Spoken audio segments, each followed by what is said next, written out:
Expand your vocabulary with our core 2,000 words ebook. It's free and packed with essential expressions that you'll use on a daily basis. Start building your vocabulary today. Click the link in the description below to download your free Russian ebook before it's gone.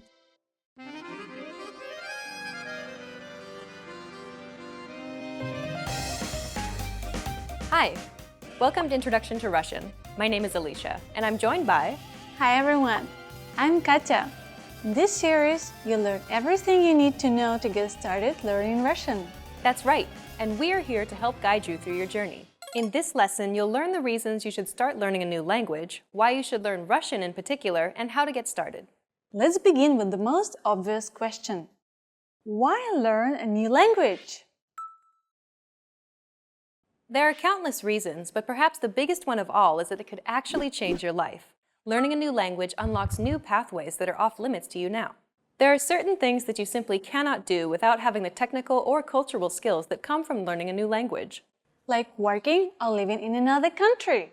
Knowing another language provides you with greater job opportunities. You have the freedom to move to another country halfway around the world and be able to earn a living, or even better yet, build a career from it, instead of just being stuck in one place. Language allows you to visit or live in places that you may never have even considered going simply because that wasn't a possibility for you. Knowing another language simply gives you more options to choose from. And learning a new language also helps you to be more open-minded and see the world from a new perspective. Language and culture go hand in hand. The world is a big place, and by broadening your understanding of other cultures, it allows you to be more empathetic and understanding of the many different ways that people live their lives. With language, you're able to see and experience more, which helps you to grow as a person. Learning a new language also improves your memory. Several studies have consistently shown that those who study another language have improved memory as opposed to those who didn't learn another language. Learning another language also keeps your brain healthy by significantly delaying the onset of Alzheimer's and dementia. This difference can be as much as 4 to 5 more years of quality life. And those are just some of the reasons you should learn another language. The list just goes on and on. Now you know the benefits of studying another language, but why should you learn Russian in particular? Everybody knows that Russia is the largest country in the world. But did you also know that Russian is one of the most widely spoken languages in the world too? Russian isn't only spoken in Russia. It's actually the official language of many other countries like Belarus, Kazakhstan, Kyrgyzstan, and the list just goes on and on. And unofficially, it's also widely spoken in Ukraine, Latvia, Estonia, and many other Slavic countries. In fact, Russian is part of the larger family of Slavic languages that are all very similar to each other, akin to super languages like Chinese and Spanish. There are around 300 million Russian speakers worldwide. And its importance as a language can be seen globally, as it's one of the official languages of the United Nations. All meetings and official documents drafted by the United Nations are spoken and written in Russian. Learning Russian also opens up many other business opportunities, as Russia leads the world in many industries, such as mechanical engineering, refining, shipbuilding, automotive, aerospace, microelectronics, and much, much more. What about the poetics of the Russian language itself? In the words of the 16th century Emperor of Rome, Charles V, I speak to God in Spanish, to friends in French, to my enemies in German, and to women in Italian. And to that, the Russian polymath Mikhail Lomonosov famously added that if he'd known Russian, he could speak to all of the former because Russian has the grandeur of Spanish, the vivacity of French, the strength of German, the gentleness of Italian, and in addition to that, the wealth and brevity of Latin in Greek. Indeed, Russian is one of the most interesting languages in the world. It's the king of Slavic languages. It's been said by language learners that if you learn this language, you can easily learn any other language in the world, no matter how difficult it may seem. Okay then, we've talked about why you should start learning a language and why you should start learning Russian in particular, but how should they get started, Katya? Well, it's as simple as learning your first word in Russian and building up from there. The good news, though, is that you already know some Russian. Respect, fail, good. As you can see, Russian is much closer to English than it seems initially, because it has had ties to English and English expressions for some 200 years. Let's teach you something that you might not know. Здравствуйте. This is a common Russian greeting that roughly translates to hello or how are you? Здравствуйте. That's a useful phrase. Can you explain a little bit about what these symbols are, though? Sure. Much like how English uses the Latin script in its writing, Russian uses another type of script called the Cyrillic script. And those symbols are actually letters of the Russian alphabet. And similar to English, one letter usually corresponds to one sound in Russian. We'll introduce you to the writing system in episode 4 of this series. For now, let's put up some Roman transcription so you can follow along. Здравствуйте. Repeat after Katya. Здравствуйте. Здравствуйте. Russian has a lot of consonant clusters like the ones found in this greeting, but don't let that intimidate you. Pronounce each consonant going from one to the next without adding any extra vowel sounds. Start off slowly and read them in the correct order. Здравствуйте. Здравствуйте. Здравствуйте. We can also abbreviate this phrase to make it more casual. Здравствуй. Just remove the last syllable te to say hello casually to a friend or relative. Здравствуй. Здравствуй. Well done! Now you know how to greet someone in Russian. We've covered a lot of things already, so why don't we wrap up the first lesson and recap on what we've learned. In this lesson, you learned that studying another language has many benefits, such as providing new job and business opportunities. Russian is spoken by hundreds of millions of people worldwide and is one of the official languages of the United Nations. And to greet someone in Russian, it's Здравствуйте. In the next lesson, we're going to demystify Russian pronunciation by taking a look at the sounds of Russian, so be sure to watch the next video. See you in the next lesson. Bye! Bye.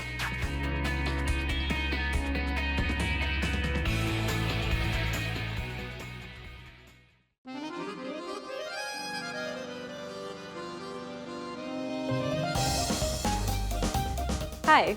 Welcome to Introduction to Russian. My name is Alicia, and I'm joined by... Hi everyone, I'm Katya. In this lesson, you'll learn the basics of Russian pronunciation. Russian pronunciation is arguably easier to learn than English. Consider the following English words. The first word is pronounced colonel, not colonel. The second word is pronounced arise. Adding an N, however, doesn't give you arisen, but arisen. The last word is pronounced ate, but adding an H doesn't give you hate. Instead, it becomes height. English is notorious for being a difficult language to learn, and it can be very frustrating for learners due to the fact that its pronunciation rules often don't make a lot of sense. Russian, on the other hand, can seem like a blessing when compared to English. Дуб, вода, дом. Russian is primarily pronounced as it's spelled. There are some exceptions, but they're governed by more defined rules compared to English. Even loan words, like the greeting you learned in the previous lesson, are largely pronounced as written. Здравствуйте. All you need to learn now then are the sounds of Russian. There are many vowel and consonant sounds in Russian. Luckily, Russian puts its letters into two main categories of sounds, hard and soft. There are a total of 10 vowels in Russian, and they're divided equally. There are 5 hard vowels, which are a little similar to English. A, E, U, O, U. And 5 soft vowels. These are vowels that have a netted glide or Y-like quality, making them sound softer. Ya, Ye, I, Yo, You. Please note, though, that the number of vowel sounds do not equal the number of vowel letters. There are actually more vowel sounds than represented by letters. Similar to vowels, consonant sounds can also be hard or soft. B, B, V, V, D, D, Z, Z. Unlike vowels, though, consonants aren't differentiated into separate letters based on their hardness or softness alone. A single consonant letter is used to represent two sounds, one hard M, and one soft. M. This is because Russian is actually read in blocks. We use the closest vowel which comes after the consonant to indicate whether to pronounce the consonant hard or soft. If the consonant is followed by a hard vowel, then the consonant is also pronounced hard. Ma, масло. On the other hand, if the consonant is followed by a soft vowel, then the consonant is also pronounced soft. Мя, мясо. The many contrasts between hard and soft consonant and vowels is what gives Russian its distinct gliding sound. We saw before how a relationship exists between letters and sounds based on their hardness. Voicing is another quality that's important to be aware of when learning Russian pronunciation. Voicing simply refers to whether or not your vocal cords are vibrating or not vibrating. English has voiced pairs as well. Consider the following letters: P, B, T, D, K, G. Do you notice the relationship between these letters? The letters in each pair are pronounced exactly the same, the only difference being that one requires your vocal cords to vibrate and the other to not vibrate. Sounds that do not require vibration of the vocal cords, like all the ones on the left-hand side, are considered voiceless, while sounds that do require vibration of the vocal cords, like all the ones on the right-hand side, are considered voiced. Consider the following example in Russian. This letter is pronounced G. But this word here isn't pronounced bog, but bog. Notice how the letter G is written, which is a voiced letter, but is actually pronounced as the letter K, a voiceless letter. So what ended up happening? The final consonant is a voiced consonant, but when the word is being pronounced, the letter is actually read using the voiceless counterpart instead. This occurs to all words that end in the final consonant in Russian. Final consonants are pronounced voiceless. So despite what's written, always pronounce the final consonant in Russian using the voiceless version. B, zub, z, без. The key to perfecting Russian pronunciation is to master hard and soft pairs and voiced pairs. Unlike many other languages, Russian pronunciation is heavily affected by sounds that are adjacent to each other, often adopting the sound qualities of the letters that surround them. Once you understand the concept and the relationship between hard and soft pairs and voiced pairs, Russian pronunciation actually becomes quite logical and easy to learn. Okay, let's wrap up this lesson by recapping what we've learned. In this lesson, we introduced you to some important concepts for learning Russian pronunciation. You learned that there are hard and soft pairs in Russian, about voiced pairs in Russian, and that letters can adopt these sound qualities. If you're interested in learning more about Russian pronunciation, check out the entire course we created named The Ultimate Guide to Russian Pronunciation. In that course, we cover and break down every single sound in the Russian language, showing you mouth and tongue positioning and giving you tips to help you perfect your Russian pronunciation. In the next lesson, we'll introduce you to the basics of Russian grammar, where you'll learn about Russian word order and how to build basic phrases in Russian. See you in the next lesson. Bye! Bye!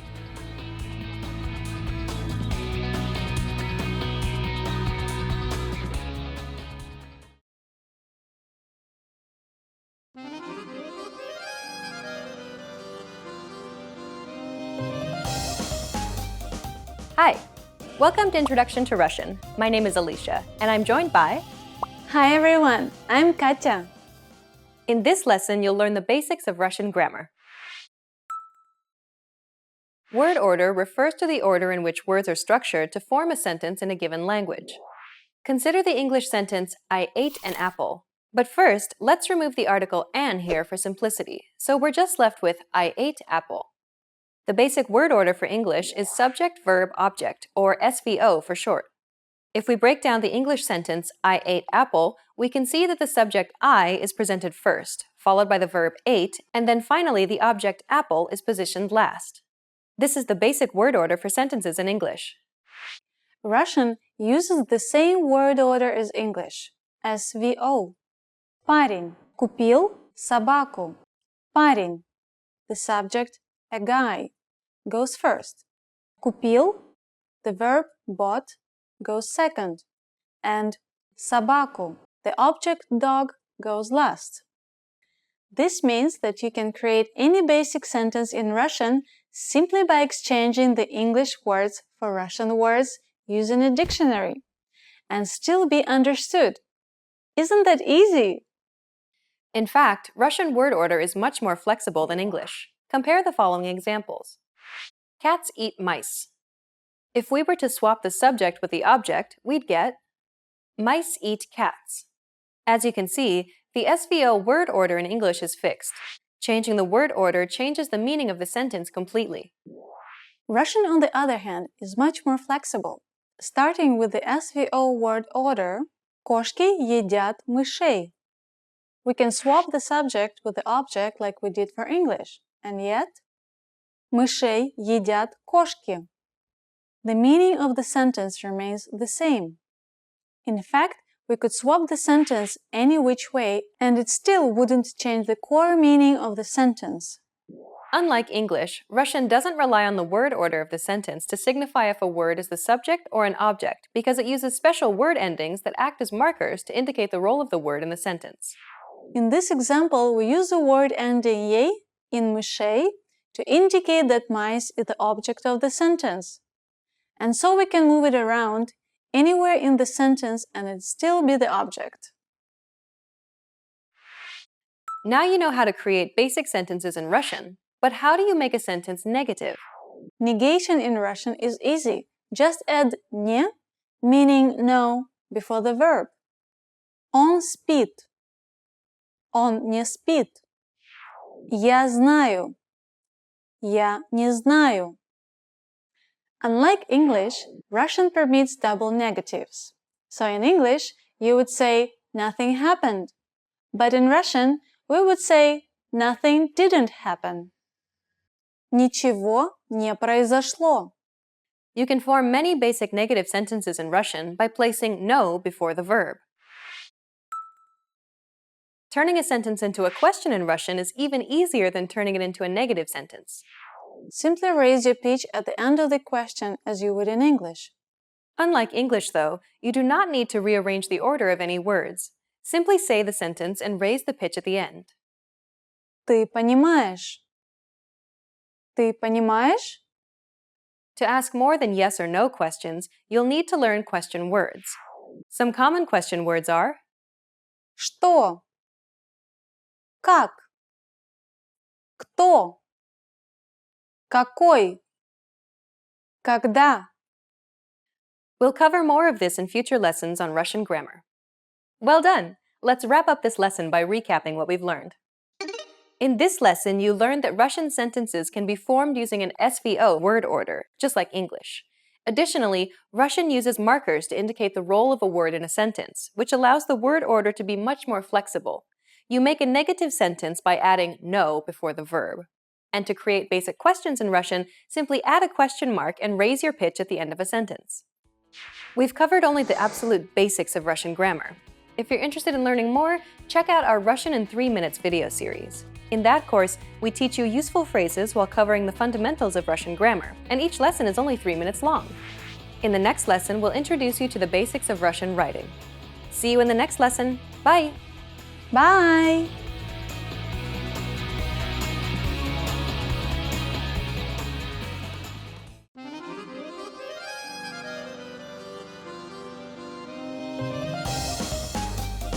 Hi! Welcome to Introduction to Russian. My name is Alicia, and I'm joined by... Hi everyone, I'm Katya. In this lesson, you'll learn the basics of Russian writing. Russian is written using letters from the Cyrillic script, one of the most widely used writing systems in the world. The Russian alphabet consists of 33 letters. These are 10 vowels. Of these, 5 are hard vowels and 5 are soft vowels. There are 21 consonants and 2 special letters which aid in designating hardness and softness. These letters do not produce sounds on their own. They merely augment the sound of a preceding letter. Like English, Russian has upper and lowercase letters. Most letters look identical to each other, and the only difference is their size. You can learn about each individual letter and get some insights into each letter and how to properly write it in our Learn Russian Writing video series. In that series, Svetlana breaks the alphabet down in the easiest way for you to learn. We'll link to this series at the end of the video. Russian is written from left to right, just like English. Also similar to English, Russian is written in cursive letters when handwritten. It's called rapid or running script in Russian because the links between cursive letters significantly increase the writing speed. Unfortunately, this increase in speed and convenience often results in the omission of the stress marks on the letter yo. It's continuously being omitted in modern-day Russian, making it look like the letter ye instead. This is convenient for those who are fluent in Russian, because words can still be understood based on context, but this can be problematic for new learners of Russian. Every sentence begins with a capital letter in Russian. Сегодня хорошая погода. Proper nouns also begin with a capital letter. Ломоносов, Москва, Днестр. Proper names are also capitalized, but only on the first letter. Индийское море, Багамские острова.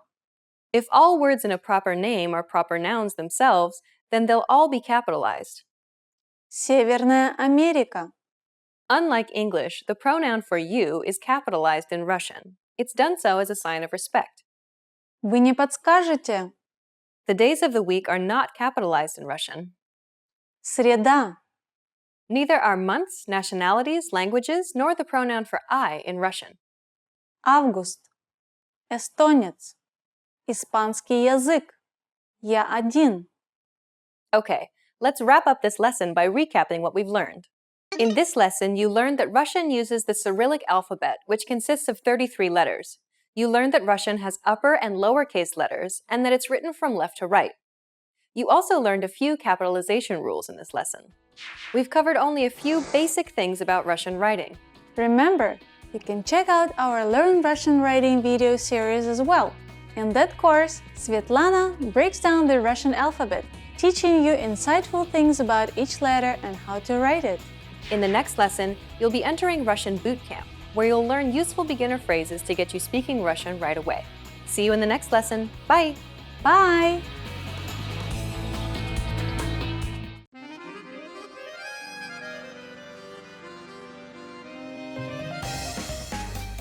Hi!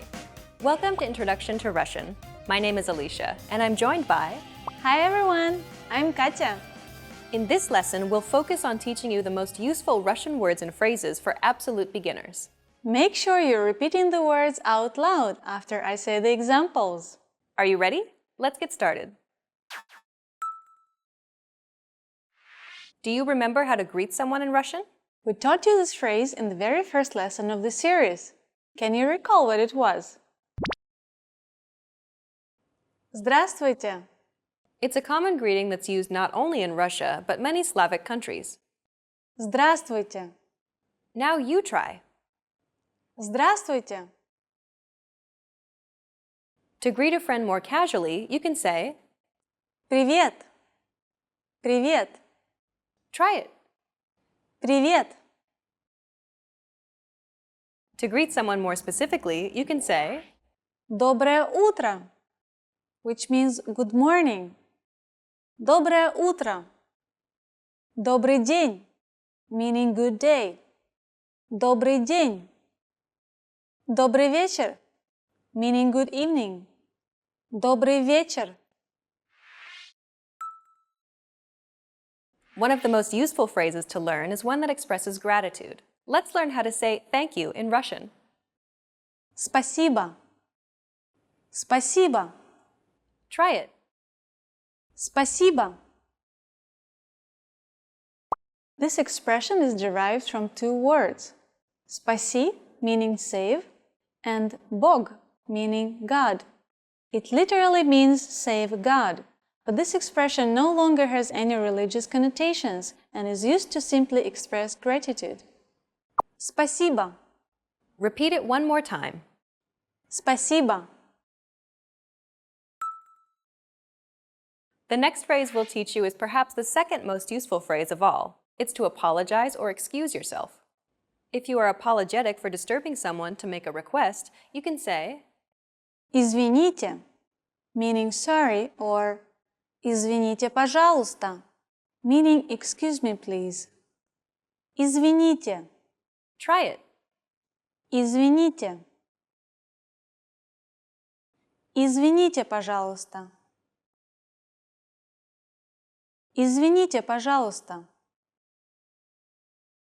If you want to apologize for something you've done, such as stepping on someone's toes or bumping into someone, you can excuse yourself by saying Простите, meaning forgive me, or прошу прощения, meaning I'm sorry. Простите. Try it. Простите. Простите. Прошу прощения. Прошу прощения. In this final lesson, you learned how to greet someone, express gratitude, how to excuse yourself, and to apologize. And in this series, we introduced you to the basics of Russian pronunciation, grammar, writing, and more.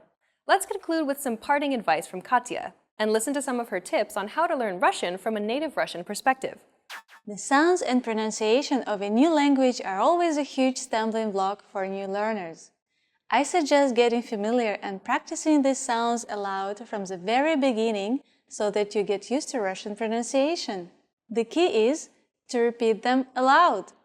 It's not enough to just sit idly expecting to improve when it comes to pronunciation. Check out our ultimate guide to Russian pronunciation to start perfecting your Russian as soon as possible. Another tip I recommend is to immerse yourself in Russian pop culture. Russians are funny people, and there are thousands and thousands of entertaining videos for you to watch online. Be entertained while familiarizing yourself with Russian mannerism, speech patterns, and intonation. Watching contemporary Russian videos, like our videos here at RussianPod101.com, will ensure that you're learning real, everyday Russian in the fastest and most effective way. You've reached the end of this Introduction to Russian course, but it's only the beginning of your journey to Russian fluency. Where do you go from here?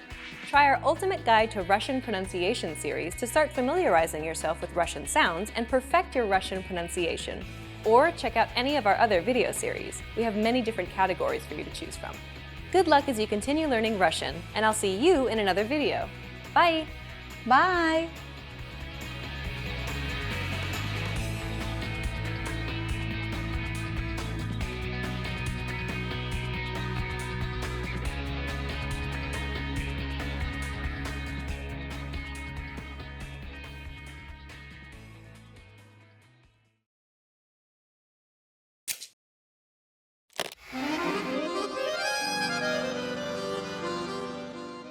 Здравствуйте, я Светлана.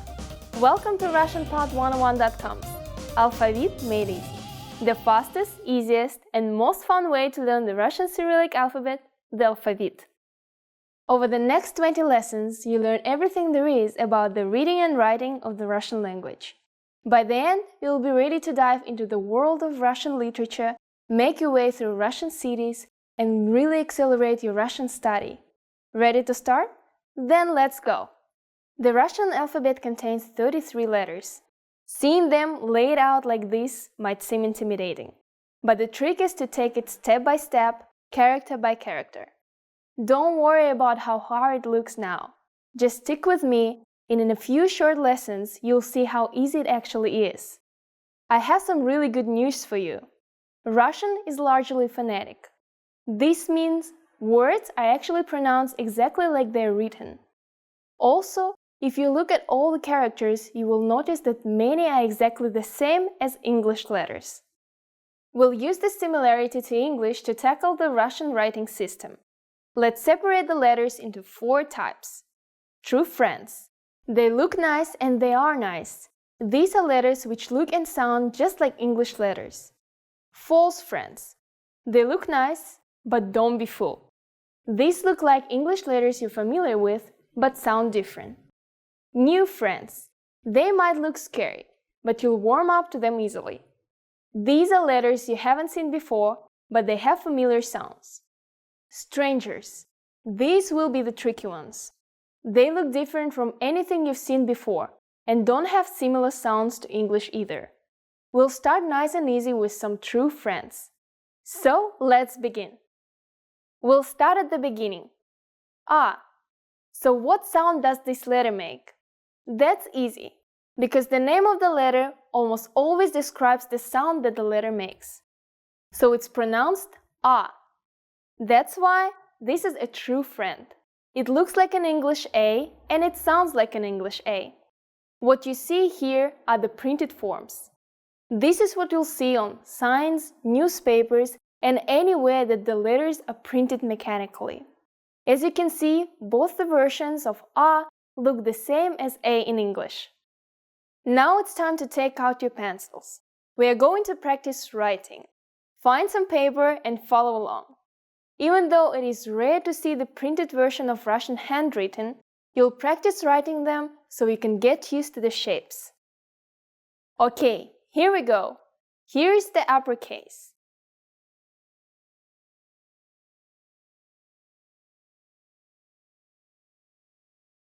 And here's the lowercase.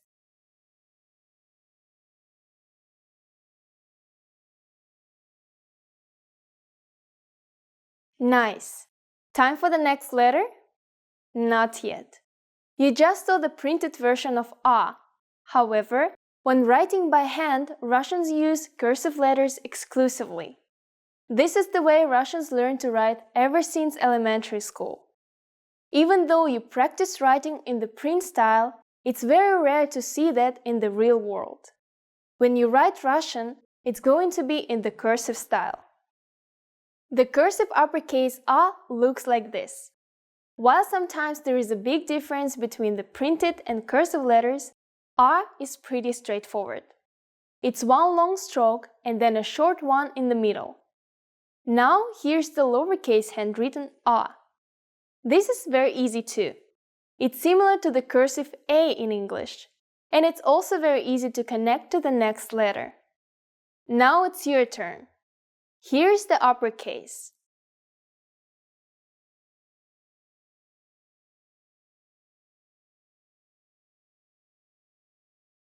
And the lowercase.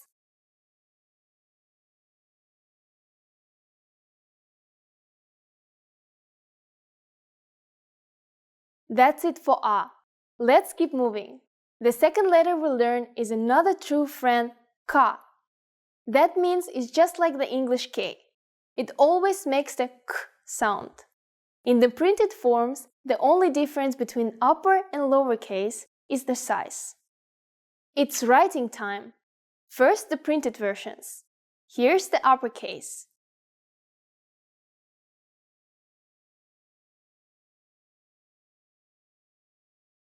And the lowercase.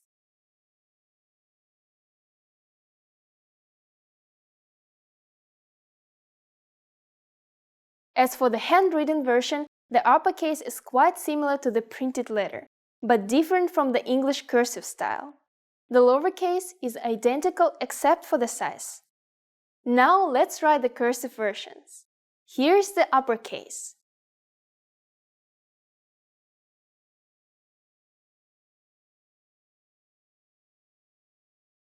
That means that we have to pick up our pen or pencil after writing the first stroke, and then connect K to the next letter with the second stroke. The lowercase version is the same.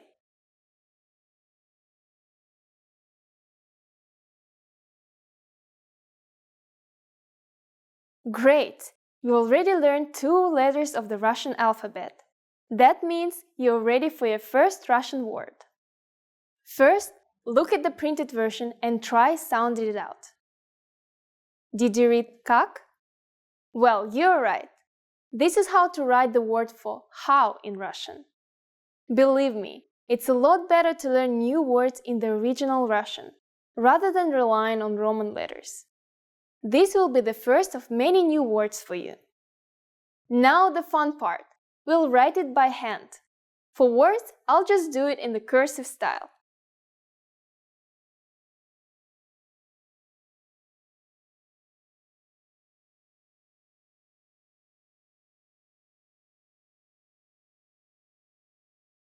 Congratulations! You just written your first Russian word.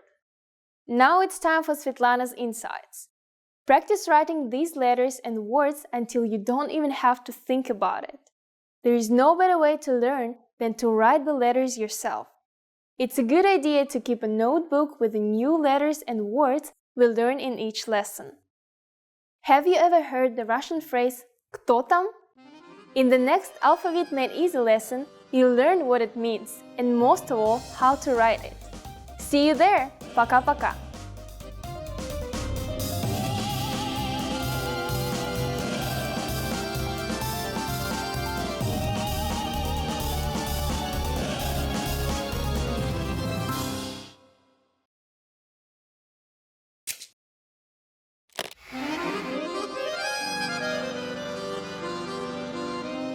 Здравствуйте! Я Светлана. Welcome to RussianPod101.com's Alphabet Made Easy, the fastest, easiest, and most fun way to learn the Russian Cyrillic alphabet, the alphabet. In the last lesson, we learned two letters, A and K. These letters are true friends, meaning that they look and sound like their English counterparts. In this lesson, we'll continue our study of the Russian alphabet by learning the three remaining true friends. Ready to go? Well then, let's get started. In this lesson, we'll learn these three letters. Because these are true friends, we know that they are going to look and sound like English letters. Our first true friend of the lesson is M. And yep, it makes an M sound. While some Russian letters do change their sound, M is always pronounced this way. Notice how the upper and lowercase printed versions are identical except for the size, unlike the English M. As we mentioned in the last lesson, you will see the print form on menus, packages, and maps, so you better learn to read them. Let's write them now. Remember, we are writing the printed forms just for practice. You won't see the printed forms written like this in Russian. Here's the uppercase.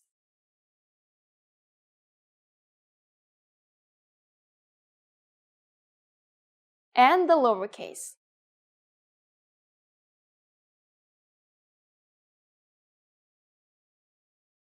Now that we've seen the printed forms of M, let's take a look at how to write it by hand. The cursive uppercase M looks like this. It's much sharper than the English cursive, but very easy to write. Lowercase m is exactly the same as uppercase, but just a little smaller. Also, when lowercase m comes after another letter, we add a small hook on the left. We'll cover it more when we practice writing some full words. Now we'll write them.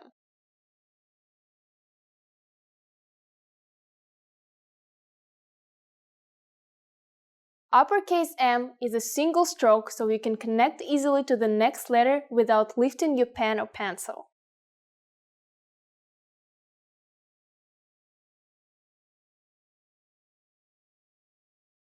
That's all there is to M. Let's move on. The second letter you learn in this lesson is another true friend, O. As you can guess, Russian O is the same as English O, and in printed form it's almost identical. It is usually pronounced as O. Sometimes it sounds like A. In later lessons, I'll tell you more about when and why the pronunciation changes. Here's how to write the printed versions.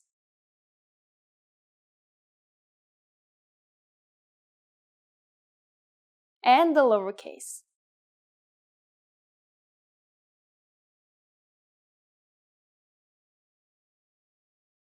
It's cursive time. If you know how to write a cursive O in English, this shouldn't be a problem for you.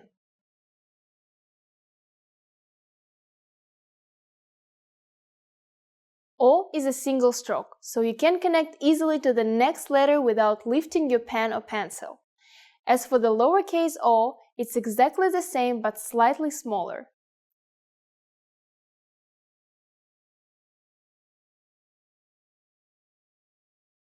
Both the lower and uppercase versions connect to the next letter from the bottom. Now let's finish up this lesson with our very last true friend, Oh. Our final true friend is the letter T. The Russian T acts just like the T in English. In the printed version, both the upper and lowercase letters look like uppercase English T's, but with the different sizes. Here's how to write the printed versions.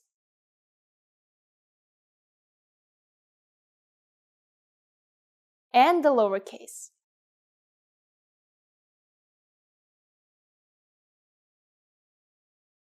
As for the cursive versions, this one is a bit more difficult. The uppercase version looks like this. As you can see, it's not similar to the printed form or English cursive styles. If you thought uppercase was difficult, well, sorry, lowercase t is no easier. It looks a lot like a handwritten English M. If you get confused between the handwritten T and M in Russian, just remember that M is pointy and sharp, like mountains. Once you practice writing these a few times, they won't seem so difficult.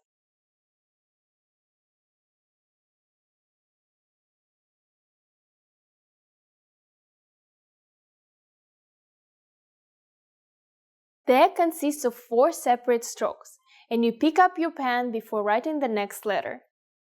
And the lowercase.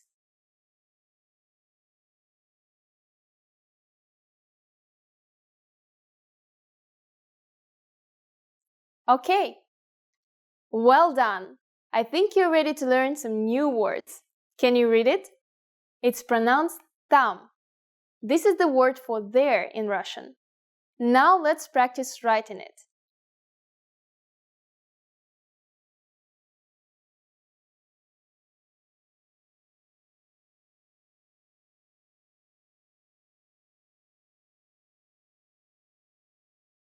We'll start with the T, move smoothly into the A, and then finish it off with that mountainous M. Remember how I said that M gets a little hook when it follows another letter? Well, here it is. Why do we have it? Many Russian cursive letters look similar, so we have to use a hook before M to show that we are writing a new letter. Getting tired yet? I think you can handle another new word. Can you read it? It's pronounced kto. You just learned the word for who in Russian. Time to write it.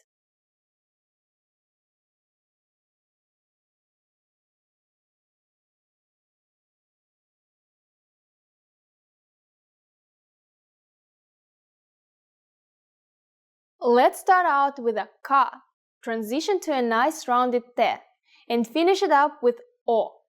Let's take it one step further.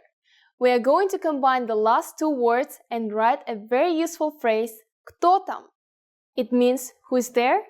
You can use it when somebody knocks on your door.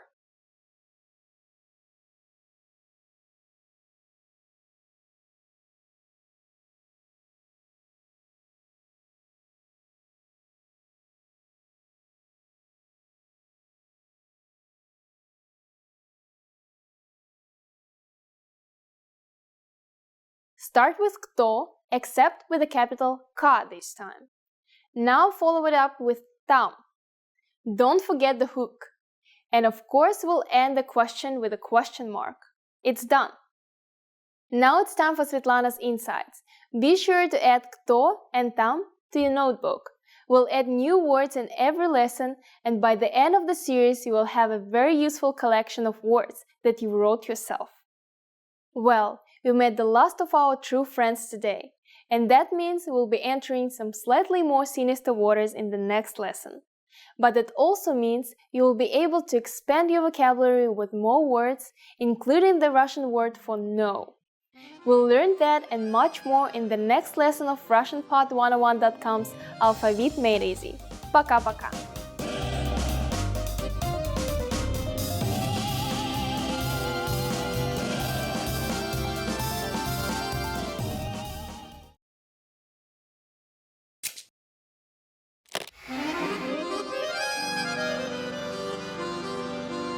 Здравствуйте! Я Светлана. Welcome to RussianPod101.com's Alphabet Made Easy, the fastest, easiest, and most fun way to learn the Russian Cyrillic alphabet, the alphabet. In the first two lessons, we covered the true friends in the Russian alphabet. Now we are going to take a look at some slightly more difficult Russian letters, the false friends. While true friends look and sound like their English counterparts, false friends look like English letters but sound completely different. Ready to go? Let's get started. In this lesson, we'll learn how to read and write two false friends in both printed and cursive forms. Our first letter is Y. You really want this letter to make an E sound, don't you? Even the upper and lower cases are the same as the English. This letter, however, sounds like Y and sometimes E. In later lessons, we'll tell you more about when and why the pronunciation changes. While Y is a false friend, at least it's not trying to deceive you too much. Here's the uppercase.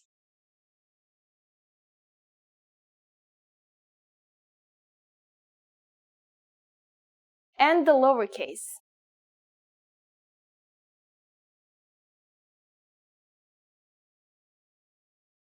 Now let's take a look at how to write it in cursive. The cursive version of uppercase Y looks like this. It's nearly identical to the English cursive and easy to write. Y is a single stroke, so you can continue with the next letter after the uppercase without lifting your pen or pencil. Now let's take a look at the lowercase handwritten Y. Again, it's similar to the English cursive, but in Russian, their starting point isn't from the bottom. Now we'll write them.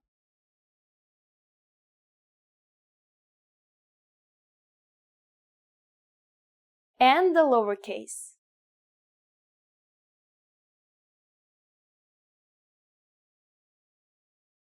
For both the upper and lowercase versions, it's easy to connect to the next letter.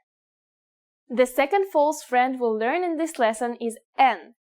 As you can see, it looks exactly like an English H.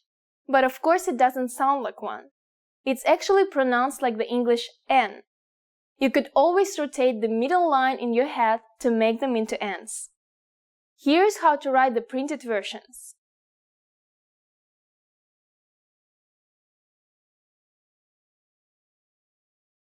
And the lowercase.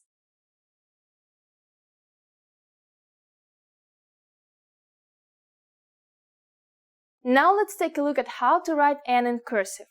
The uppercase version looks like this. As you can see, the cursive version of N is very different from the printed version and is written in a single stroke that ends at the bottom rather than the top. As for the lowercase, it's a little bit different. Handwriting time.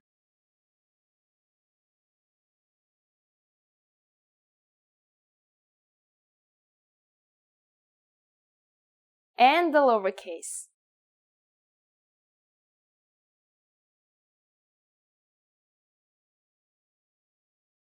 That's all for new letters in this lesson. So let's practice writing these letters in some new words. First up is something you'll need to use every day, and probably already know. Try sounding it out. Did you guess нет? If so, great job! You may have already known this word before you watched this lesson, but I'll bet you haven't written it before, so let's do it now. Let's make this an exclamation.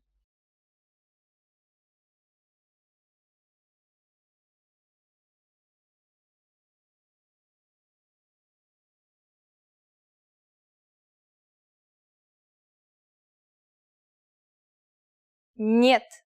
So we'll start with an uppercase N, followed by a lowercase y and t.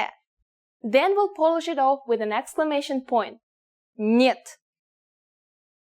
Are you ready to stop? Нет? I knew it. We'll learn two more words that are very important and that you will hear all the time. Try reading them out loud. Did you say on? Great. What about она? Probably not, huh? Here you can hear how O can be pronounced as both O and A. Again, we'll talk later about why this happens. On is the male personal pronoun, the Russian equivalent of he, and она is the word for she. Pretty useful. Now let's try writing them.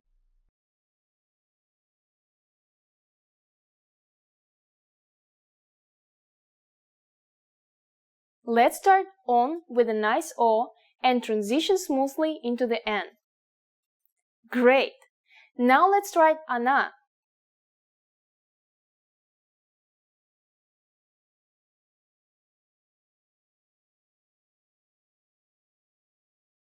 Start with the O again, then make a beautiful N and finish it out with an A. Nice work! Now it's time for Svetlana's insights. You may notice that there are some pretty big differences between Russian and English cursive styles. Russian cursive is much more common and more complicated. But it's fun, and you'll really be able to impress your Russian friends with your beautiful penmanship. One structural difference between Russian and English cursive styles is their starting and ending points of letters. In English, letters usually start from the bottom of the writing line. But in Russian, all lowercase letters start slightly above the line. This gives the Russian script a much different look and is part of the reason that some letters have hooks. Well, that's all for this lesson. We'll continue next time with a few more false friends. We'll learn some very useful letters to write common words like "and" in Russian. We'll learn that and much more in the next Alphabet Made Easy lesson. Пока-пока!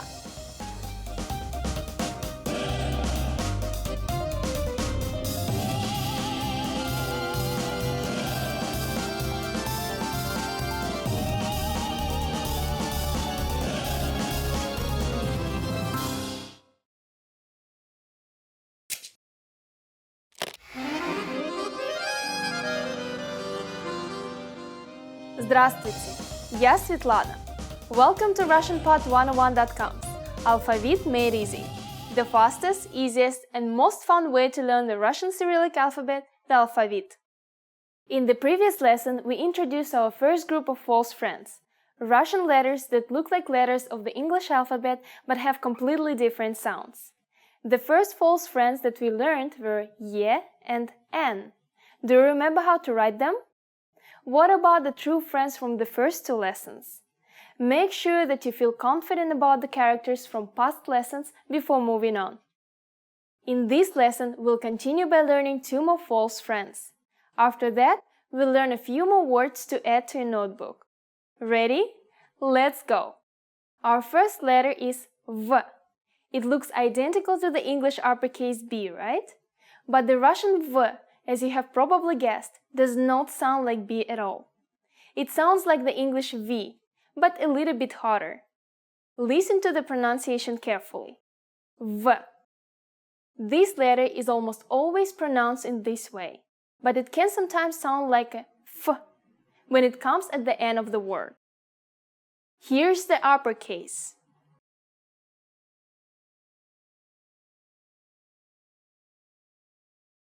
And the lowercase.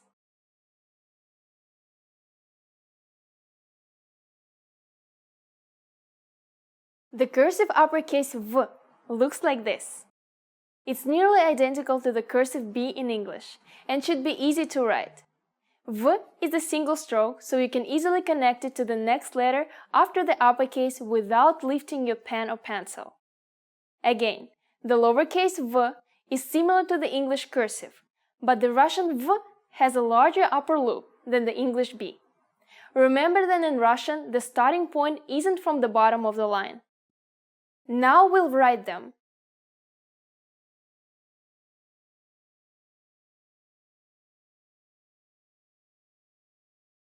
And the lowercase.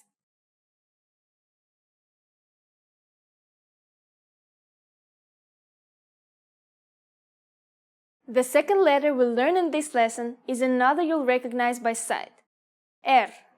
As you can see, it looks exactly like the English P, except that it doesn't dip beneath the line as far as the lowercase p in English.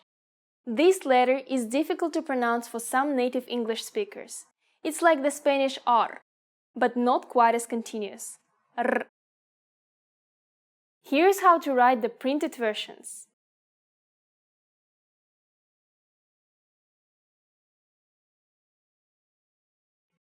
And the lowercase.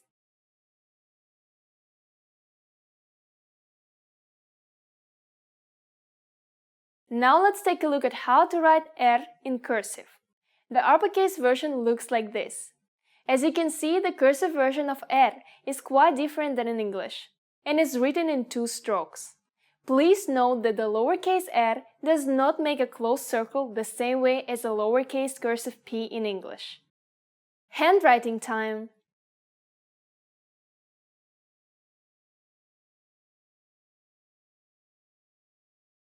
And the lowercase.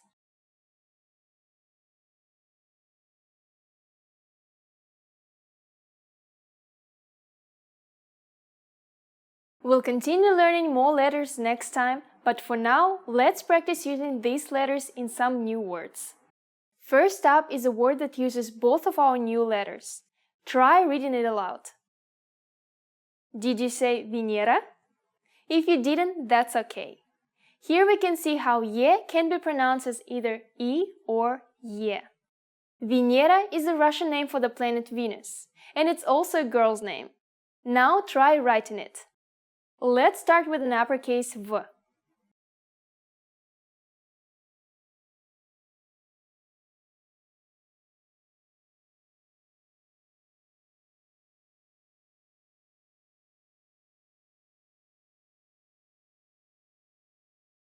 Venera.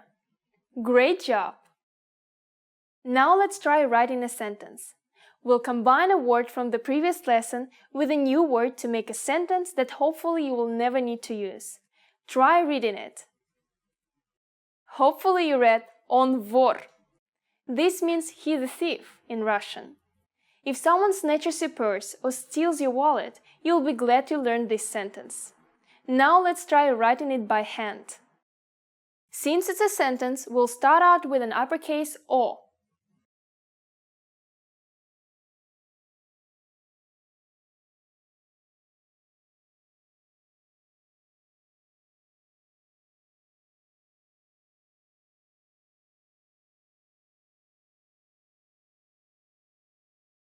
On vor. Make sure that your connections are smooth and fluid. Now it's time for Svetlana's insights. Your handwriting is like a signature, and no two people's are the same. When you see actual Russian handwriting, you may notice that sometimes people write letters in different ways. You'll notice a lot of people don't connect letters properly to the next one. Other people mix print-style letters with cursive letters. However, if you learn cursive properly, you will certainly impress your Russian friends and be able to understand almost anyone's handwriting. Good luck! That's it for this lesson. Today you moved from writing single words into sentences. In the next Alphabet Made Easy lesson, we'll be back to meet the last of our false friends, and then it's on to uncharted territory. Пока-пока!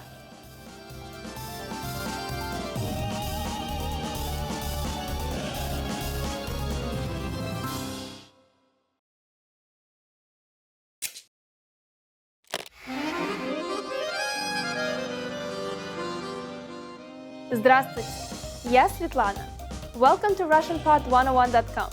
Alphabet Made Easy. The fastest, easiest, and most fun way to learn the Russian Cyrillic alphabet, the alphabet. In the previous lesson, we continued introducing some false friends. Russian letters that look like letters of the English alphabet but sound completely different. We've already learned several, but do you remember how to read and write them? Taking the time to review the lessons will be the key to learning how to write in Russian. In this lesson, we'll finish up with our false friends. Then we'll learn a few more words for you to add to your notebook. Ready to learn? Then let's go! Our first letter is S. It looks identical to the English upper and lowercase c, right?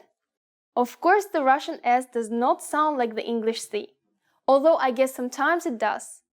I mean, the English C can sometimes make an S sound, so it's kind of like a mostly false friend, right? Here's the uppercase.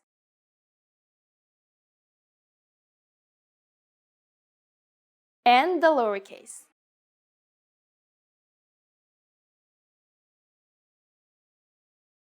The cursive uppercase S looks like this. It's similar to the English cursive C, but thankfully it's a bit simpler than most Russian letters. Uppercase S is a single stroke which connects easily to the next letter without lifting your pen or pencil. As for the lowercase s, it's identical to the uppercase except for its size. Now we'll write them.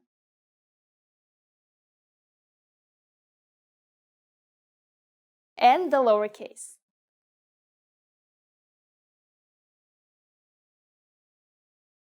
The second letter we'll learn in this lesson looks pretty familiar. U. As you can see, it looks similar to an English Y, with just small differences. Of course, it doesn't sound like Y at all, but at least it's easy to pronounce. U makes an U sound 100% of the time. Here's how to write the printed versions.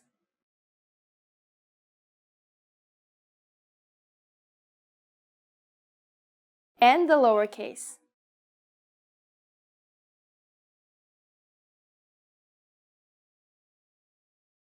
Now let's take a look at how to write U in cursive.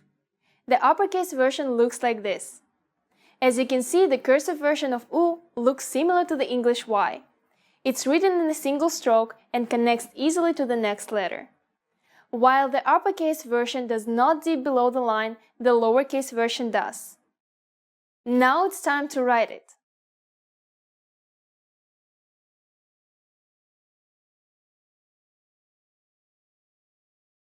And the lowercase.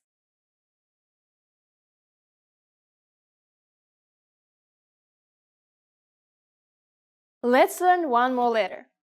The third letter we learn in this lesson should look pretty familiar too. Ha. As you can see, it looks identical to the English X, but of course it doesn't sound like X. Actually, this will be a new sound for most English speakers. Ha makes a harder H sound, H. Ha makes this sound 100% of the time. Here's how to write the printed versions.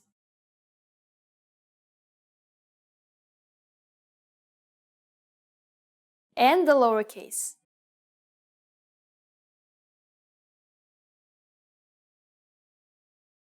As you can see, the cursive version of Ha is not at all similar to the cursive version of the English X. It's written in two strokes and connects easily to the next letter. Lowercase Ha looks exactly like the uppercase version, but just a little smaller. Let's write it.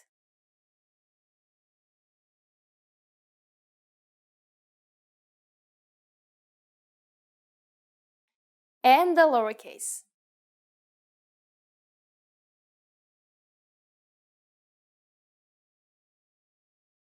And that's all! Wow! Great job today! We finally met the last of our false friends. We'll continue learning more letters in the next lesson. But for now, let's practice using these letters in some new words. First up is a word that uses two of our new letters. Try reading it aloud. It should be easy. It's pronounced сахар and means sugar. Russians love tea with sugar, so you'll see this word a lot. Now let's try writing it. We'll use lowercase letters. Сахар.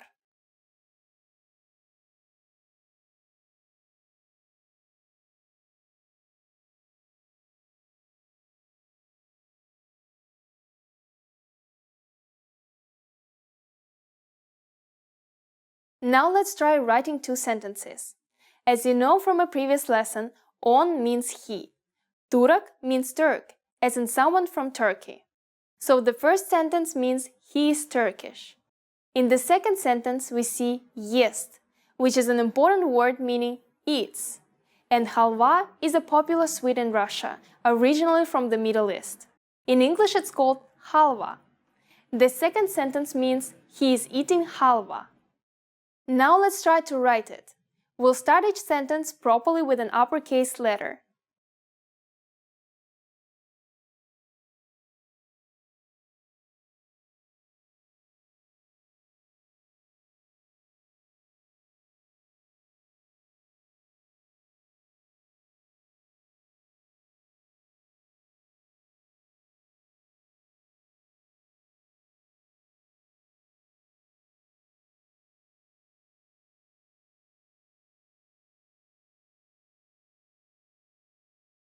Он турок. Он ест халву. Now it's time for Svetlana's insights. You probably realized this, but the order we're learning the alphabet is not actually the correct order. We're using this order because it's easier to learn. But just be aware that it's not the way Russian children learn it, or how a Russian would recite the alphabet. In the next Alphabet Made Easy lesson, we'll be introducing some interesting new letters that are going to be completely unfamiliar to you. Are you excited yet? Пока-пока!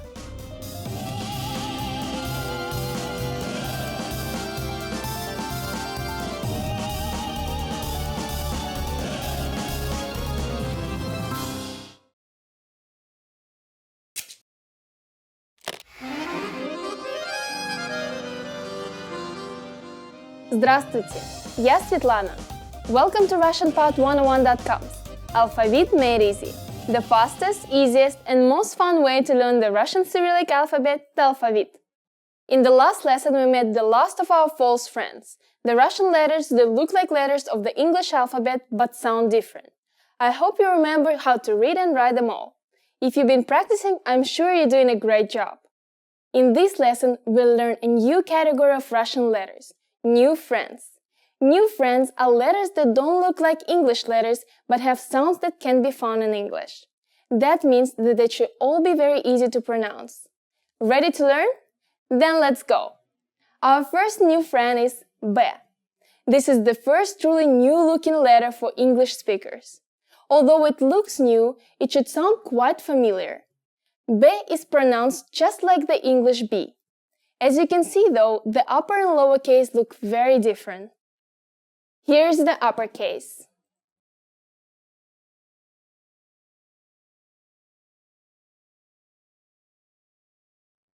And the lowercase.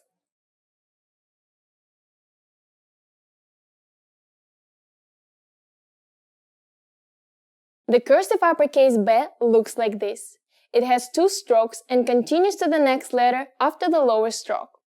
The lowercase is quite different from the uppercase, and you have to lift your pen at the end. This makes lowercase b the only letter which does not connect smoothly to the following letter. Now we'll write them.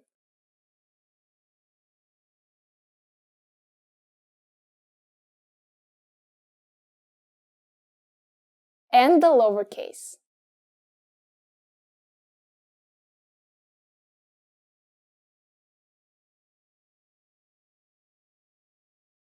Let's move on to another new friend. The second letter in this lesson looks like a rotated uppercase L in English. G. While it may look strange, G has a pretty familiar sound. G functions in the same way as the English G, and almost always makes a hard G sound. Sometimes it can sound like V, but only in rare cases. Here's how to write the printed versions.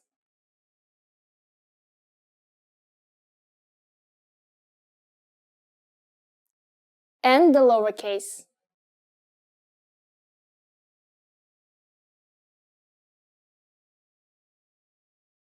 Now let's take a look at how to write G in cursive.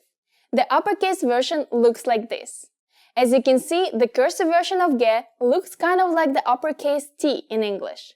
It's written in two strokes and connects to the next letter by swinging back around. Now let's take a look at the lowercase cursive G.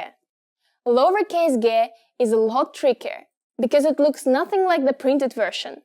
On its own, it's written like this, but when connected to the preceding letter, it looks a lot more natural. Handwriting time.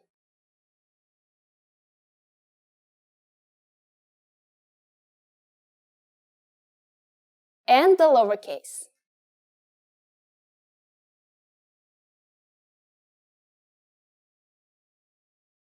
That's it for our new friends today. We'll continue learning more letters next lesson. But for now, let's practice using these letters in some new words. First up is a word that uses both of our new letters. Try reading it aloud. I hope you could successfully read this as Bog. It's a very important word for many Russian people. It means God. Let's write it.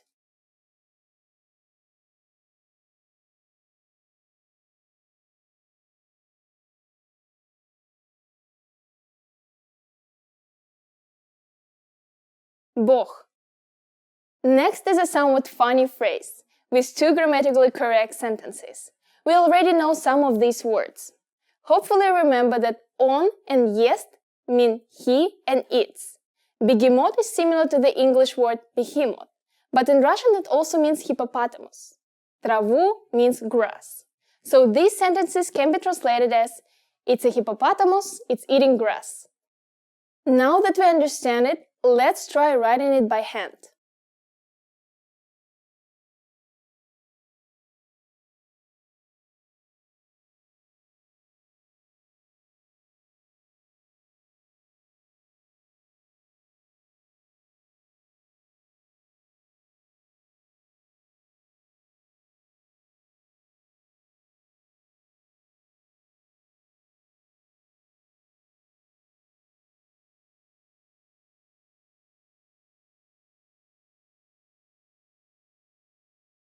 Он бегемот. Он ест траву. Let's start with an uppercase O. Also remember that lowercase b does not connect directly to the next letter. Be careful not to confuse the lowercase m and t. Give it your best shot. Now it's time for Svetlana's insights. Are you familiar with Greek letters? Maybe you remember them from high school or college. If so, you've probably recognized a great deal of these Russian letters. The Cyrillic alphabet was originally derived from Greek letters, so many of them bear close resemblance even today. That just about wraps it up for this lesson. Next time I'll introduce some more new friends. I hope you're excited. See you in the next Alphavit Made Easy lesson. Пока-пока!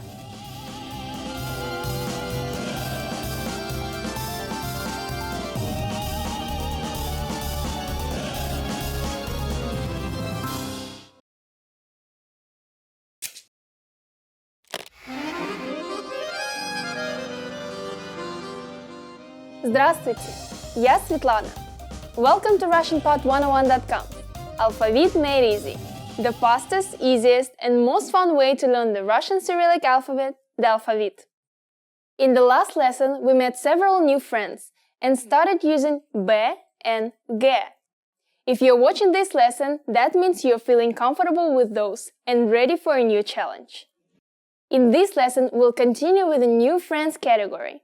Remember, these are letters that don't look like English letters, but have sounds that can be found in English. Our first new friend is D. Maybe you recognize this letter from a James Bond movie, or maybe you've seen da spelled out before. If you have, you probably realize that D is pronounced just like the English D. In printed form, size is the only difference between the uppercase and lowercase letters. Here's the uppercase.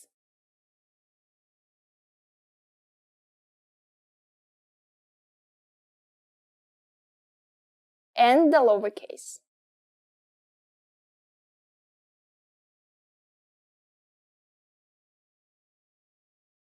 Now we'll look at the cursive versions.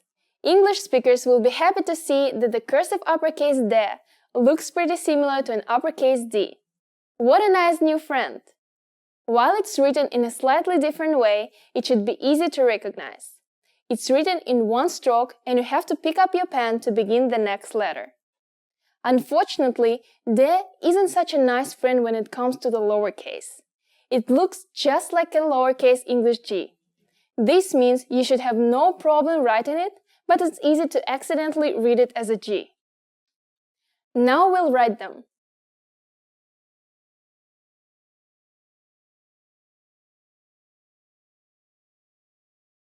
And the lowercase.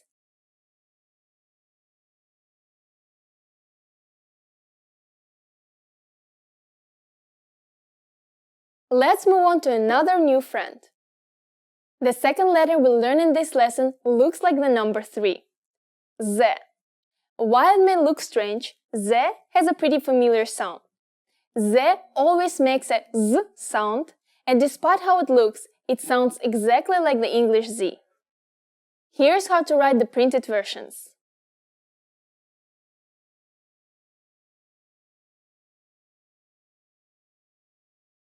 And the lowercase.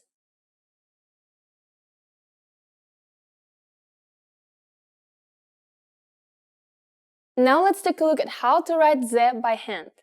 Uppercase Z is pretty similar to the printed version. It's one stroke, but we have to pick up our pen before moving on to the next letter. The lowercase is where it gets interesting. Remember learning cursive in elementary school? If you remember how to write the lowercase z, then you'll be happy to see the cursive z is strikingly similar. Now it's time to write it.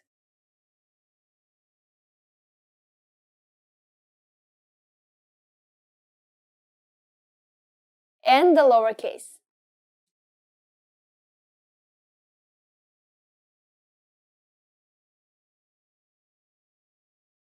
Okay, that's it for our new friends in this lesson.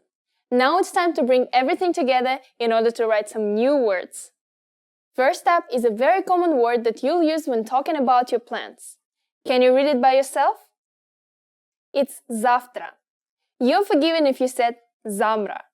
The cursive T looks a lot like an English M. Now try to write it yourself.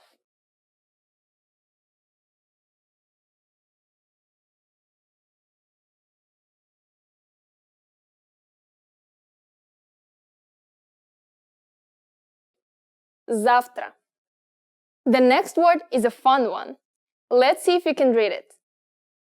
Did you read it as Дед Мороз? It can be tricky to know when O is O and when it's A, but we'll talk more about that in a later lesson. Дед Мороз is the Russian Santa Claus. So let's try writing it. Both Дед and Мороз should start with uppercase letters.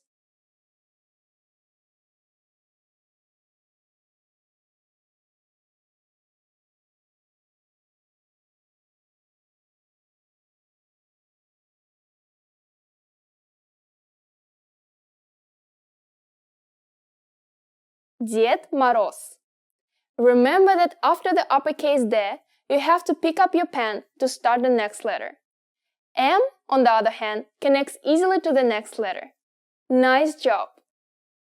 Now it's time for Svetlana's insights. You may have noticed that some uppercase letters like D don't seem to be connecting very well. This happens with many uppercase letters in Russian. In these situations, you have the choice of either letting the letter stand alone and starting from the next lowercase letter, or adding a little connecting tail to the uppercase letter. However, when writing, most people don't connect D, V, and other difficult to connect uppercase letters. That's it for this lesson. Next time we'll continue to introduce more new friends. See you in the next Alphavit Made Easy lesson. Пока-пока!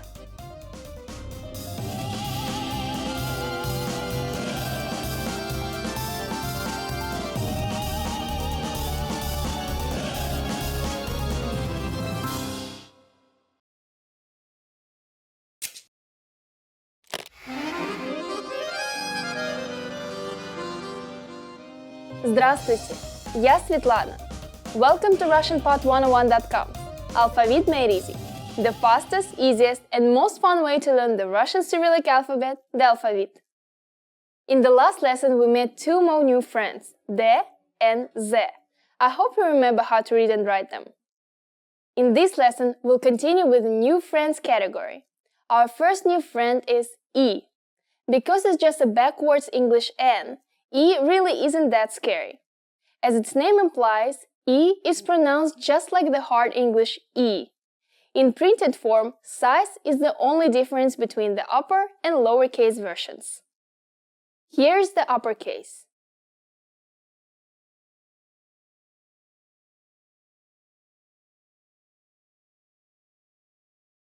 And the lowercase.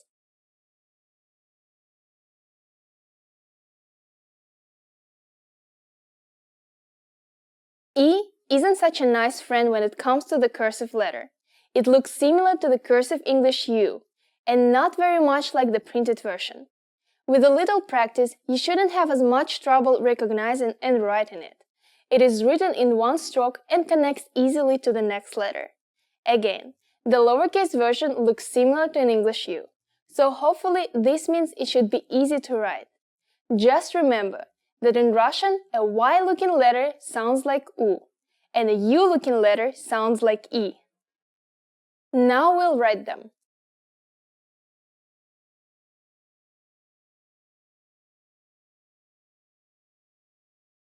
and the lowercase.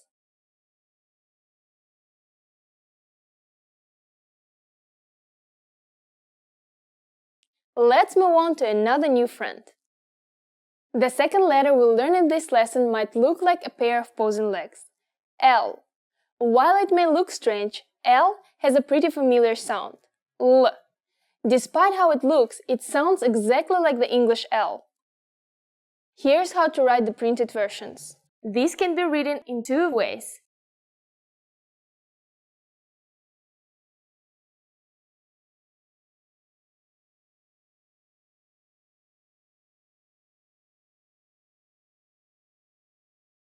And the lowercase.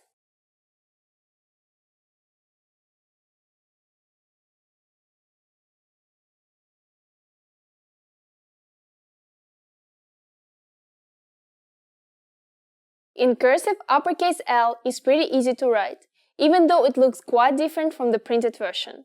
It's one stroke and we don't have to pick up our pen before connecting to the next letter. Now, the lowercase is where it gets interesting. When on its own, L looks the same as the uppercase, but smaller. But remember the Russian M. It has a hook on the left when it follows other letters. L is exactly the same, so it looks like this when it comes after another letter. Time to write it for yourself.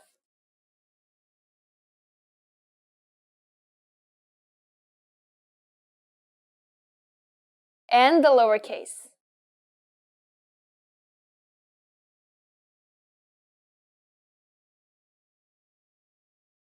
Okay, that's it for our new friends in this lesson.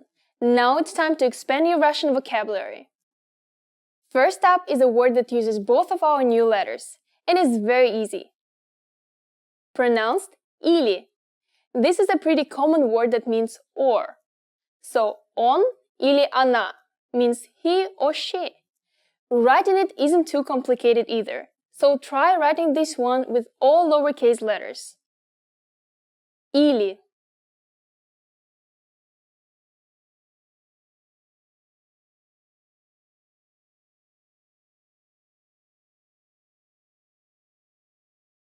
Good! Next up is an incredibly important question that uses L. Try reading it aloud. Как дела? Как was our first word, and you must remember that it means how. Дела is kind of like things or activities, but when we use it here, it means how are things or how are you? Got it? Then try to write it. Remember to start with an uppercase letter. Как дела?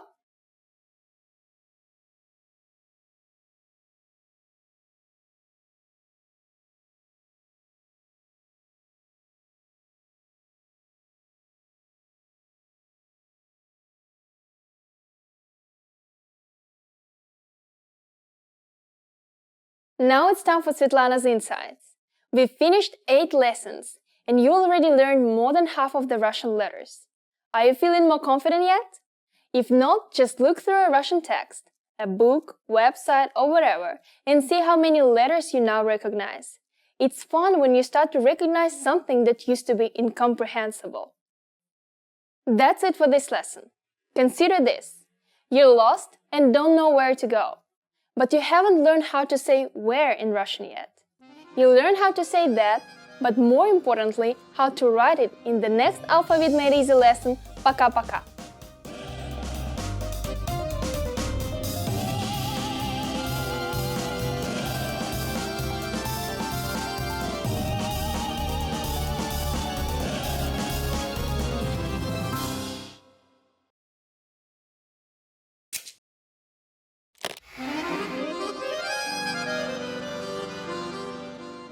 Здравствуйте, я Светлана. Welcome to RussianPod101.com. Alphabet made easy. The fastest, easiest, and most fun way to learn the Russian Cyrillic alphabet, the alphabet. In the last lesson, we learned 2 more new friends, E and L. Do you remember them? In this lesson, we'll finish up the new friends. Let's start. Our first new friend is P. If you remember pi from your math lessons, it might help you to remember how this letter looks and how it sounds. P is pronounced just like the English P. In printed form, size is the only difference between the upper and lowercase versions. Here's the uppercase.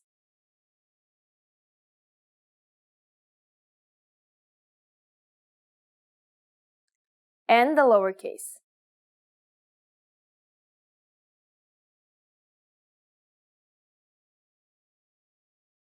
Here are the cursive versions. If you remember the uppercase T, this will look very familiar, but with 2 vertical strokes instead of 3. It may be confusing because the lowercase version looks similar to an English N. Just remember that in Russian, a lowercase n looking letter sounds like P, and a P looking letter sounds like R. Now we'll write them.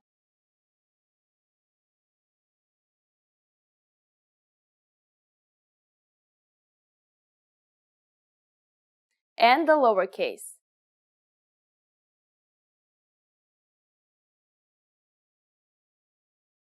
Let's move on to another new friend. The second letter we'll learn in this lesson looks like a popsicle. While it may look strange, F has a pretty familiar sound. F makes a F sound, and despite its look, it's exactly like the English F. In printed form, size is the only difference between the upper and lowercase versions. Here's how to write the printed versions.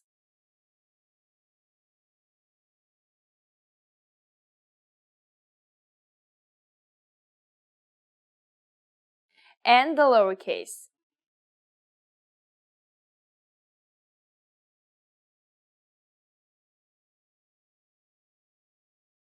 Uppercase F is a bit difficult to write. People write this in different ways, but we will be learning how to write it in 3 strokes. First, write the stem, then add the left and right sides, and connect to the next letter from the bottom. The lowercase is also interesting. It looks similar to the uppercase except for how it dips beneath the line. Think of it as a lowercase English P, but with 2 faces. Again, this can be written in a few ways, but here we'll write it in 2 strokes. Handwriting time.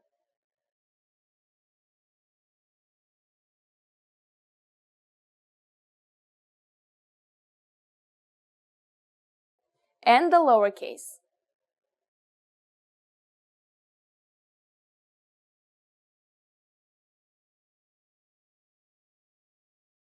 We have one more new friend to introduce. E. This one is particularly strange looking, but E has a pretty familiar sound.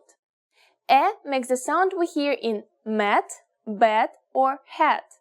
In printed form, size is the only difference between the upper and lowercase versions. Here's how to write the printed versions.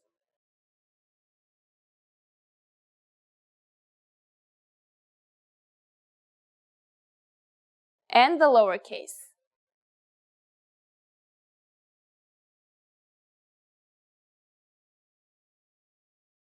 Uppercase E is pretty easy to write, and because it looks quite similar to the printed version, it's also easy to read. It's written in 2 strokes. The lowercase is also easy. Lowercase e looks like this, very similar to the uppercase. Again, this is written in 2 strokes. Note that you have to pick up your pen before starting the next letter. Time to write it yourself.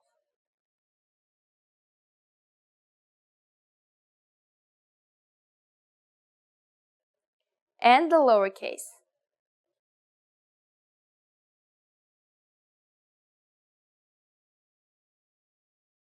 Wow, that's all for the new friends. We've learned so many letters. Now let's take a look at some example sentences that we can write. First up is a phrase that introduces 2 very important new words. Try reading it aloud. We read this, "Это собака." Remember how O can be pronounced as a soft A? In this case, we pronounce both O's as A. Это is an extremely important word. It means this is. You will hear this word constantly in Russian. Собака is also pretty important. It means dog. So the whole phrase means this is a dog. Now let's try writing it by hand. Это собака.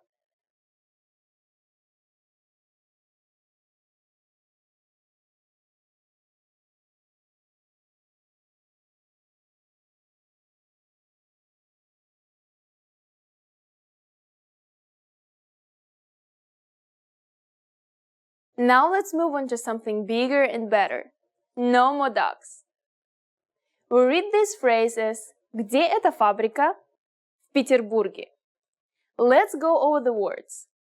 «Где» means where, and «эта фабрика» means the factory. So the question is, where is the factory? For the answer we responded «В Петербурге», which means in St. Petersburg. Where is the factory? In St. Petersburg. Let's write this. Где эта фабрика? В Петербурге.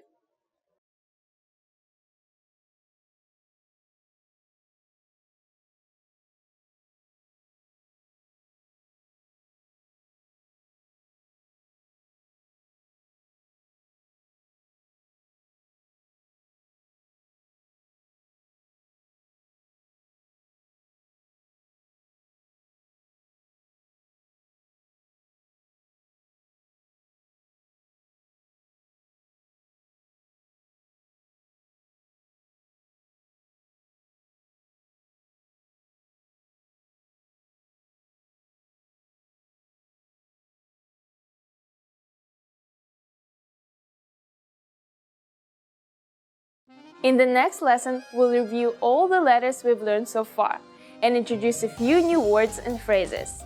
I hope you're excited. See you in the next Alphabet Made Easy lesson. Пока-пока!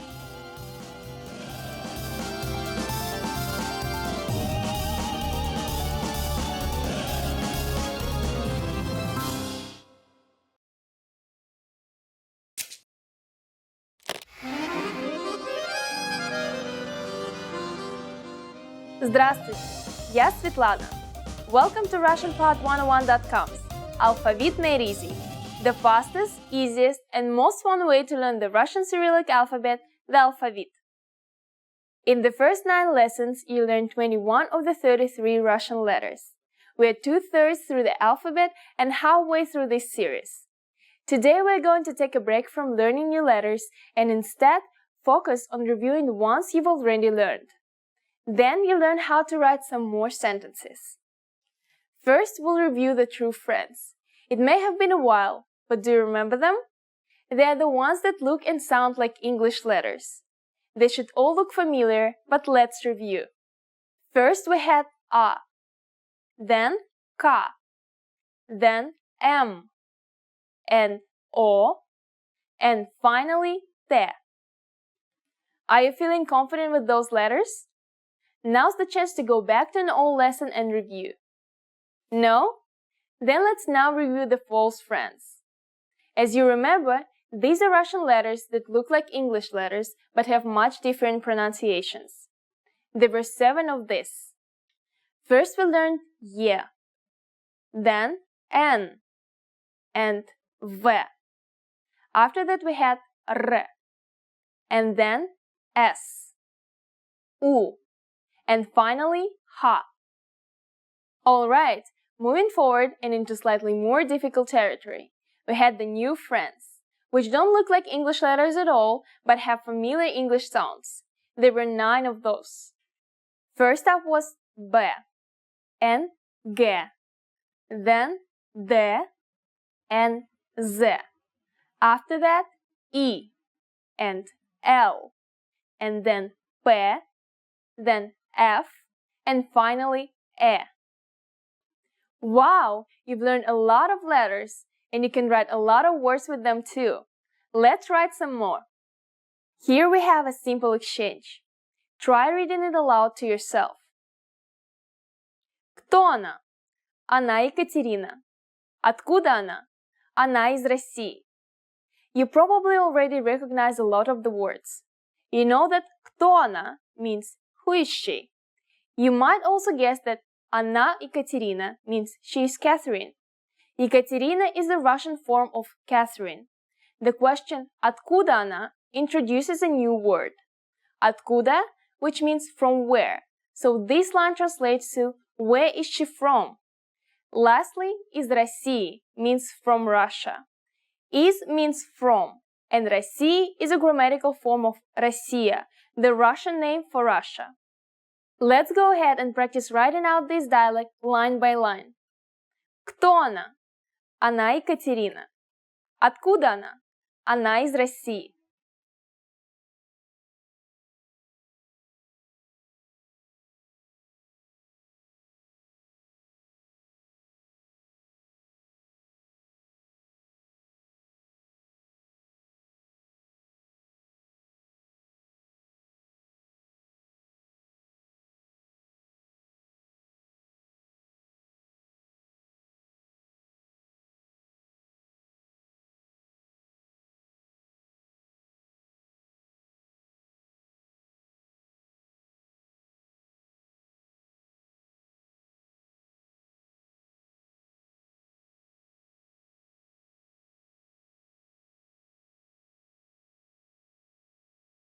Let's try another example. This one should be fun. First, try sounding out the words. Спасибо за внимание.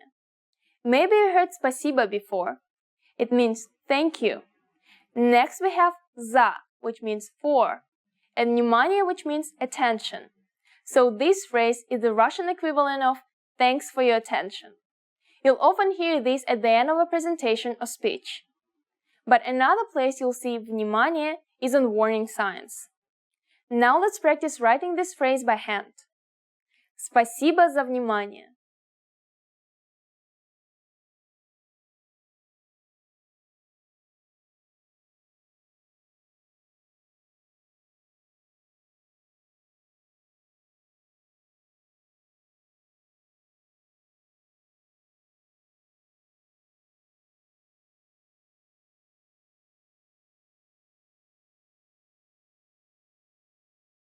Now it's time for Svetlana's insights. If you're in Russia, try and read signs around you. If that's not possible, by picking up a Russian book or newspaper, you'll have a great opportunity to start recognizing the letters in a real-world setting. If you're up for a real challenge, try and read people's handwriting. That's all for the review. No more friends for you. From the next lesson, we'll meet the strangers, the most foreign of the Russian letters for English learners. We'll learn that and much more in the next Alphabet Made Easy lesson. Пока-пока!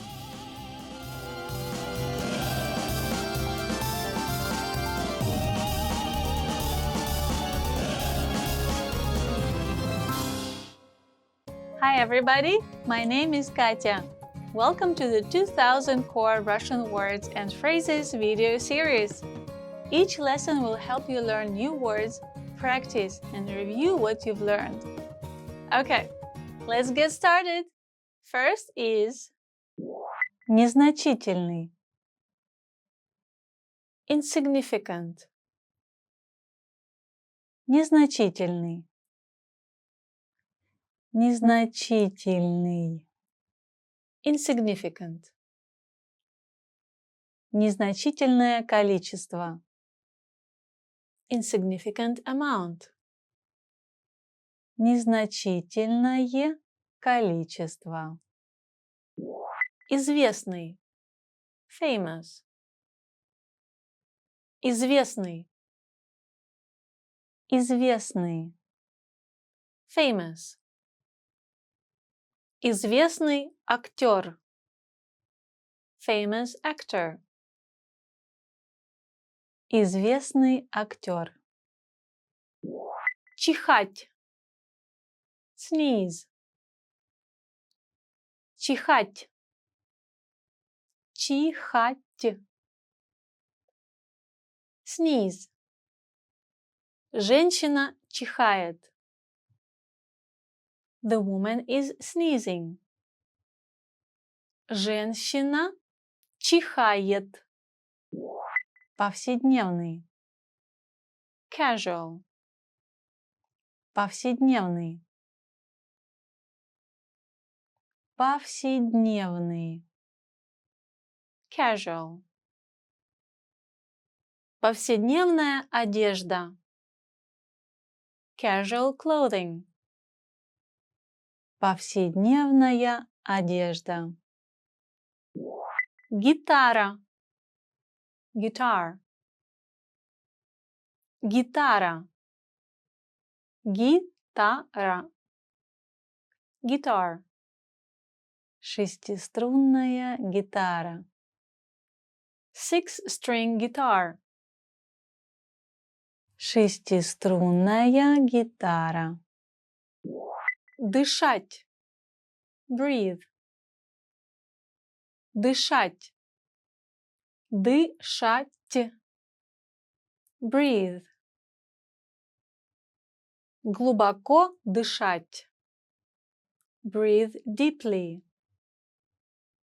Глубоко дышать.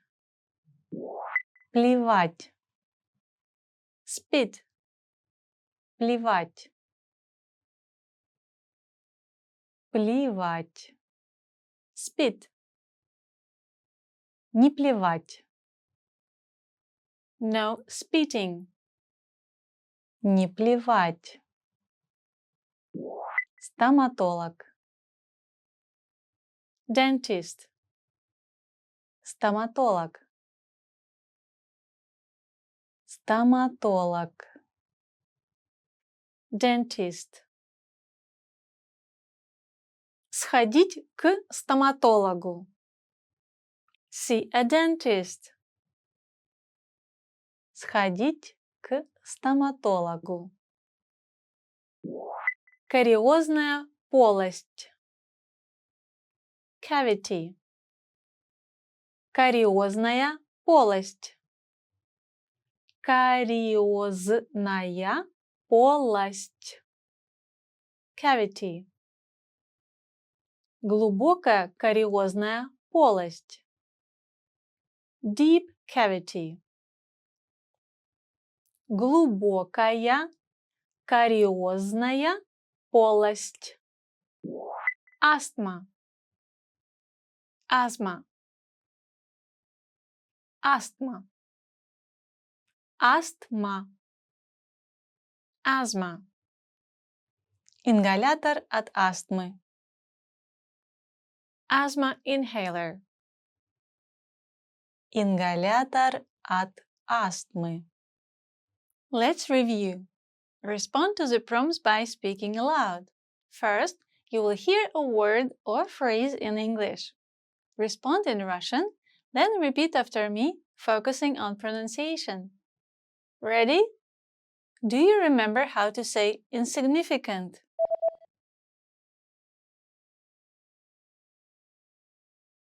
Незначительный. Незначительный. And how to say famous?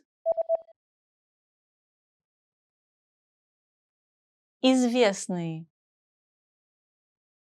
Известный. What about sneeze? Чихать. Чихать. Do you remember how to say casual? Повседневный. Повседневный. Let's try guitar. Гитара. Гитара. What about breathe?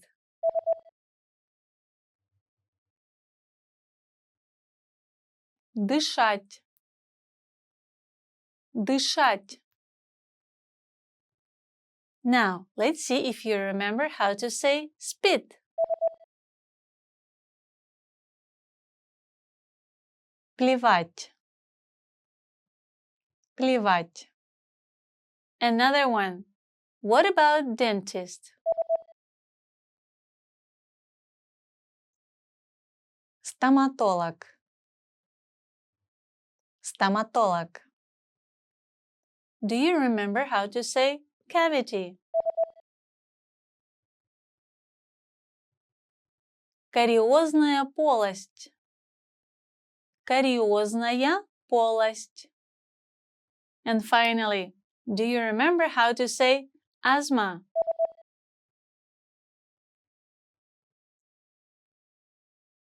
Asthma.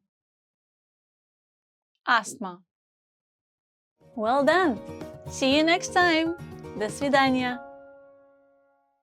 Hi everybody! My name is Katya. Welcome to the 2000 Core Russian Words and Phrases video series. Each lesson will help you learn new words, practice, and review what you've learned. Okay, let's get started. First is аллергия. Allergy. Аллергия. Аллергия. Allergy. Аллергия на пыльцу. Allergy to pollen. Аллергия на пыльцу.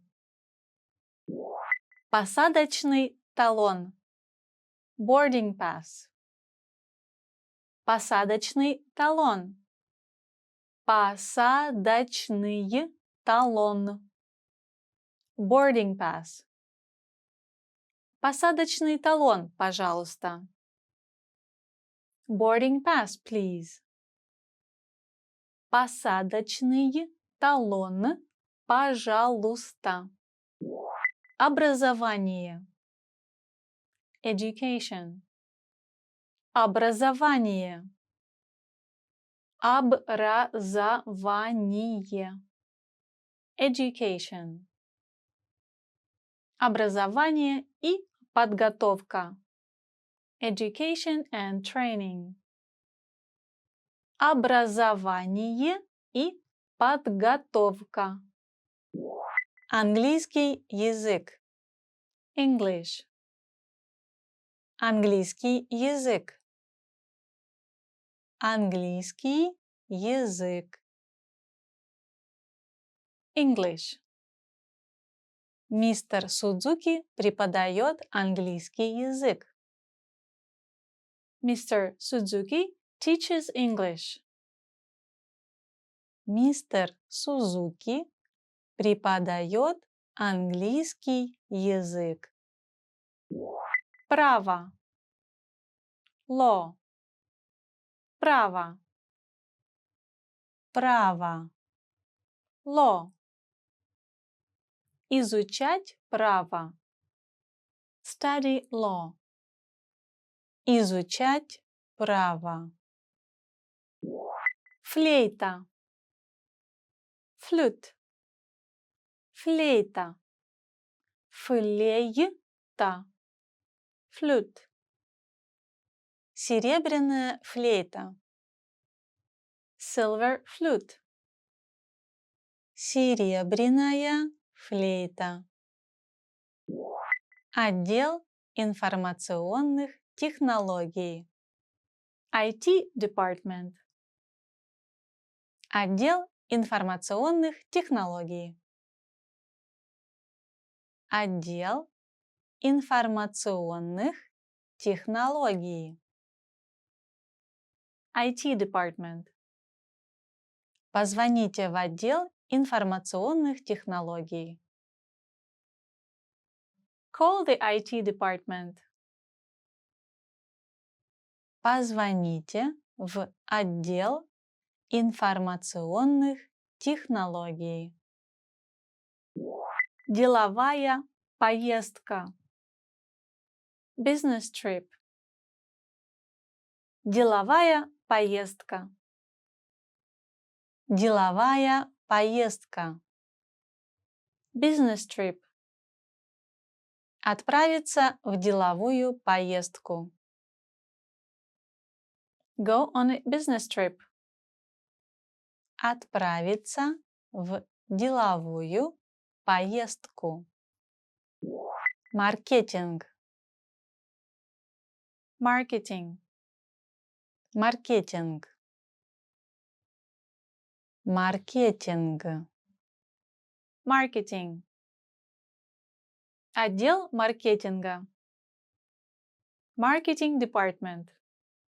Отдел маркетинга. Популярный. Popular. Популярный. Популярный. Popular. Популярный человек. Popular man. Популярный человек. Let's review. Respond to the prompts by speaking aloud. First, you will hear a word or phrase in English. Respond in Russian, then repeat after me, focusing on pronunciation. Ready? Do you remember how to say allergy?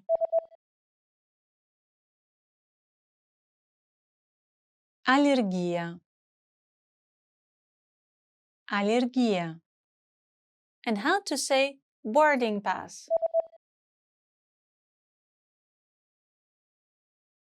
Посадочный талон. Посадочный талон. What about education? Образование. Образование. Do you remember how to say English? Английский язык. Английский язык. Let's try law.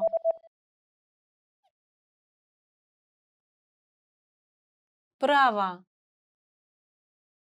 Право. What about flute?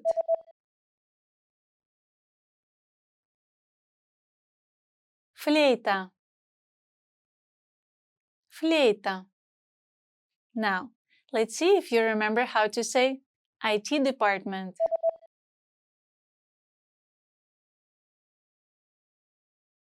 Отдел информационных технологий. Отдел информационных технологий. Another one. What about business trip?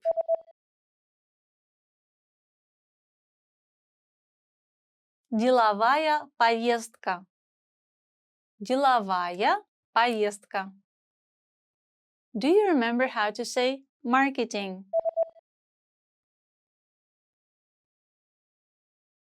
Маркетинг. Marketing. And finally, do you remember how to say popular?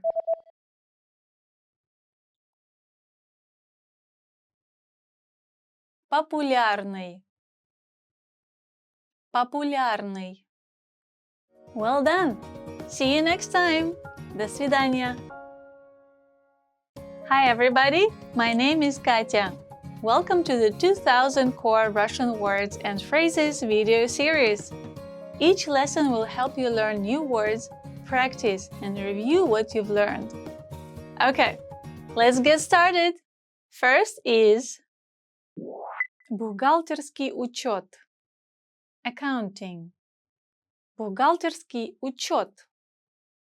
Бухгалтерский учет. Accounting. Вести бухгалтерский учет.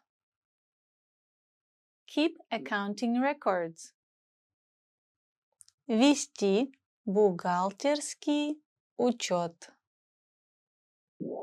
Премия. Bonus. Премия. Премия. Bonus. Годовая премия. Annual bonus.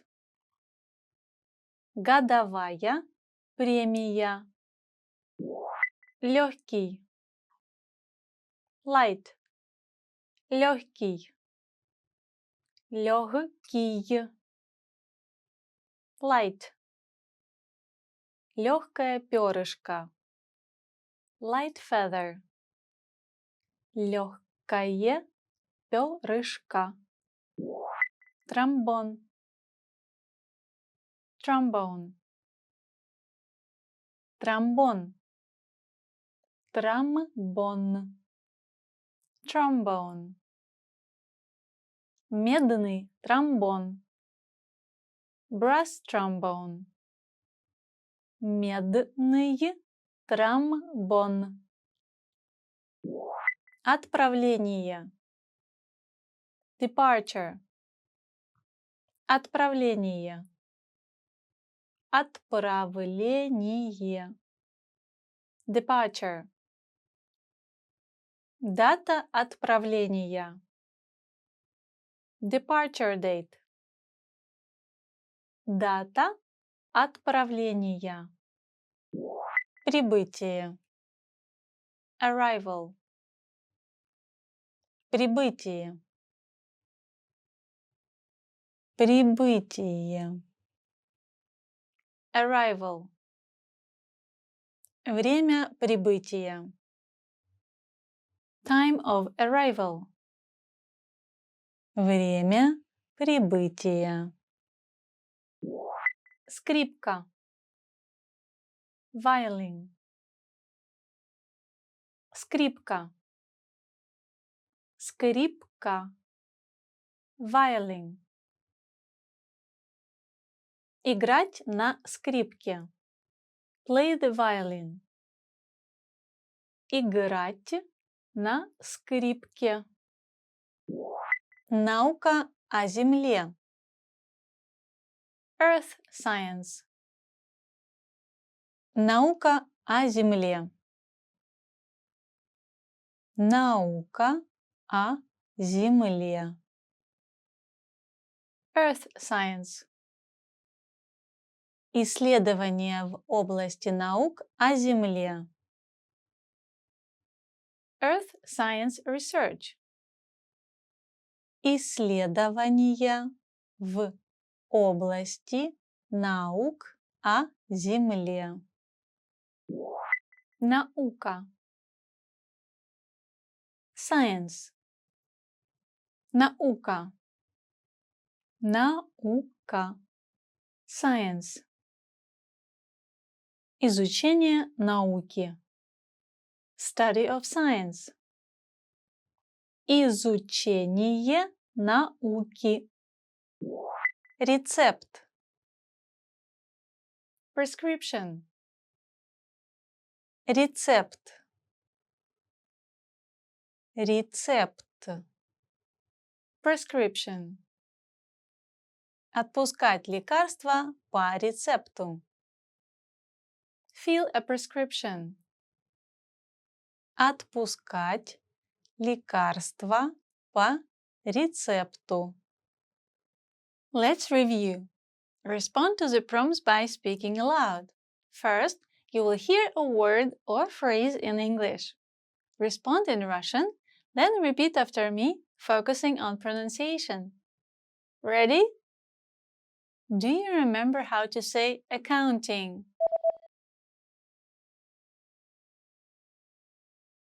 Бухгалтерский учет.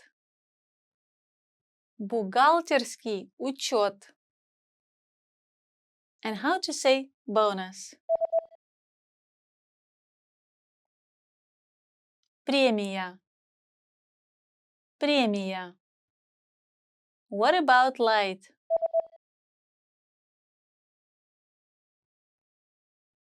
Легкий. Легкий. Do you remember how to say trombone?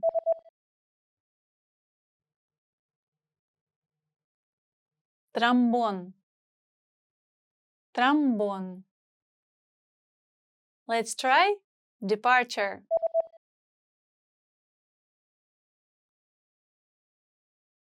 Отправление. Отправление. What about arrival?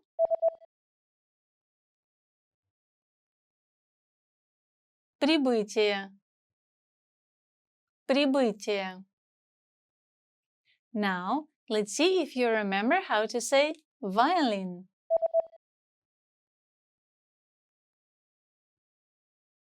Скрипка. Скрипка. Another one. What about earth science?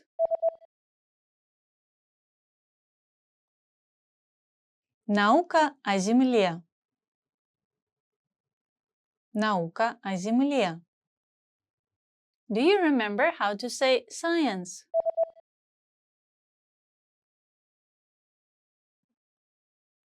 Наука. Наука. And finally, do you remember how to say prescription? Рецепт. Рецепт. Well done! See you next time! До свидания! Hi everybody! My name is Katya. Welcome to the 2000 Core Russian Words and Phrases video series. Each lesson will help you learn new words, practice, and review what you've learned. Okay, let's get started. First is багаж. Luggage. Багаж. Багаж. Luggage. Путешествовать с багажом. Travel with luggage. Путешествовать с багажом. Бинт. Bandage. Бинт. Бинт. Bandage. Обмотать бинтом. Wrap with bandage. Обмотать бинтом. Пациент. Patient. Пациент. Пациент. Patient. Больной пациент. Sick patient. Больной пациент. Отдел. Department. Отдел. Отдел. Department. Начальник отдела. Department manager. Начальник отдела. Бухгалтер. Accountant. Бухгалтер. Бухгалтер. Accountant. Сертифицированный бухгалтер. Licensed accountant. Сертифицированный бухгалтер. Юрист. Lawyer. Юрист. Юрист. Lawyer. Юрист компании. Company lawyer. Юрист компании. Зарплата. Wage. Зарплата. Зарплата. Wage. Минимальная зарплата. Minimum wage. Минимальная зарплата. Пианино. Piano. Пианино. Пианино. Piano. Играть на пианино. Play the piano. Играть на пианино. Номер рейса. Flight number. Номер рейса. Номер рейса. Flight number. Номер рейса 345. Flight number 345. Номер рейса 345. Сельское хозяйство. Agriculture. Сельское хозяйство. Сельское хозяйство. Agriculture. Сельское хозяйство является важной отраслью каждой страны. Agriculture is an important industry in every country.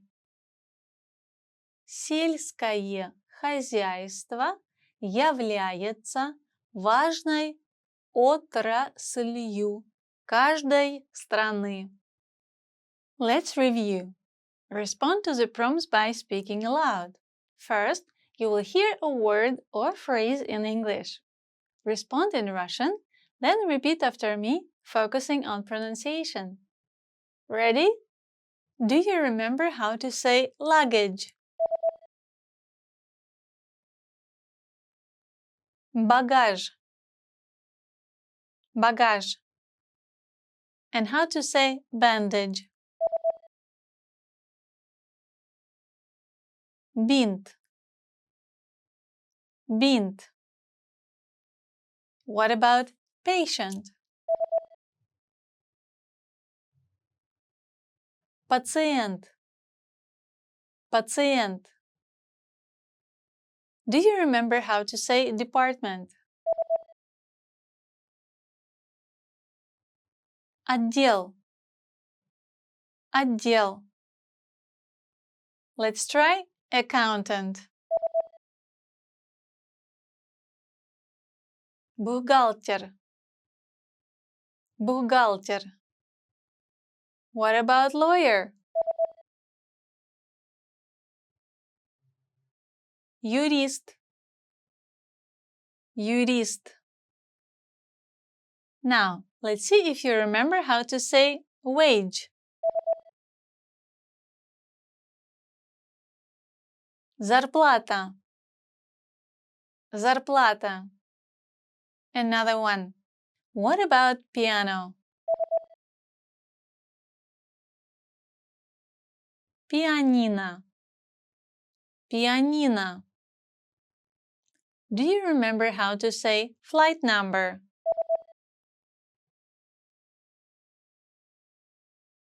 Номер рейса. Номер рейса. And finally, do you remember how to say agriculture?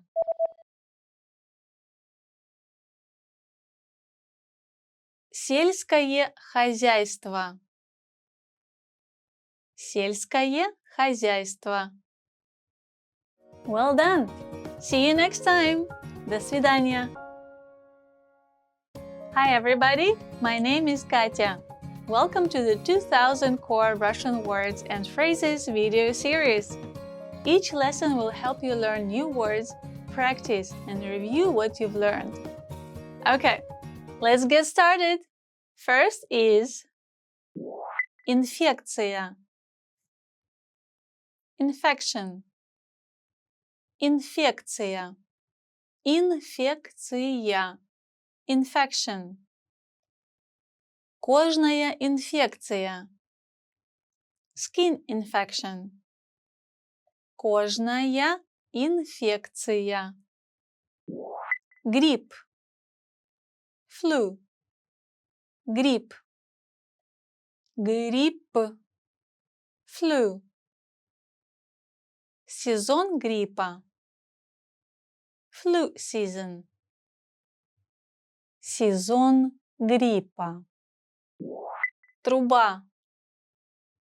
Trumpet. Труба. Труба. Trumpet. Духовая труба. Brass trumpet. Духовая труба. Выход на посадку. Departure gate. Выход на посадку. Выход на посадку. Departure gate. Выход на посадку 43. Departure gate 43. Выход на посадку 43. Социология. Sociology. Социология. Социология. Sociology. Изучение социологии. Study of sociology. Изучение социологии. Steward. Flight attendant. Steward. Steward. Flight attendant. Молодой стюард. Young flight attendant. Молодой стюард. Кресло. Seat. Кресло. Кресло. Seat. Кресло самолета. Airplane seat. Кресло самолета. Медицина. Medicine. Медицина. Медицина. Medicine. Область медицины. Field of medicine. Область медицины. Эконом-класс. Economy class. Эконом-класс. Эконом-класс. Economy class. Билеты в эконом-класс. Economy class tickets. Билеты в эконом-класс. Рейс. Flight. Рейс. Рейс. Flight. Посадочный талон на рейс. Boarding pass for the flight. Посадочный талон на рейс. Let's review. Respond to the prompts by speaking aloud. First, you will hear a word or phrase in English. Respond in Russian, then repeat after me, focusing on pronunciation. Ready? Do you remember how to say infection? Инфекция. Инфекция. And how to say flu?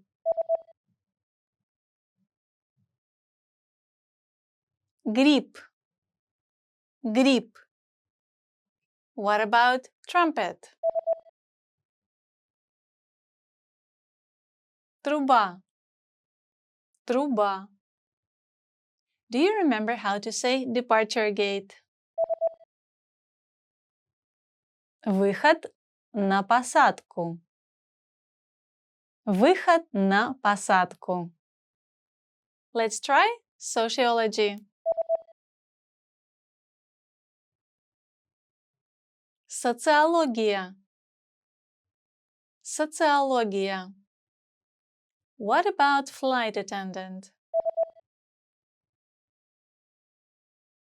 Steward. Steward. Now, let's see if you remember how to say seat. Кресло. Кресло. Another one. What about medicine? Медицина. Медицина. Do you remember how to say economy class?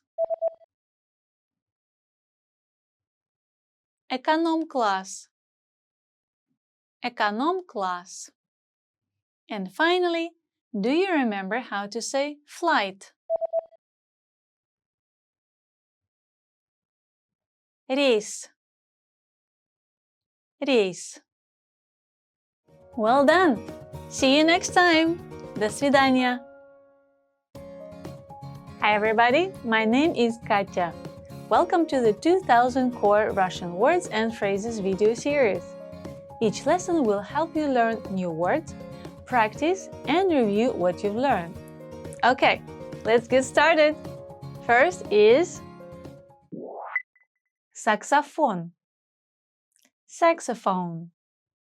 Saxophone. Saxophone.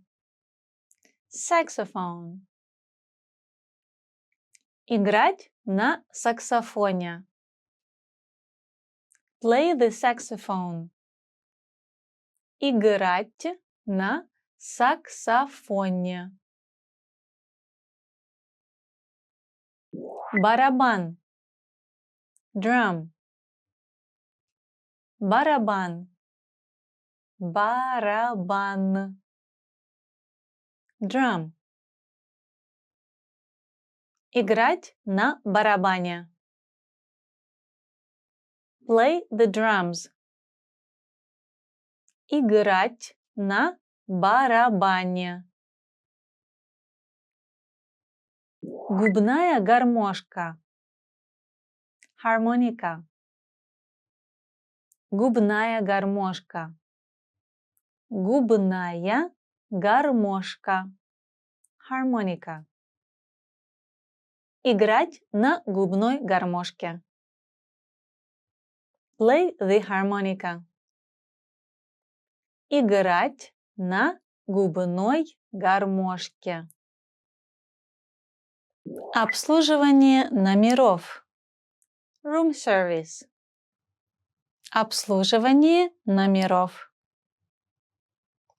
Обслуживание номеров. Room service. Официант осуществляет обслуживание номеров. The waiter is delivering room service. Официант осуществляет обслуживание номеров. Чек. Receipt. Чек. Чек. Receipt. Гостиничный чек. Hotel receipt. Гостиничный чек. Wi-Fi. Wi-Fi. Wi-Fi. Wi-Fi. Wi-Fi. Wi-Fi маршрутизатор. Wi-Fi router. Wi-Fi маршрутизатор. Мусорное ведро. Garbage pail. Мусорное ведро. Мусорное ведро. Garbage pail. Оставляйте мусорное ведро около обочины каждый вторник, чтобы его опорожнили. Put the garbage pail out by the curb every Tuesday to be emptied. Оставляйте мусорное ведро около обочины каждый вторник, чтобы его опорожнили. Конверт. Envelope. Конверт. Конверт. Envelope. Красный конверт. Red envelope. Красный конверт. Бумага. Paper. Бумага. Бумага. Paper. Клочок бумаги. Piece of paper. Клочок бумаги. Обручиться. Engage. Обручиться. Обручиться. Engage. Вы обручились? Мои поздравления! Are you engaged? Congratulations! Вы обручились? Мои поздравления! Let's review. Respond to the prompts by speaking aloud. First, you'll hear a word or phrase in English. Respond in Russian, then repeat after me, focusing on pronunciation. Ready? Do you remember how to say saxophone? Saxophone. Saxophone. And how to say drum? Барабан. Барабан. What about harmonica? Губная гармошка. Губная гармошка. Do you remember how to say room service? Обслуживание номеров. Обслуживание номеров. Let's try receipt.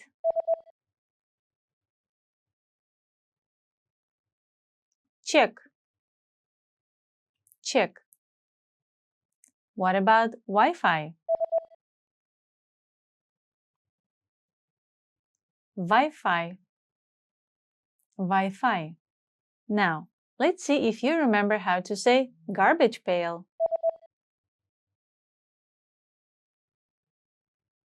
Мусорное ведро. Мусорное ведро. Another one. What about envelope? Конверт. Конверт. Do you remember how to say paper?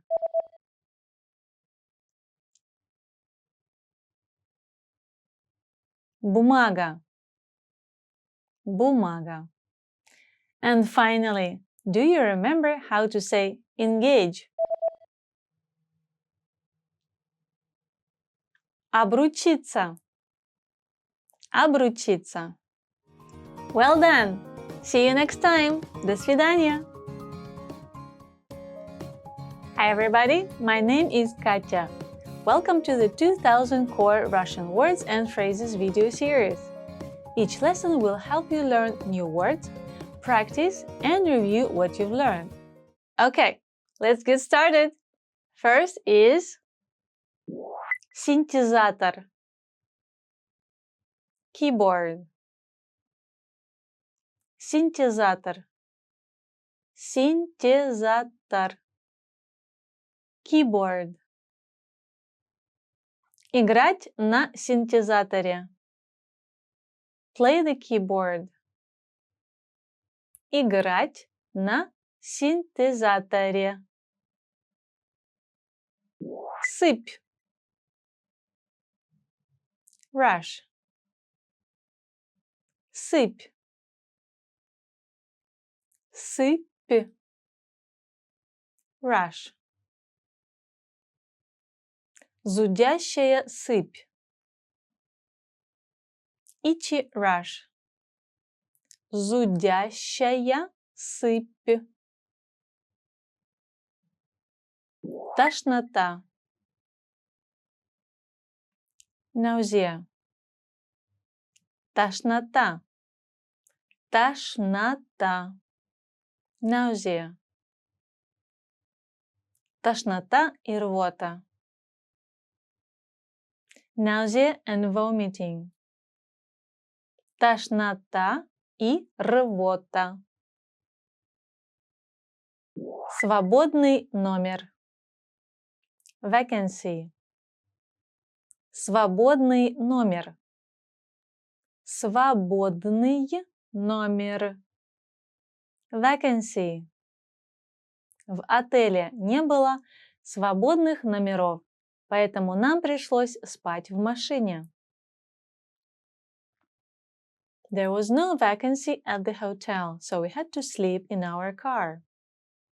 В отеле не было свободных номеров, поэтому нам пришлось спать в машине. Пинг-понг. Пинг-понг. Пинг-понг. Пинг-понг. Пинг-понг. Играть в пинг-понг. Play ping-pong. Играть в пинг-понг. Бег. running. Бег. Бег. Running. Бег на длинную дистанцию. Long distance running. Бег на длинную дистанцию. DVD. DVD. DVD. DVD. DVD. Вы можете взять на время книги, CD или DVD-диски в библиотеке.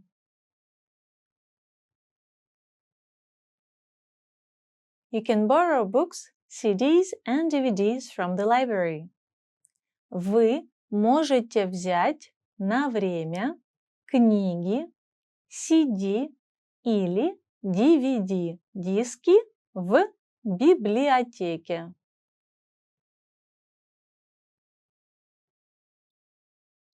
Скоба. Staple. Скоба. Скоба. Staple. У меня закончились скобы. I'm out of staples. У меня закончились скобы. Степлер. Stapler. Степлер. Степлер. Stapler. Верни мой степлер. Return my stapler. Верни мой степлер. Жениться. Marry.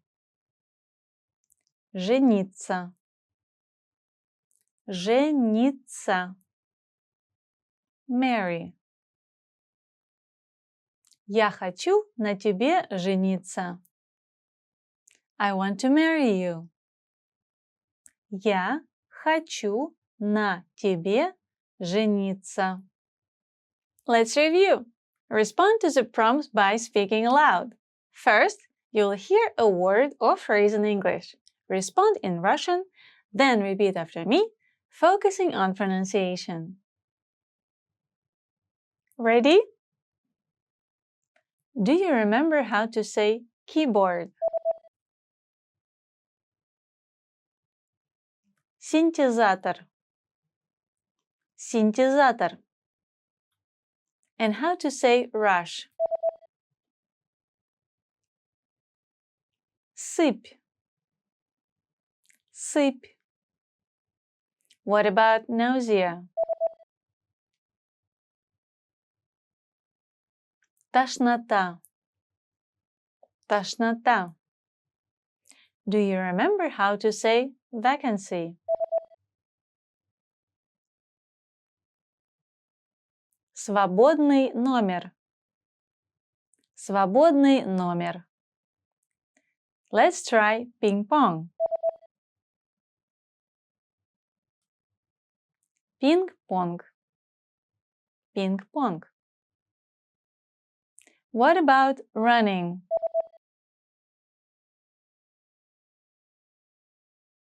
Бег. Бег. Now, let's see if you remember how to say DVD. DVD. DVD. Another one. What about staple? Скоба. Скоба. Do you remember how to say stapler?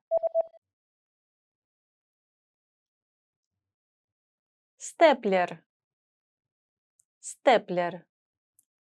And finally, do you remember how to say marry?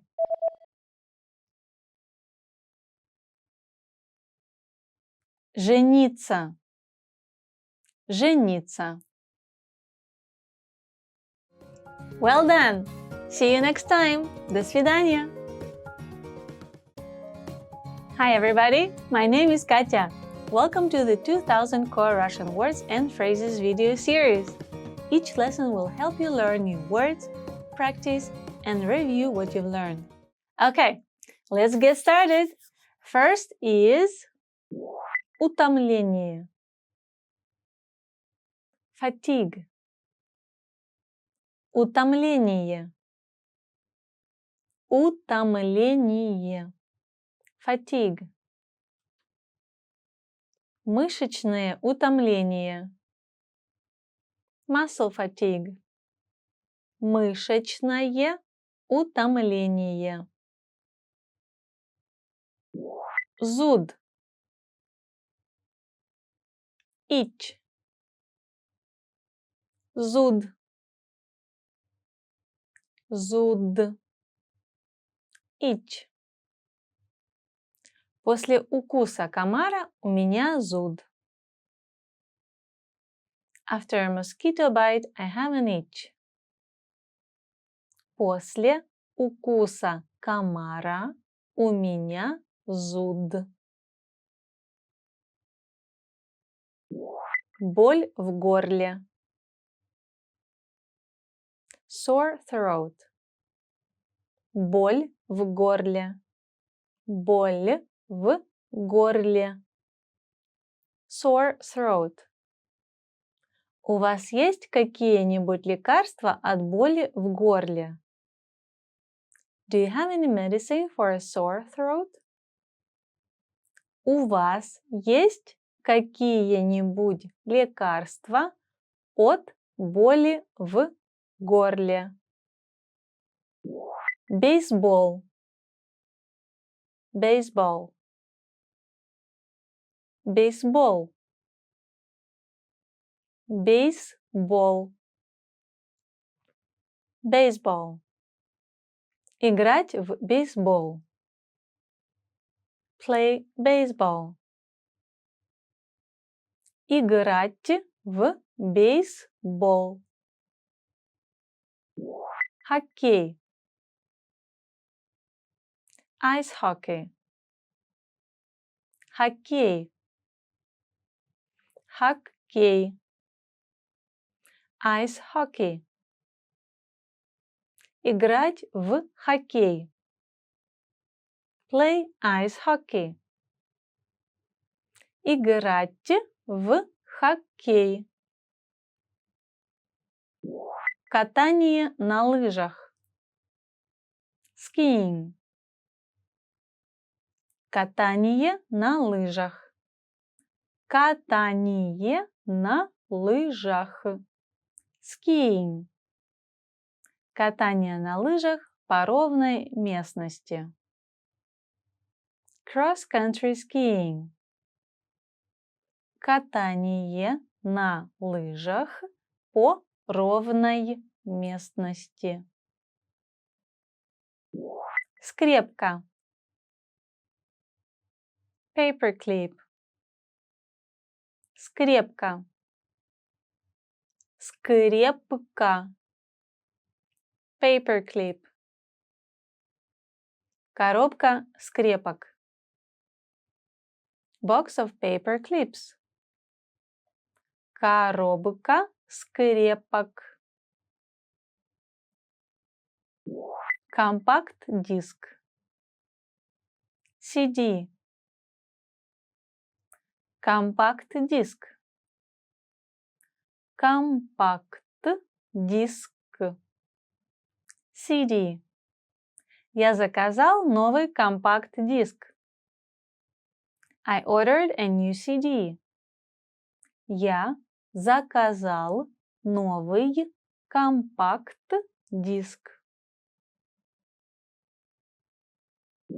Покупать. Buy. Покупать. Покупать. Buy. Покупать еду. Buy food. Покупать еду. Madrid. Madrid. Madrid. Madrid. Madrid. Madrid, Испания. Madrid, Spain. Madrid, Испания. Let's review. Respond to the prompts by speaking aloud. First, you'll hear a word or phrase in English. Respond in Russian, then repeat after me, focusing on pronunciation. Ready? Do you remember how to say fatigue? Утомление. Утомление. And how to say itch?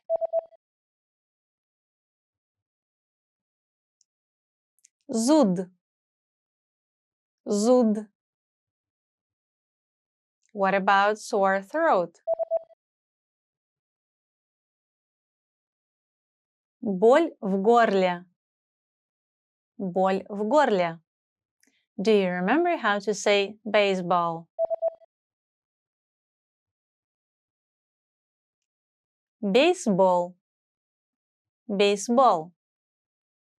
Let's try ice hockey. Хоккей. Хоккей. What about skiing? Катание на лыжах. Катание на лыжах. Now, let's see if you remember how to say paperclip.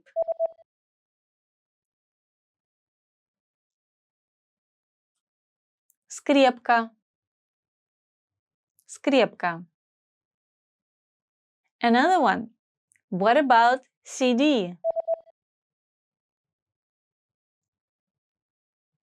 Компакт-диск. Компакт-диск. Do you remember how to say buy? Покупать. Покупать. And finally, do you remember how to say Madrid?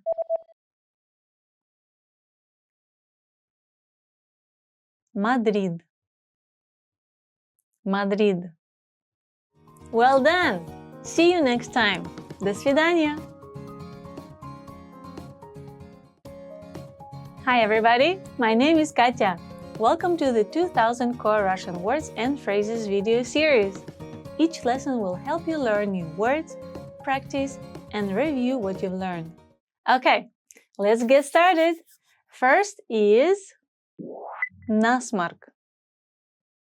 Runny nose. Насморк. Насморк. Runny nose. Иметь насморк. Have a runny nose. Иметь насморк. Страдать от головокружения. Dizzy. Страдать от головокружения. Страдать от головокружения. Dizzy. Я страдаю от головокружения. I feel dizzy. Я страдаю от головокружения. Заложенный нос. Stuffy nose. Заложенный нос. Заложенный нос. Stuffy nose. Заложенный нос вызывает чувство дискомфорта. A stuffy nose causes discomfort. Заложенный нос вызывает чувство дискомфорта. Волейбол. Волейбол. Волейбол. Волейбол. Volleyball.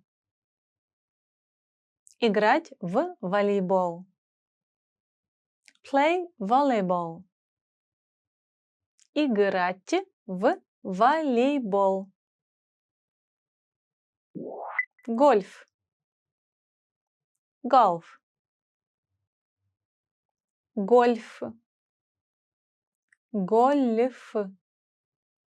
Golf. Играть в гольф. Play golf.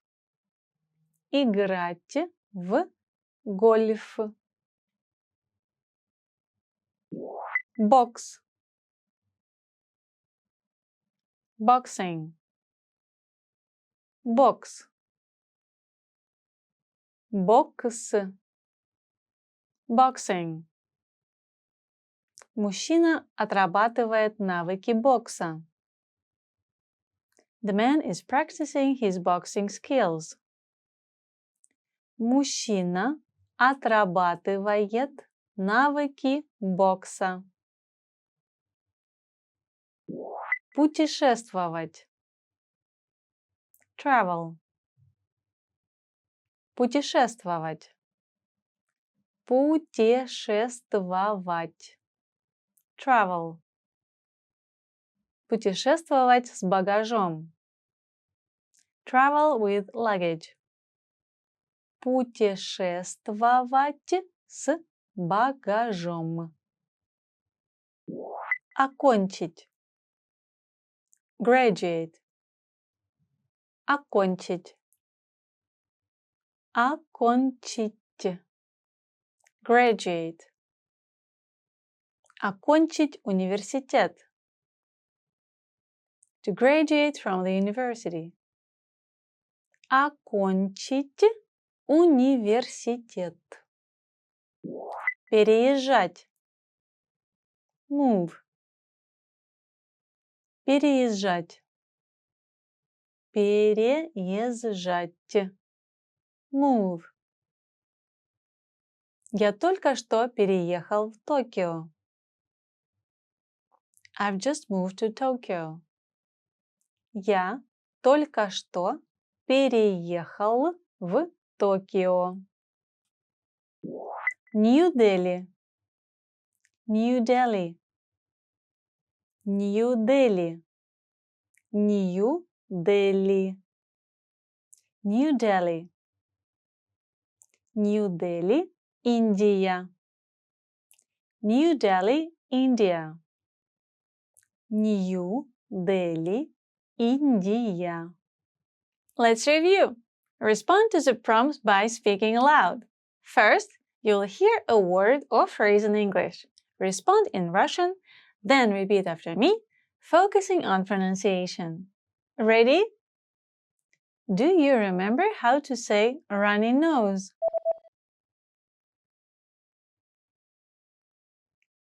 Насморк. Насморк. And how to say dizzy? Страдать от головокружения. Страдать от головокружения. What about stuffy nose? Заложенный нос. Заложенный нос. Do you remember how to say volleyball? Волейбол. Волейбол. Let's try golf. Гольф. Гольф. What about boxing? Box. Box. Now, let's see if you remember how to say travel. Путешествовать. Путешествовать. Another one. What about graduate? Окончить. Окончить. Do you remember how to say move? Переезжать. Переезжать. And finally, do you remember how to say New Delhi? New Delhi. New Delhi. Well done! See you next time. До свидания! Hi everybody, my name is Katya. Welcome to the 2000 Core Russian Words and Phrases video series. Each lesson will help you learn new words, practice, and review what you've learned. Okay, let's get started. First is vestibule, lobby, vestibule, vestibule, lobby, vestibule отеля, hotel lobby, vestibule отеля, услуга будильник, wake up service, услуга будильник, услуга будильник, wake up service. Я использовал услугу будильник, чтобы меня разбудили телефонным звонком в 6 утра. I used the wake up service to call me at 6 o'clock a.m. Я использовал услугу будильник, чтобы меня разбудили телефонным звонком в 6 утра. Номер люкс. Suite. Номер люкс. Номер люкс. Suite. Номер люкс в отеле. Hotel suite. Номер люкс в отеле. Велоспорт. Cycling. Велоспорт. Велоспорт. Cycling. Я занимаюсь велоспортом. I do cycling. Я занимаюсь велоспортом. Автогонка. Auto racing. Автогонка. Автогонка. Auto racing. Правила автогонки. Auto racing rules. Правила автогонки. Скотч. Scotch tape. Скотч. Скотч. Scotch tape. Рулон скотча. Roll of scotch tape. Рулон скотча. Родиться. Be born. Родиться. Родиться. Be born. Я родился в 1980 году. I was born in 1980. Я родился в 1980 году. Устроиться на работу. Get a job. Устроиться на работу. Устроиться на работу. Get a job. Мой брат наконец-то устроился на работу. My brother finally got a job. Мой брат наконец-то устроился на работу. Умирать. Die. Умирать. Умирать. Die. Умирать от болезни. Die of an illness. Умирать от болезни. Токио. Tokyo. Токио. Токио. Tokyo. Город Токио, Япония. City of Tokyo, Japan. Город Токио, Япония. Let's review. Respond to the prompts by speaking aloud. First, you'll hear a word or phrase in English. Respond in Russian, then repeat after me, focusing on pronunciation. Ready? Do you remember how to say lobby?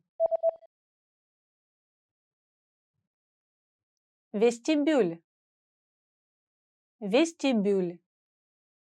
And how to say wake-up service?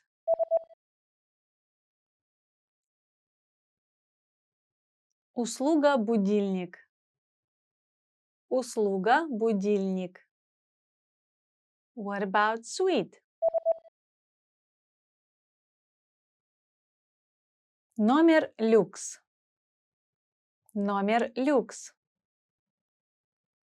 Do you remember how to say cycling? Велоспорт. Велоспорт. Let's try auto racing.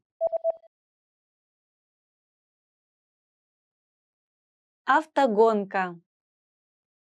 Автогонка. What about scotch tape?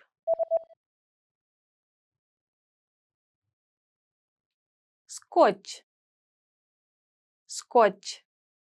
Now let's see if you remember how to say be born. Родиться. Родиться. Another one. What about get a job? Устроиться на работу. Устроиться на работу. Do you remember how to say die? Умирать. Умирать. And finally, do you remember how to say Tokyo?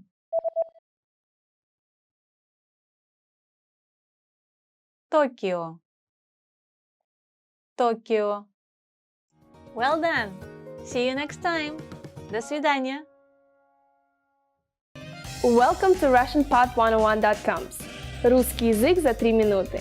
The fastest, easiest and the most fun way to learn Russian. Привет, меня зовут Светлана. Очень приятно. Hi, I'm Svetlana. Nice to meet you. In this series, we're going to learn basic Russian expressions. It's super easy and it takes only 3 minutes. In this lesson, you are going to learn how to introduce yourself in Russian. There are a few ways to do so, depending on how formal you want to be. Let's first take a look at an informal way to introduce yourself in Russian. It's very short and simple. Привет, меня зовут Светлана. Очень приятно. Hi, I'm Svetlana. Nice to meet you. Привет, меня зовут Светлана. Очень приятно. Start with the greeting «Привет». Then you introduce yourself by saying «Меня зовут» and then your name «Меня зовут Светлана». Finally say «Nice to meet you». The simplified and very casual phrase for it is «Очень приятно». The whole phrase will be «Привет, меня зовут Светлана. Очень приятно». Now let's take a look at more formal version for greeting and self-introduction. It's a bit longer than the previous one. You ready? Here we go. Здравствуйте, меня зовут Светлана. Приятно познакомиться. Hello, my name is Svetlana. It's a pleasure to meet you. Здравствуйте, меня зовут Светлана. Приятно познакомиться. What has changed from the previous introduction? Let's take a closer look at these together. First, we changed the greeting word «привет» to «здравствуйте». It's very formal and official greeting which can be used any time of the day, morning, afternoon, evening, or even at night. Luckily, the phrase you use to introduce your name stays the same. Меня зовут Светлана. Next, after giving your name, you say «приятно познакомиться». It's more formal, but can be used in informal greeting as well. It literally means it's a pleasure to meet you. Once more, the formal way to introduce yourself is «Здравствуйте, меня зовут Светлана. Приятно познакомиться». In the sentence «Меня зовут Светлана», «меня» is myself, and «зовут» is to be called. So the literal translation is I'm called Svetlana. Unlike English, where I would say my name is Svetlana, in Russian we basically say somebody calls me Svetlana. Interesting, huh? Now it's time for Svetlana's tips. It's common to shake hands both when you greet somebody and leave them in Russia. Handshaking is more common for men, but women also practice it a lot lately. And don't forget direct eye contact. It's very important in Russia. Good friends usually give hugs and kiss each other on the cheeks 3 times. In the last lesson, we learned how to introduce ourselves in Russian. Today we are going to learn how to use good manners as we thank people. Готовы? Are you ready? Поехали! Then let's start. There are several ways to thank people. Let's start with the most common phrase спасибо. Спасибо. Спасибо means thank you. To say thank you very much, you just need to add большое. Большое спасибо. Большое спасибо. Большое means big. In context, большое спасибо literally means big thanks. So when someone thanks you, how should you answer? There are several ways to respond to this phrase. One which is fairly close in translation to the English phrase "you're welcome" is «пожалуйста». It's very common in Russia, but we also use another phrase quite often, «не за что», which means not at all. The word «пожалуйста» means something like please in English. Пожалуйста. In English, it sounds a little bit strange to say please when somebody thanks you, right? But by using this word, you're indicating that you are pleased to be helpful. «Не за что» means more or less the same thing as «пожалуйста», but offers a little more courtesy. Say «не за что». «Не за что». One which is fairly close in translation to the English phrase «you're welcome» is «пожалуйста». It's very common in Russia, but we also use another phrase quite often, «не за что», which means not at all.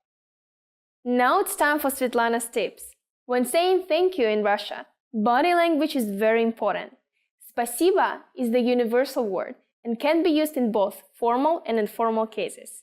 You can make it sound more formal just by changing your intonation, like this. Спасибо.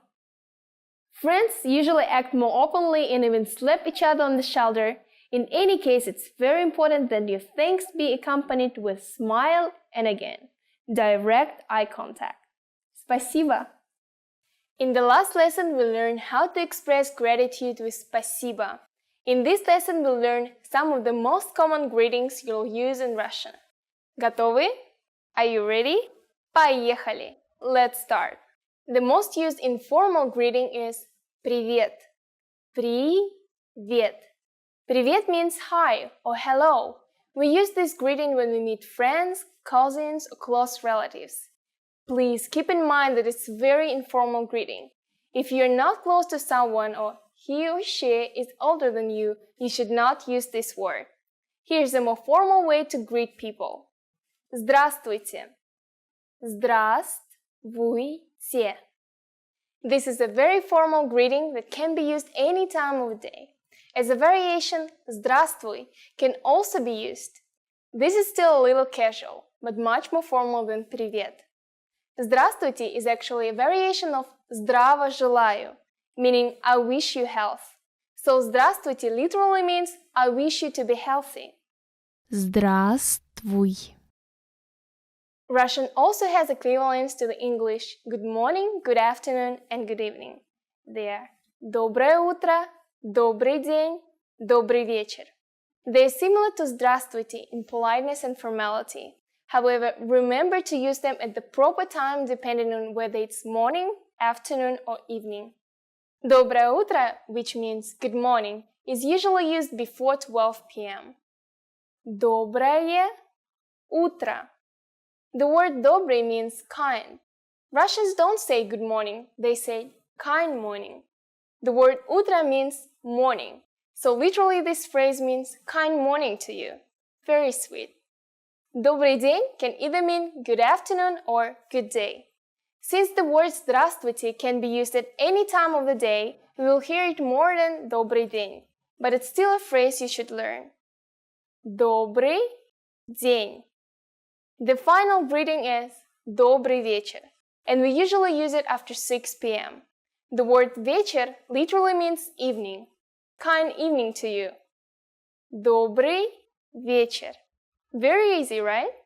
The usual way to say goodbye in almost any situation is до свидания, which literally means till the next meeting. До свидания. If you're on casual terms with somebody, you may also use пока, which means bye or see you later. Пока. The phrase you use when leaving someone in the evening or just before bed is спокойной ночи. This phrase works both for formal and informal situations. Спокойной ночи. You can now greet people in many different ways in Russia. Congratulations! Now it's time for Svetlana's tips. As I mentioned in our first lesson, Russians commonly greet each other by shaking hands or slightly nodding the head. What I want to add to this is that Russians are very superstitious people, so we never shake hands over the threshold between rooms. It's considered to be unlucky. So always go into the room first before shaking hands. Women usually kiss each other on the cheek 3 times, starting with the left cheek. Men hug and pat each other's backs. In the last lesson, we learned the most common forms of greetings in Russian. Do you remember them? In this lesson, we are going to learn a very useful phrase. Do you speak English? If you find yourself in a situation when you need assistance in English, this phrase can be a lifesaver. And because you're asking it in Russian, you can be sure that everyone will understand what you are saying, even if the answer is no. Here's the informal way to say it. Ты говоришь по-английски? Ты говоришь по-английски? In Russian, verbs change depending on the pronoun that is used.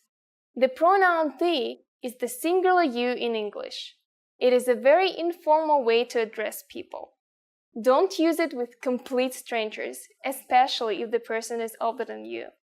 I don't recommend that you use it during formal gatherings either, such as business meetings, conferences, and so on. The verb говоришь means speak in English. As I already mentioned, verbs usually change in Russian, according to the pronoun and time. The original form for the verb говоришь is говорить. To learn how to properly conjugate Russian verbs like говорить, please take a look at our Absolute Beginner series on RussianPod101.com. You can find very detailed grammar lessons and resources there. To make this sentence a question, we don't need to change the word order or anything like that. All we need is to change our intonation. You speak English is Ты говоришь по-английски. But do you speak English is Ты говоришь по-английски? A more polite way to ask this question in Russian is to use the pronoun вы, which is translated in English as the plural you.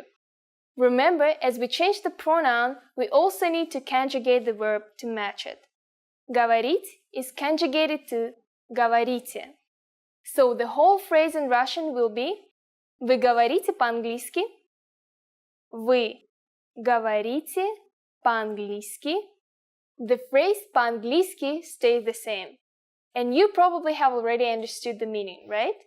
It means in English. Very easy. By adding извините, excuse me, you make the sentence even more polite. Извините, Вы говорите по-английски? Извините. Вы говорите по-английски?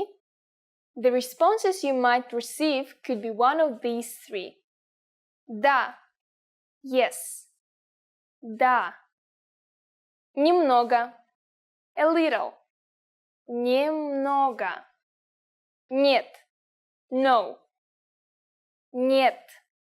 The full version for the negative sentence will be Нет, я не говорю по-английски. Since this is a negation, we need to add the particle не before the verb говорю.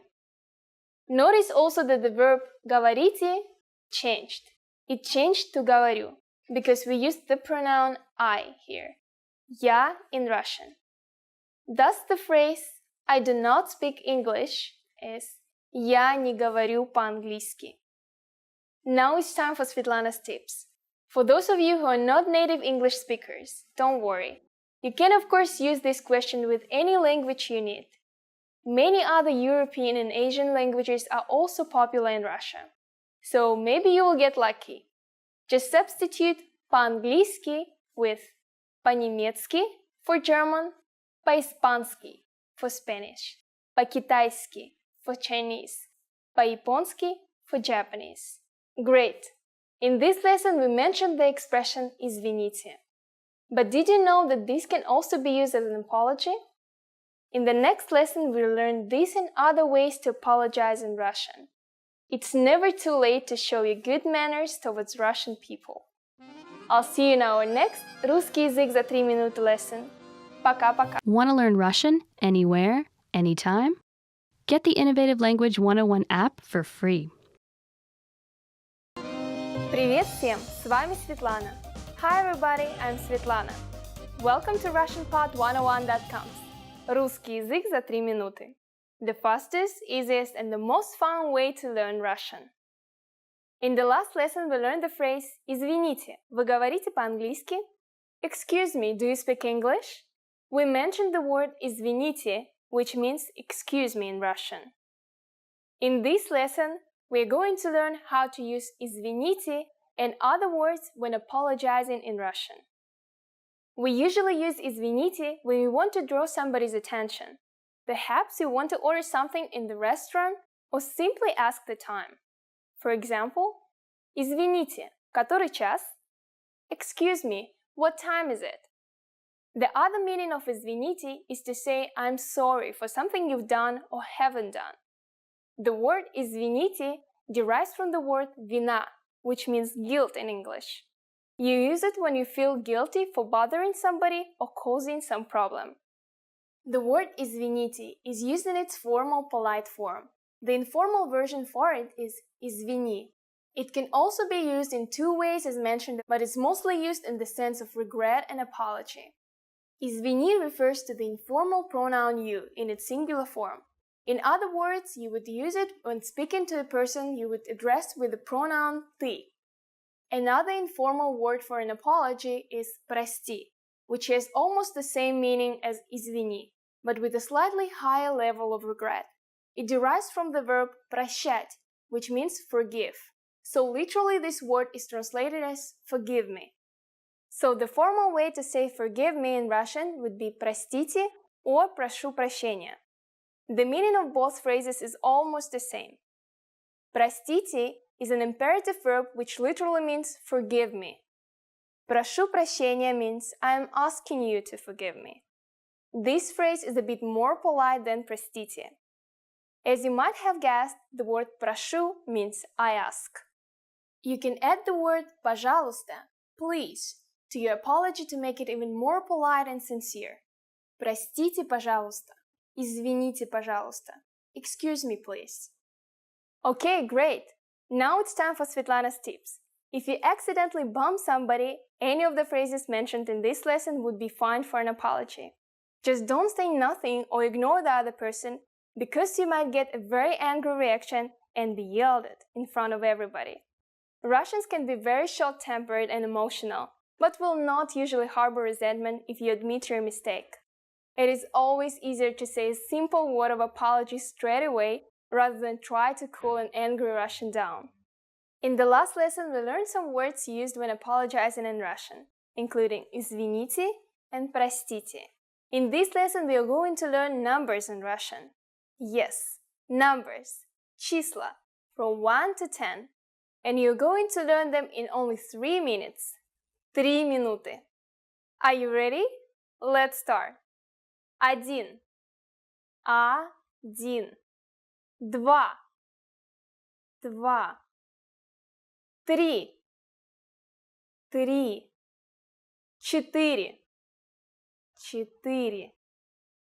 5. 5.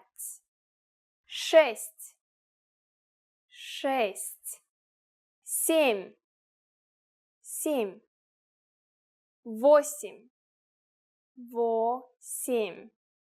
8. 8. 9. 9. 10. 10. Okay, now repeat after me. I'll say the numbers and give you time to repeat each one. 1, 2, 3, 4, 5, 6, 7, 8, 9, 10. Great job! What comes before 1? Do you know? It is 0. Ноль. Ноль. You don't have any more excuses. Now you can give friends your cell phone number in Russian. Let's try together. We'll use the phrase мой номер телефона, which means my telephone number is. Мой номер телефона. Мой номер телефона 8 9 2 4 5 7 1 3 6 10. Can you read it by yourself? 8 9 2 4 5 7 1 3 6 10. Perfect! Now it's time for Svetlana's tips. Numbers are used everywhere. Usually when Russians say phone numbers, they combine the single numbers into tens and hundreds. But if it's a short number that contains less than 6 numerals, it's usually pronounced as the separate digits. Learn your numbers well, so you can be ready for real-life situations. In the last lesson, we learned the numbers from 1 to 10. Do you remember them? I'll remind you. 1, 2, 3, 4, 5, 6, 7, 8, 9, 10. And now let's continue from 11. 11. 11. 12. 12.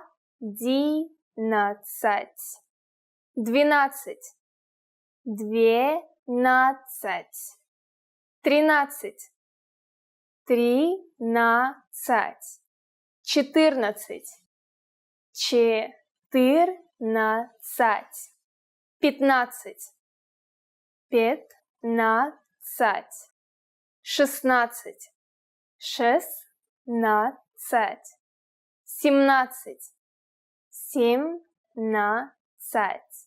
14. 14. 15. 15. 16. 16. 17. 17. 18. 18. 19. 19. And finally we have 20. 20. Okay, now repeat after me. I'll say the numbers and give you time to repeat each one. 11. 12. 13. 14. 15.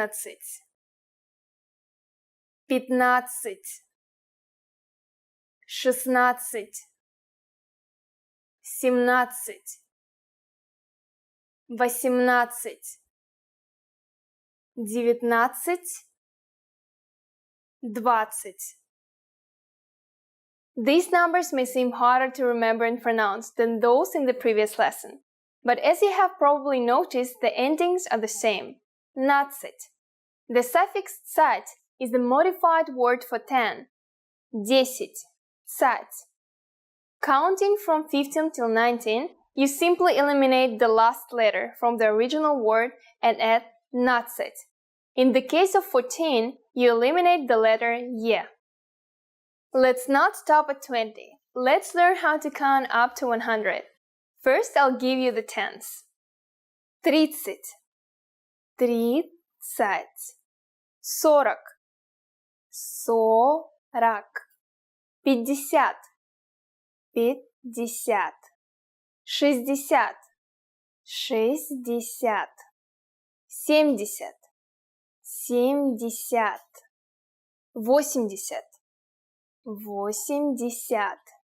90. 90. 100. 100. Remember I told you that the suffix цать means 10? Well, we have another modification for 10. It is десят. It is almost the same as the original word for 10, 10. In most cases, you simply add the number in front of it to multiply it by 10. 8, 8, plus десят, 10, is 80, 80. Easy! The word for 100 is also super easy. It's 100. I don't think you'll have any problems with this one. The last thing to learn today is how to form compound numbers above 20. Just take the tens and simply add the numbers you learned in the previous lesson. Let's try it out. How would you say 56 in Russian? Let's take it step by step. 50 is 50, and then add 6, 6, 56. It's done. Very easy, right? Let's make another number. For instance, 23. Take 20, 20, and add 3, 3. So we get 23. See? After only 2 lessons, you are now able to count to 100 in Russian. In the next lesson, we are going to put your number knowledge to use. Do you think you can go shopping in Russia now? If not, I'll be waiting for you in our next Русский язык за 3 минуты lesson. In the last lesson, we learned how to count in Russian. I hope you spent some time practicing the numbers, because they will come in handy today. Now we are going to learn how to go shopping in Russia. So you see something you like, and you want to ask the shop assistant how much it is. The first thing to say is «Извините». Do you remember the meaning? Right. Excuse me. Извините, сколько это стоит? Извините, сколько это стоит? Let's break it down to work out the meaning of these new words. Сколько means how much or how many. As you can see, it can be used both with countable nouns like people and uncountable nouns like time. The next word is это, which means this or that. And the last one is стоит, cost. If you want to be more specific when asking how much is this and refer to a certain type of object, you just need to drop the word это and place the object after the verb стоит. For example, сколько стоит хлеб? How much is the bread? Or сколько стоит мороженое? How much is the ice cream? But remember that Russian verbs change according to the noun. In this case, we have to be careful about using the nouns in plural and singular forms. For example, if we use the noun candies, which is plural, the verb will change. Извините, сколько стоят конфеты? Excuse me, how much are the candies? Извините, сколько стоят конфеты? As you might already know, the national currency in Russia is rubles, рубль, or рубли in the plural. So now let's hear the shop assistant's answer. He or she could answer by saying хлеб стоит 20 рублей. Мороженое стоит 15 рублей. Or конфеты стоят 50 рублей. Here comes our numbers. I'm sure you remember them and can easily understand the answer. Great job! Now it's time for Svetlana's tips. The prices in big shopping malls and department stores are mostly fixed. These shops may have some seasonal discounts or campaigns. But the prices in Russian markets, рынок or bazar, are very flexible. They really depend on your speaking and bargaining skills. People at these places are generally very open and friendly, and usually more than happy to find the most appropriate price to please both sides. He or she might even invite you in to have a drink. But always be aware of pickpockets and thieves. There are a lot of them in Russian markets. Do you know how to use Russian currency? We're going to learn how to do this and much more in the next lesson. I will see you soon in our next русский язык за 3 минуты lesson. Пока-пока. Hi everyone, I'm Gabriella. How are your Russian listening skills? In this video, you'll have a chance to test them out with a quiz. First, you'll see an image and hear a question. Next comes a short dialogue. Listen carefully and see if you can answer correctly. We'll show you the answer at the end. Are you ready? Женщина спрашивает кое-что у продавца в книжном магазине. Какую книгу хочет посмотреть женщина? Извините, могу я взглянуть на книгу вон на той полке? Которую книгу вы хотите посмотреть? Книгу о машинах. Подождите, пожалуйста. Вот эту? Верно. Вот, пожалуйста. Какую книгу хочет посмотреть женщина?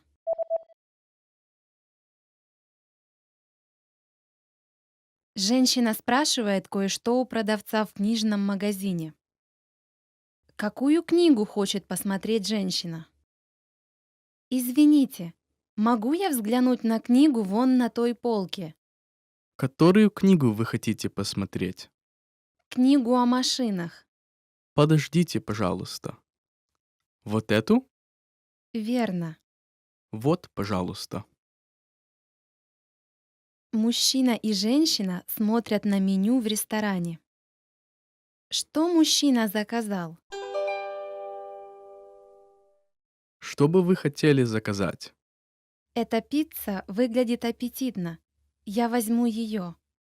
Я ел пиццу вчера, так что... Правда? Тогда как насчет гамбургера? Звучит неплохо. Я закажу его. Что мужчина заказал?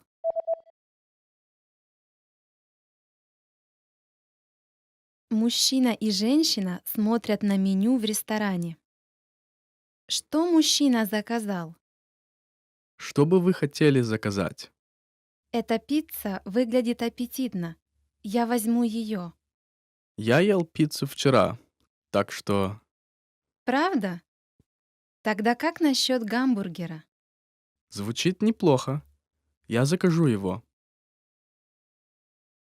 Мужчина разговаривает с клиникой по телефону.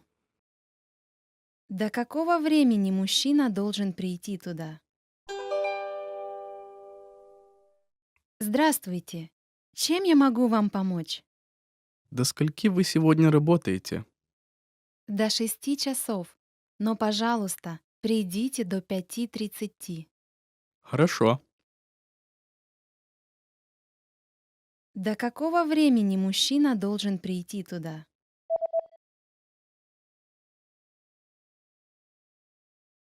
Мужчина разговаривает с клиникой по телефону.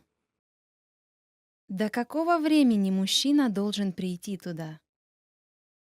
Здравствуйте. Чем я могу вам помочь? До скольки вы сегодня работаете? До 6 часов. Но, пожалуйста, придите до 5:30. Хорошо. Мальчик читает свой дневник. Что мальчик сделал в первую очередь в этот день? Сегодня была очень хорошая погода. После обеда я пошел в бассейн, а вечером я пошел смотреть кино. Кроме того, я учился утром. Это был очень хороший день. Что мальчик сделал в первую очередь в этот день?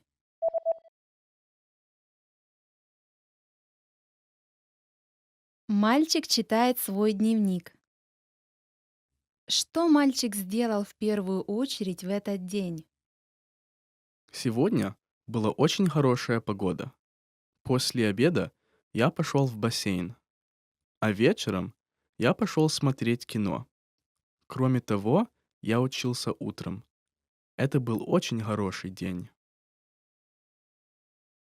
Мужчина и женщина рассматривают фотографию. На какую фотографию они смотрят? Это фотография футбольной команды вашего сына, не так ли? Который из них ваш сын? Вот этот. О, он самый высокий в команде. Он выше, чем я. На какую фотографию они смотрят?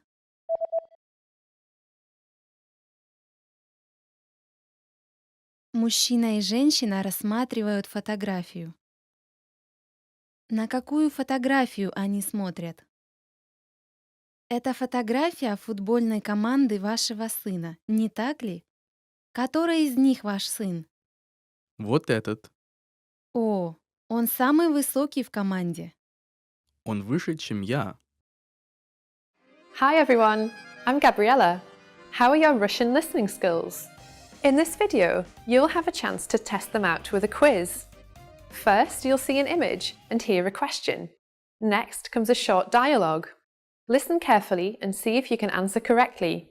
We'll show you the answer at the end. Are you ready? Мужчина и женщина разговаривают. Когда они собираются посмотреть фильм? Почему бы нам не сходить в кино в следующую субботу? Да, я бы с удовольствием, но я утром работаю. В котором часу ты закончишь работу? В 2 часа дня. Тогда давай встретимся в кафе в 3 часа, а в 4 часа посмотрим фильм. Хорошо. Когда они собираются посмотреть фильм?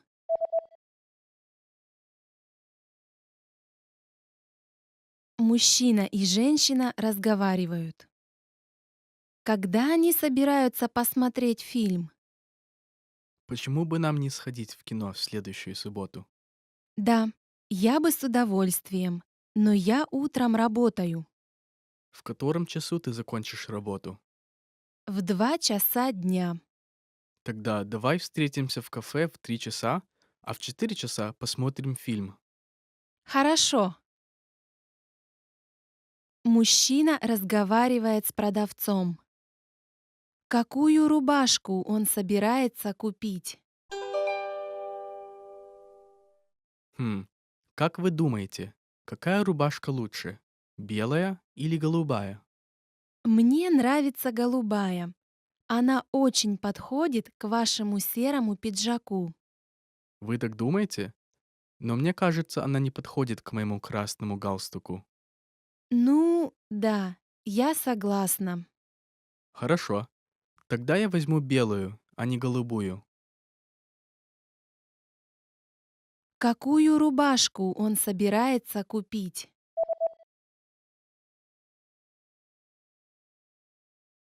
Мужчина разговаривает с продавцом. Какую рубашку он собирается купить?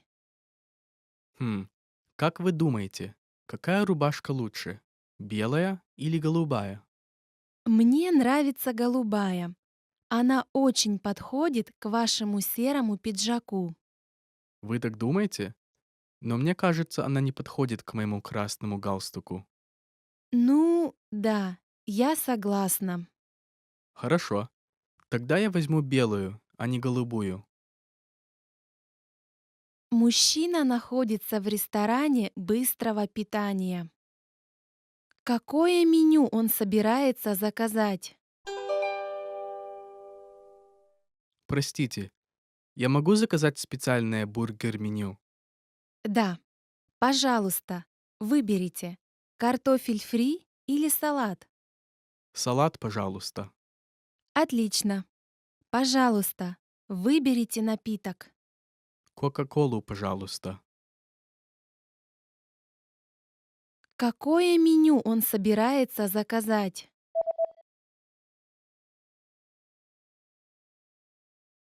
Мужчина находится в ресторане быстрого питания.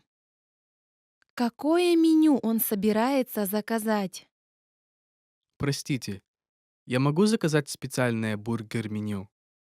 Да, пожалуйста, выберите картофель фри или салат. Салат, пожалуйста. Отлично. Пожалуйста, выберите напиток. Кока-колу, пожалуйста. Учительница готовит торт. Что учительница положила в него? Сегодня мы собираемся приготовить торт. Во-первых, смешайте масло и сахар.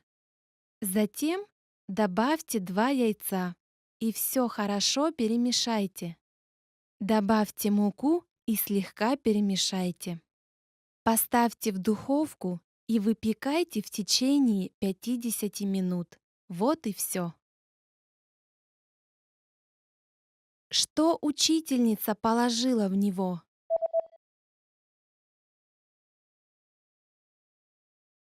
Учительница готовит торт.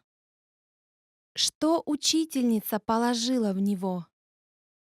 Сегодня мы собираемся приготовить торт. Во-первых, смешайте масло и сахар. Затем добавьте 2 яйца и все хорошо перемешайте. Добавьте муку и слегка перемешайте. Поставьте в духовку и выпекайте в течение 50 минут. Вот и все. Мужчина и женщина разговаривают. Что они сначала собираются сделать?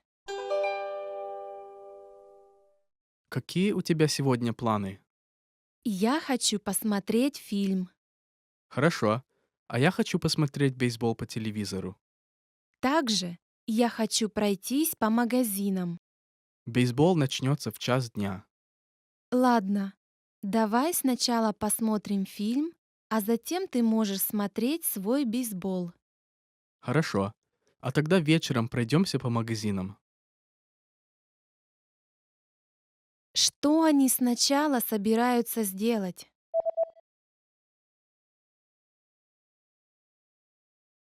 Мужчина и женщина разговаривают. Что они сначала собираются сделать? Какие у тебя сегодня планы? Я хочу посмотреть фильм. Хорошо.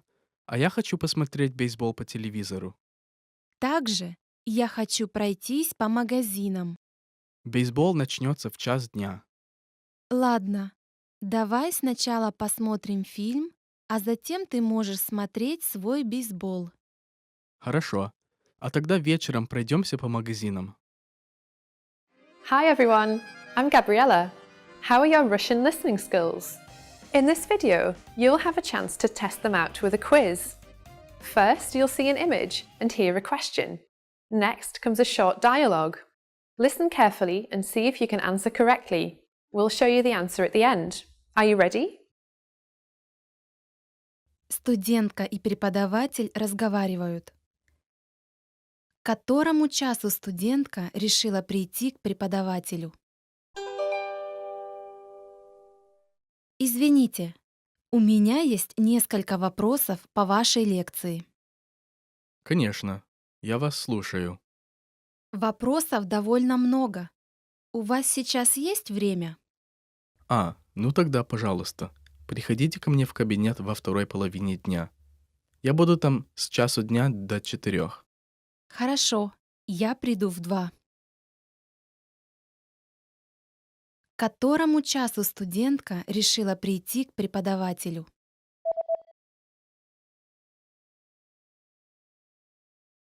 Студентка и преподаватель разговаривают.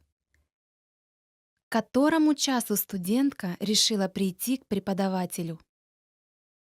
Извините, у меня есть несколько вопросов по вашей лекции. Конечно. Я вас слушаю. Вопросов довольно много. У вас сейчас есть время? Ну тогда, пожалуйста, приходите ко мне в кабинет во второй половине дня. Я буду там с часу дня до 4. Хорошо, я приду в 2. Женщина обедает в ресторане.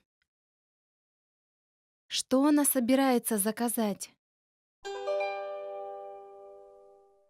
Что вам принести после основного блюда? Кофе или десерт? А какие у вас есть десерты?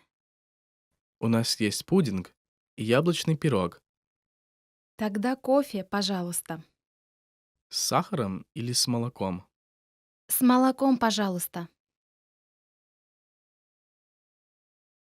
Что она собирается заказать?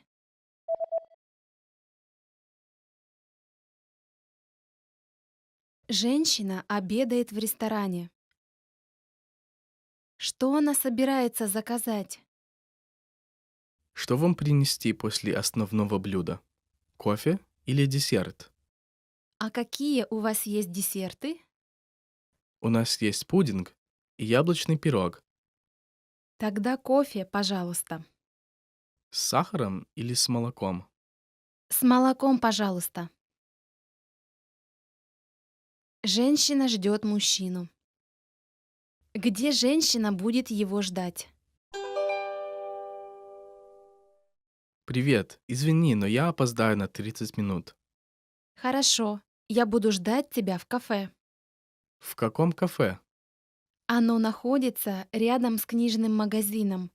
Напротив кафе есть булочная. Хорошо. Где женщина будет его ждать?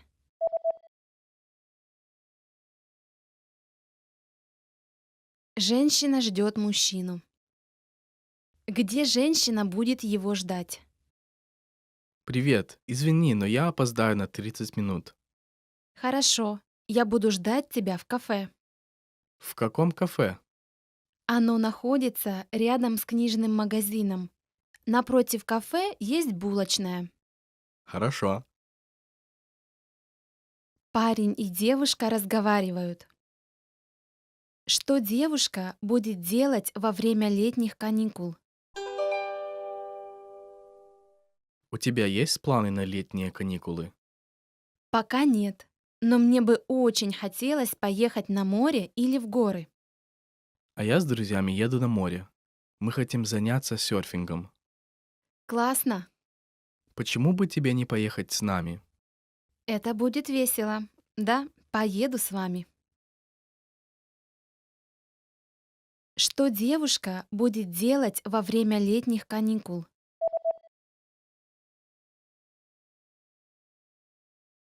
Парень и девушка разговаривают. Что девушка будет делать во время летних каникул? У тебя есть планы на летние каникулы? Пока нет, но мне бы очень хотелось поехать на море или в горы. А я с друзьями еду на море. Мы хотим заняться серфингом. Классно, Почему бы тебе не поехать с нами? это будет весело. Да, поеду с вами. Девушка и парень разговаривают. Что у девушки было сегодня на завтрак? Я хочу есть. Ты сегодня завтракала? Да, Что ты ела? я съела маленький йогурт и выпила чашку кофе. Это совсем мало. Нужно было съесть еще какие-нибудь фрукты или хотя бы булочку. Что у девушки было сегодня на завтрак?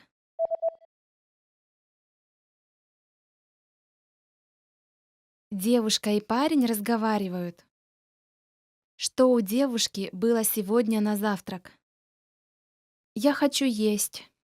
Ты сегодня завтракала? Да, Что ты ела? я съела маленький йогурт и выпила чашку кофе. Это совсем мало.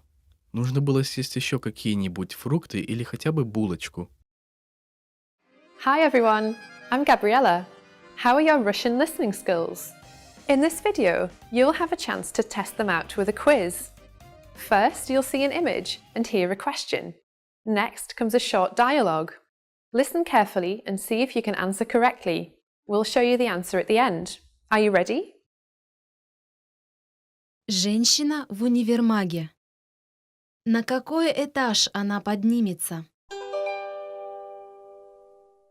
Извините, где здесь продается детская одежда? На 5-м этаже и на 6-м. А у вас есть одежда для младенцев? Да, есть. На 6-м этаже.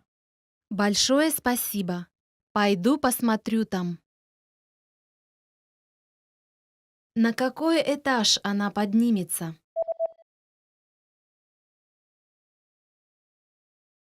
Женщина в универмаге. На какой этаж она поднимется? Извините, где здесь продается детская одежда? На 5-м этаже и на 6-м. А у вас есть одежда для младенцев? Да, есть. На 6-м этаже. Большое спасибо. Пойду посмотрю там. Мужчина и женщина разговаривают. Сколько мужчине сейчас лет? У тебя скоро день рождения. Да, послезавтра. Сколько лет тебе исполнится? Мне исполнится 60 лет. Поздравляю. Давай отпразднуем. Спасибо большое. Я буду очень рад. Сколько мужчине сейчас лет?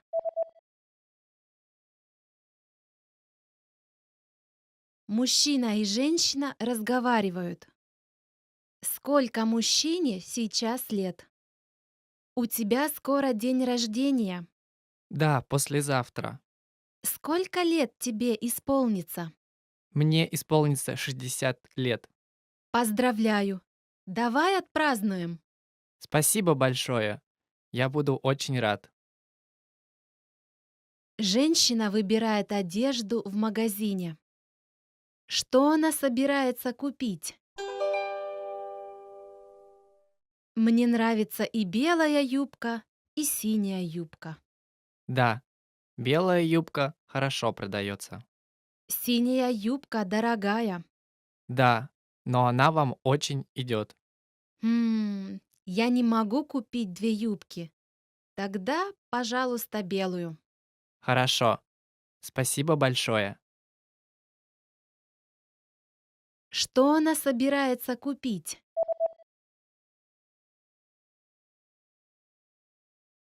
Женщина выбирает одежду в магазине. Что она собирается купить? Мне нравится и белая юбка, и синяя юбка. Да, белая юбка хорошо продается. Синяя юбка дорогая. Да, но она вам очень идет. Я не могу купить 2 юбки. Тогда, пожалуйста, белую. Хорошо. Спасибо большое. Мужчина и женщина разговаривают. Сколько человек придет на вечеринку? Завтра будет вечеринка. Кто придет? Ты и я, 2 моих друга и учитель. Всего 5 человек. Ой, учитель придет со своей женой. Понятно. Сколько человек придет на вечеринку?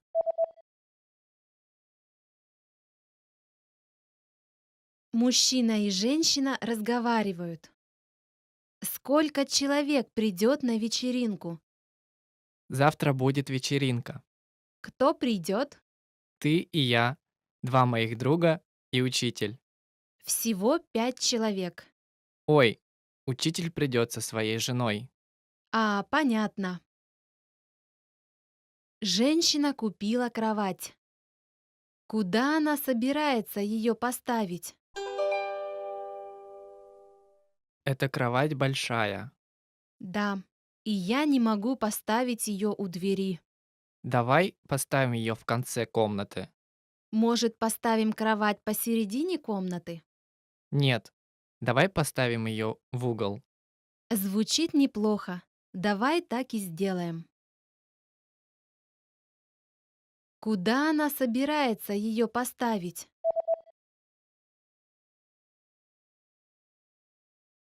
Женщина купила кровать. Куда она собирается ее поставить? Эта кровать большая. Да, и я не могу поставить ее у двери. Давай поставим ее в конце комнаты. Может, поставим кровать посередине комнаты? Нет, давай поставим ее в угол. Звучит неплохо. Давай так и сделаем. Did you get it right? I hope you learned something from this quiz. Let us know if you have any questions. See you next time. Hi everyone, I'm Gabriella. How are your Russian listening skills? In this video, you'll have a chance to test them out with a quiz. First, you'll see an image and hear a question. Next comes a short dialogue. Listen carefully and see if you can answer correctly. We'll show you the answer at the end. Are you ready? Мужчина выступает на совещании с докладом о продажах компании. Какие два графика он использует в своей презентации? Давайте посмотрим на представленные материалы. Левый график показывает динамику продаж нашей компании за последние 3 года, а также прогноз на текущий год. Правый график отображает объем продаж этого года помесячно, включая октябрь месяц. Теперь, пожалуйста, посмотрите на левый график. Как мы видим, на протяжении последних 3 лет объем продаж неуклонно растет. И если мы и дальше будем увеличивать продажи, то и в этом году нас ожидает рост по сравнению с прошлым. Далее давайте посмотрим на правый график. Правый график показывает, что проведенные в апреле и августе этого года компании были довольно эффективными. Ясно. Однако в мае и сентябре продажи упали. Да, но такой вид спада неизбежен. Я ожидаю, что годовой объем продаж в этом году покажет рост по сравнению с прошлым годом, если мы сможем продолжать увеличивать наши продажи. Какие два графика он использует в своей презентации?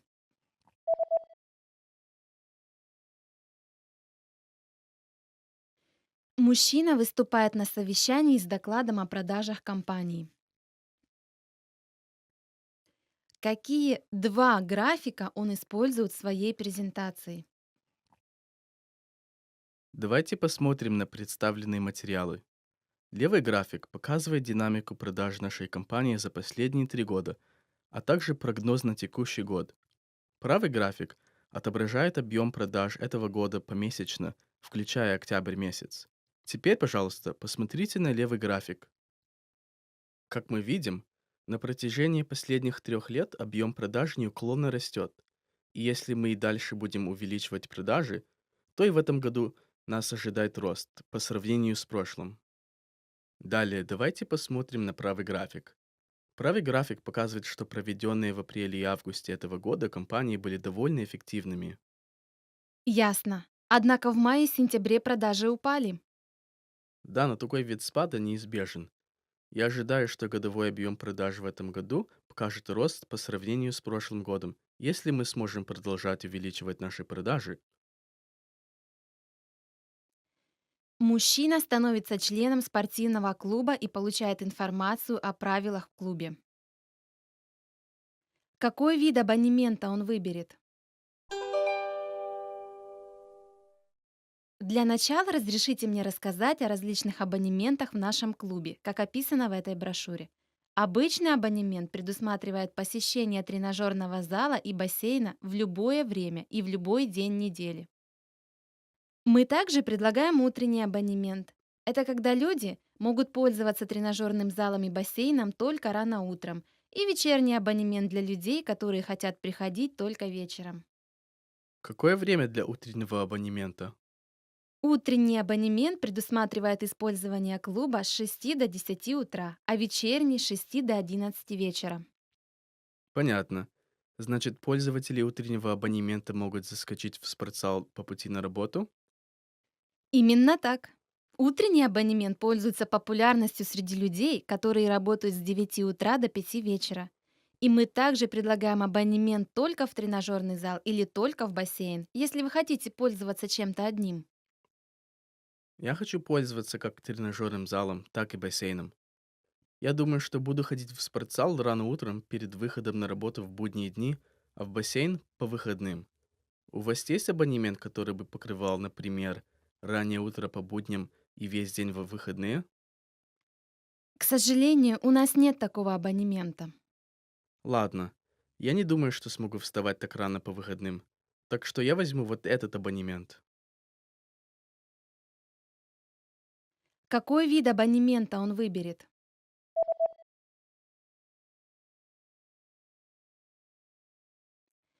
Мужчина становится членом спортивного клуба и получает информацию о правилах в клубе. Какой вид абонемента он выберет? Для начала разрешите мне рассказать о различных абонементах в нашем клубе, как описано в этой брошюре. Обычный абонемент предусматривает посещение тренажерного зала и бассейна в любое время и в любой день недели. Мы также предлагаем утренний абонемент. Это когда люди могут пользоваться тренажерным залом и бассейном только рано утром, и вечерний абонемент для людей, которые хотят приходить только вечером. Какое время для утреннего абонемента? Утренний абонемент предусматривает использование клуба с 6 до 10 утра, а вечерний с 6 до 11 вечера. Понятно. Значит, пользователи утреннего абонемента могут заскочить в спортзал по пути на работу? Именно так. Утренний абонемент пользуется популярностью среди людей, которые работают с 9 утра до 5 вечера. И мы также предлагаем абонемент только в тренажерный зал или только в бассейн, если вы хотите пользоваться чем-то одним. Я хочу пользоваться как тренажерным залом, так и бассейном. Я думаю, что буду ходить в спортзал рано утром перед выходом на работу в будние дни, а в бассейн по выходным. У вас есть абонемент, который бы покрывал, например, раннее утро по будням и весь день во выходные? К сожалению, у нас нет такого абонемента. Ладно, я не думаю, что смогу вставать так рано по выходным. Так что я возьму вот этот абонемент. Женщина разговаривает с мужчиной, который работает в аутсорсинговой печатной компании по поводу брошюры для нового продукта. Когда наступает крайний срок для сдачи первого проекта эскиза брошюры? Мы решили выпустить новый продукт 15 октября, и мы хотели бы предложить вам контракт на разработку его брошюры. Большое вам спасибо. Мы очень рады помочь вам с этим проектом.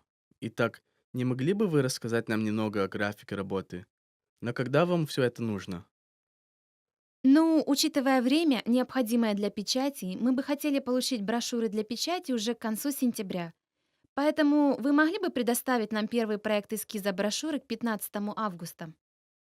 Ну, мы хотели бы вам предложить 3 варианта дизайна проекта брошюры, чтобы вы выбрали тот, который наилучшим образом соответствует вашей концепции. Тогда мы сделаем окончательный дизайн на основании вашего выбора.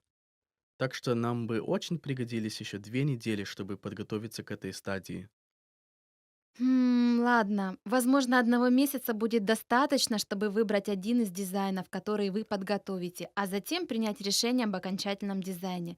Хорошо, мы рассчитываем на вас. Вы в надежных руках. Наша команда дизайнеров лучшая. Спасибо вам большое.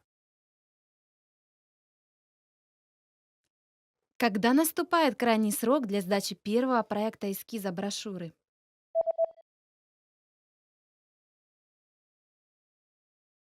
Женщина разговаривает с мужчиной, который работает в аутсорсинговой печатной компании по поводу брошюры для нового продукта. Когда наступает крайний срок для сдачи первого проекта эскиза брошюры? Мы решили выпустить новый продукт 15 октября, и мы хотели бы предложить вам контракт на разработку его брошюры. Большое вам спасибо. Мы очень рады помочь вам с этим проектом. Итак, не могли бы вы рассказать нам немного о графике работы? Но когда вам все это нужно? Ну, учитывая время, необходимое для печати, мы бы хотели получить брошюры для печати уже к концу сентября. Поэтому вы могли бы предоставить нам первый проект эскиза брошюры к 15 августа? Ну, мы хотели бы вам предложить 3 варианта дизайна проекта брошюры, чтобы вы выбрали тот, который наилучшим образом соответствует вашей концепции. Тогда мы сделаем окончательный дизайн на основании вашего выбора. Так что нам бы очень пригодились еще 2 недели, чтобы подготовиться к этой стадии. Ладно. Возможно, 1 месяца будет достаточно, чтобы выбрать один из дизайнов, который вы подготовите, а затем принять решение об окончательном дизайне. Хорошо, мы рассчитываем на вас. Вы в надежных руках. Наша команда дизайнеров лучшая. Спасибо вам большое. Женщина звонит по телефону, чтобы забронировать билеты на спектакль. Какие 2 места она выберет?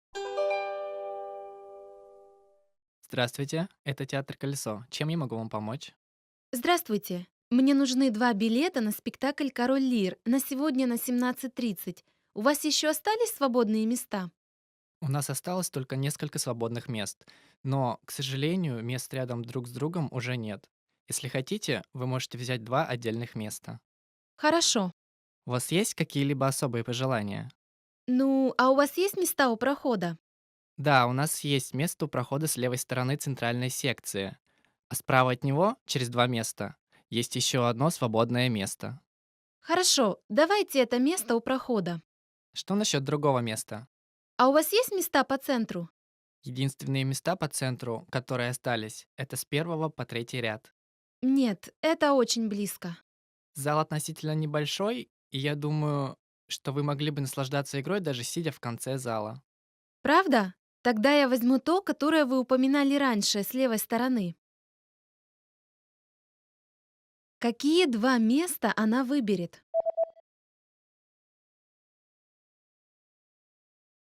Женщина звонит по телефону, чтобы забронировать билеты на спектакль.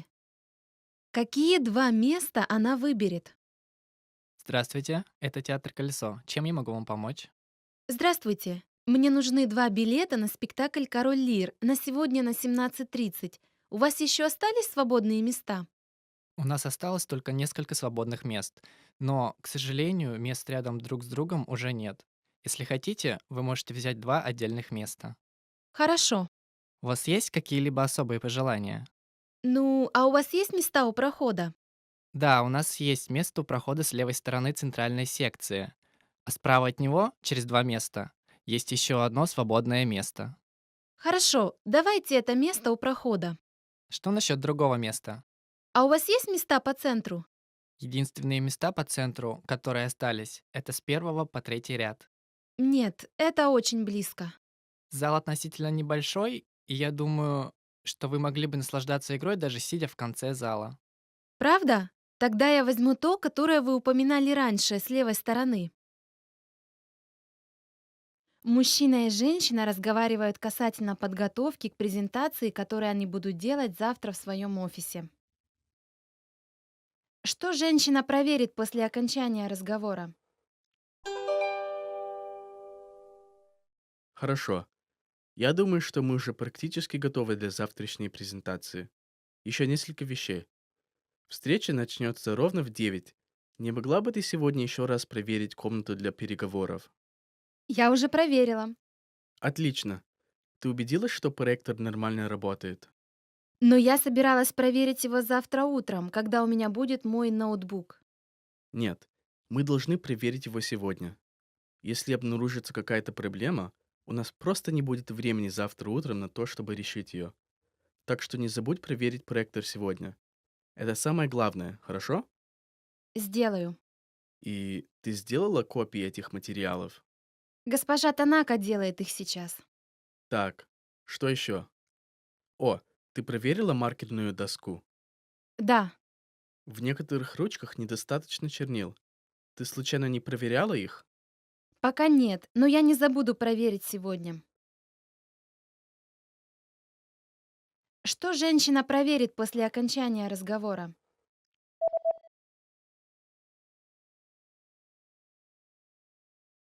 Мужчина и женщина разговаривают касательно подготовки к презентации, которую они будут делать завтра в своем офисе. Что женщина проверит после окончания разговора? Хорошо. Я думаю, что мы уже практически готовы для завтрашней презентации. Еще несколько вещей. Встреча начнется ровно в 9. Не могла бы ты сегодня еще раз проверить комнату для переговоров? Я уже проверила. Отлично. Ты убедилась, что проектор нормально работает? Но я собиралась проверить его завтра утром, когда у меня будет мой ноутбук. Нет. Мы должны проверить его сегодня. Если обнаружится какая-то проблема, у нас просто не будет времени завтра утром на то, чтобы решить ее. Так что не забудь проверить проектор сегодня. Это самое главное, хорошо? Сделаю. И ты сделала копии этих материалов? Госпожа Танака делает их сейчас. Так, что еще? О, ты проверила маркерную доску? Да, В некоторых ручках недостаточно чернил. Ты случайно не проверяла их? пока нет, но я не забуду проверить сегодня. Да, пожалуйста, не забудь сделать это сегодня. Hi everyone, I'm Gabriella. How are your Russian listening skills? In this video, you'll have a chance to test them out with a quiz. First, you'll see an image and hear a question. Next comes a short dialogue. Listen carefully and see if you can answer correctly. We'll show you the answer at the end. Are you ready? Мужчина и женщина выбирают отель. Какой отель они выберут? Так, нам нужно определиться с отелем для нашего путешествия в следующем месяце. Хорошо. Давай посмотрим в интернете. Ocean Hotel расположен прямо рядом с пляжем. Стоит $120 за одну ночь человека с завтраком. Завтрак шведский стол. А как тебе Pine Hotel? Всего $80 за ночь. Я как-то не очень хочу тратить много денег на жилье. Ну, не знаю. Pine Hotel находится далеко от пляжа и от центра города. К тому же у них на сайте написано, что Wi-Fi платный. Ладно.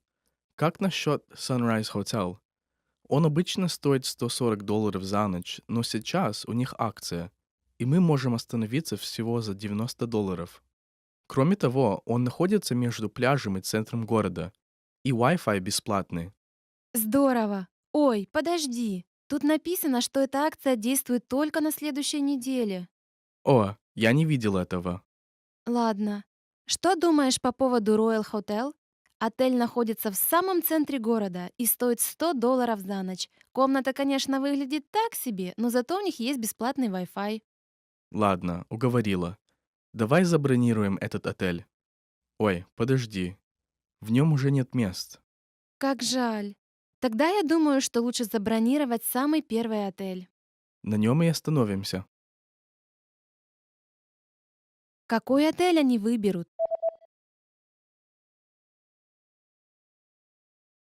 Мужчина и женщина выбирают отель.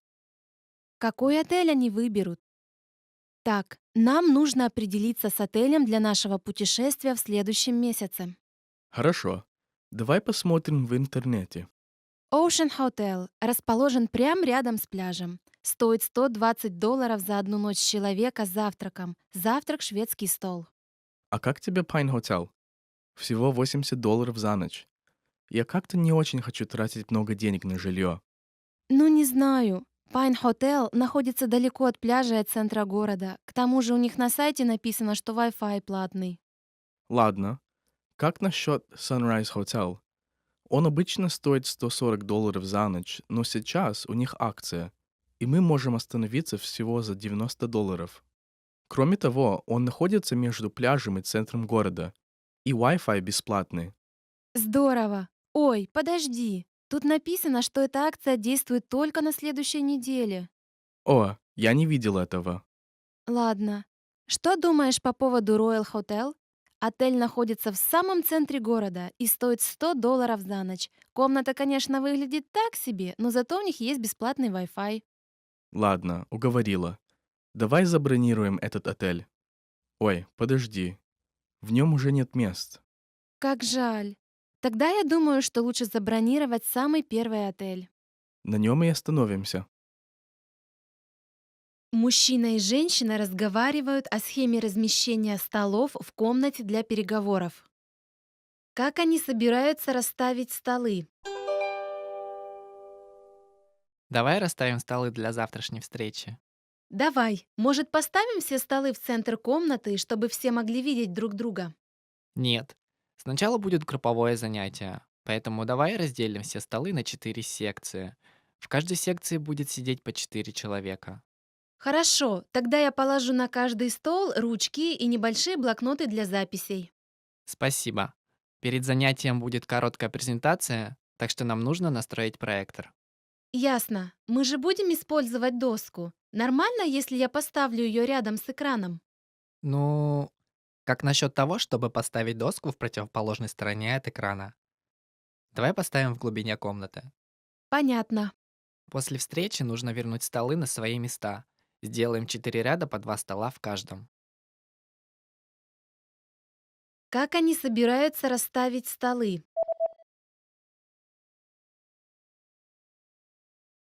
Мужчина и женщина разговаривают о схеме размещения столов в комнате для переговоров. Как они собираются расставить столы? Давай расставим столы для завтрашней встречи. Давай, может, поставим все столы в центр комнаты, чтобы все могли видеть друг друга? Нет. Сначала будет групповое занятие, поэтому давай разделим все столы на 4 секции. В каждой секции будет сидеть по 4 человека. Хорошо, тогда я положу на каждый стол ручки и небольшие блокноты для записей. Спасибо. Перед занятием будет короткая презентация, так что нам нужно настроить проектор. Ясно. Мы же будем использовать доску. Нормально, если я поставлю ее рядом с экраном? Ну, как насчет того, чтобы поставить доску в противоположной стороне от экрана? Давай поставим в глубине комнаты. Понятно. После встречи нужно вернуть столы на свои места. Сделаем 4 ряда по 2 стола в каждом. Мужчина и женщина разговаривают об офисных принадлежностях. Что они закажут? Значит так, ты должен проверять запас канцтовара в офисе и заказывать все, что нужно раз в месяц. На этот раз давай вместе проверим все по списку. Спасибо. Тогда давай начнем с бумаги. Так, похоже, осталась только одна пачка бумаги. Мы расходуем кучу бумаги каждый день, поэтому давай закажем еще 2 пачки. Хорошо. В принтере закончились цветные чернила. Заказать их? Нет, не надо. Мы не используем цветные чернила для печати документов. Нет? Ну ладно. Кстати, некоторые маркеры уже не пишут. Да, их нужно заменить. Если мы закажем набор из 5 маркеров, нам сделают скидку. Поэтому давай закажем один такой набор. Хорошо. Кстати, мы можем заодно заказать мышку? Моя как-то медленно реагирует. Наверное, садится батарейка. Давай проверим запас батареек и, если что, закажем их. Конечно. Так, у нас здесь есть 3 батарейки. Можешь взять 2 из них для своей мышки, но купи упаковку из 6 батареек на замену. Что они закажут? Мужчина и женщина разговаривают об офисных принадлежностях. Что они закажут? Значит так, ты должен проверять запас канцтовара в офисе и заказывать все, что нужно раз в месяц. На этот раз давай вместе проверим все по списку. Спасибо. Тогда давай начнем с бумаги. Так, похоже, осталась только одна пачка бумаги. Мы расходуем кучу бумаги каждый день, поэтому давай закажем еще 2 пачки. Хорошо. В принтере закончились цветные чернила. Заказать их? Нет, не надо. Мы не используем цветные чернила для печати документов. Нет? Ну ладно. Кстати, некоторые маркеры уже не пишут. Да, их нужно заменить. Если мы закажем набор из 5 маркеров, нам сделают скидку. Поэтому давай закажем один такой набор. Хорошо. Кстати, мы можем заодно заказать мышку? Моя как-то медленно реагирует. Наверное, садится батарейка. Давай проверим запас батареек и, если что, закажем их. Конечно. Так, у нас здесь есть 3 батарейки. Можешь взять 2 из них для своей мышки, но купи упаковку из 6 батареек на замену. Женщина спрашивает мужчину в центре помощи туристам, как добраться до аэропорта. Куда она пойдет дальше? Простите, мне нужно в аэропорт. Вы не подскажете, как туда добраться? Есть несколько способов. Вы можете сесть на автобус номер 1.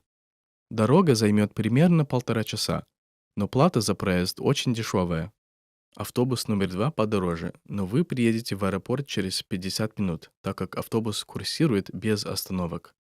Однако он отправляется всего лишь 1 раз в час. Понятно. А что насчет такси? Перед этим центром есть стоянка такси и поездка. Как правило, занимает около часа. Однако это будет намного дороже автобуса, поскольку, во-первых, такси использует скоростную автомагистраль, а во-вторых, берется дополнительная плата за провоз крупногабаритного багажа.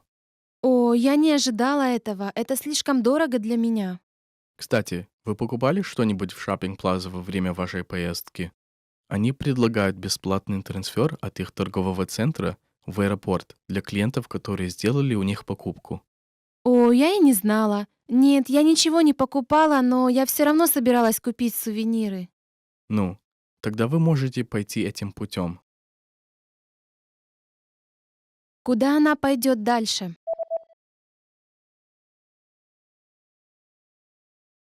Женщина спрашивает мужчину в центре помощи туристам, как добраться до аэропорта.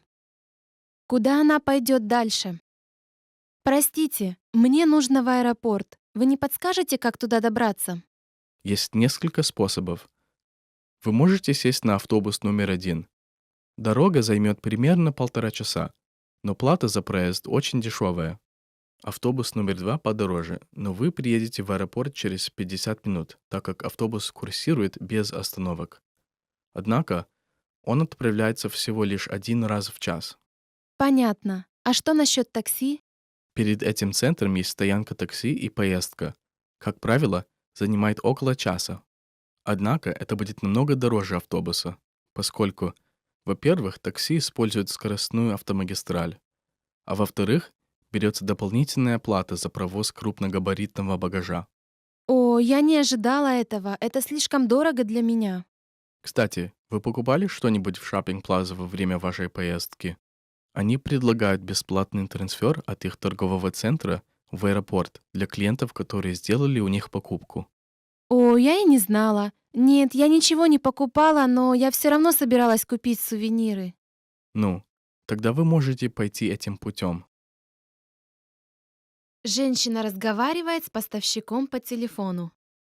Что женщине поставят? Мне необходимо, чтобы вы изготовили и поставили свитера до конца этого месяца. Хорошо. Какие вам нужны? Нам нужны 1000 красных свитеров маленького размера и 400 красных свитеров среднего размера. Нам также нужны 600 маленьких зеленых свитеров и 200 средних зеленых свитеров к концу этого месяца. Красные и зеленые свитера. Дело в том, что у нас заканчивается зеленая пряжа. Мы заказали ее у наших поставщиков, однако пока еще не получили. Мы сделаем красные свитера в первую очередь. Нет, нет, нет. Нам нужны красные и зеленые свитера вместе. Поэтому, пожалуйста, просто изготовьте как можно больше зеленых свитеров. Хорошо. Я думаю, что на данный момент мы сможем изготовить 200 единиц зеленых свитеров. Какой размер вам нужен в первую очередь? Нам нужны маленькие свитера первыми. Я сожалею о таком коротком сроке, но нам очень нужна ваша помощь. Ладно, мы сделаем все возможное. Мы доставим эти зеленые свитера и все красные свитера. Что женщине поставят?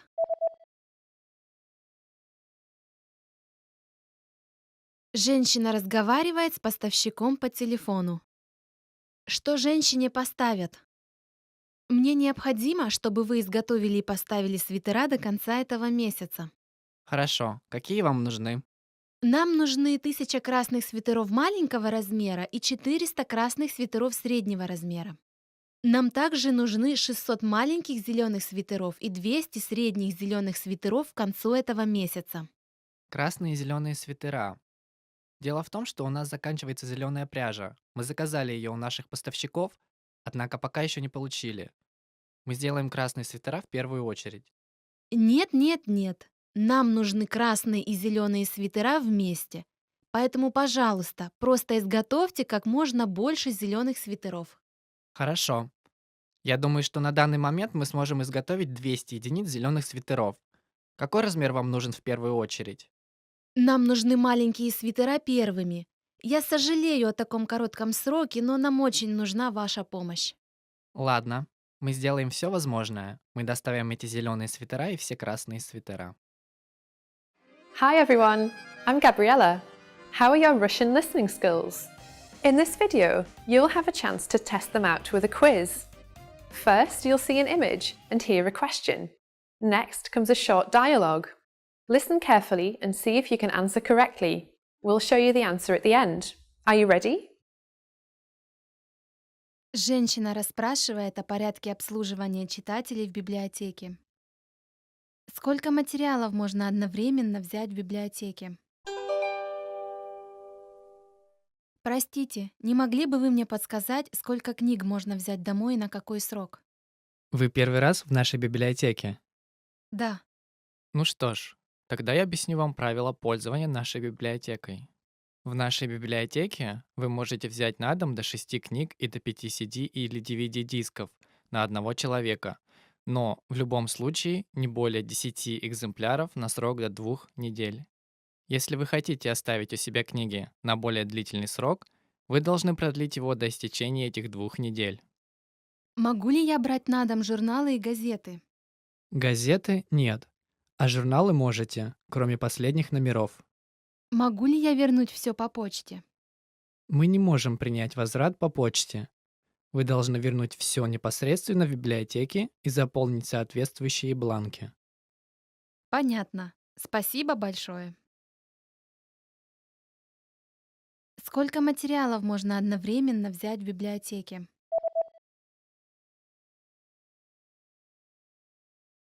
Женщина расспрашивает о порядке обслуживания читателей в библиотеке.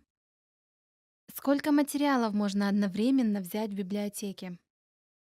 Простите, не могли бы вы мне подсказать, сколько книг можно взять домой и на какой срок? Вы первый раз в нашей библиотеке? Да. Ну что ж, тогда я объясню вам правила пользования нашей библиотекой. В нашей библиотеке вы можете взять на дом до 6 книг и до 5 CD или DVD-дисков на одного человека, но в любом случае не более 10 экземпляров на срок до 2 недель.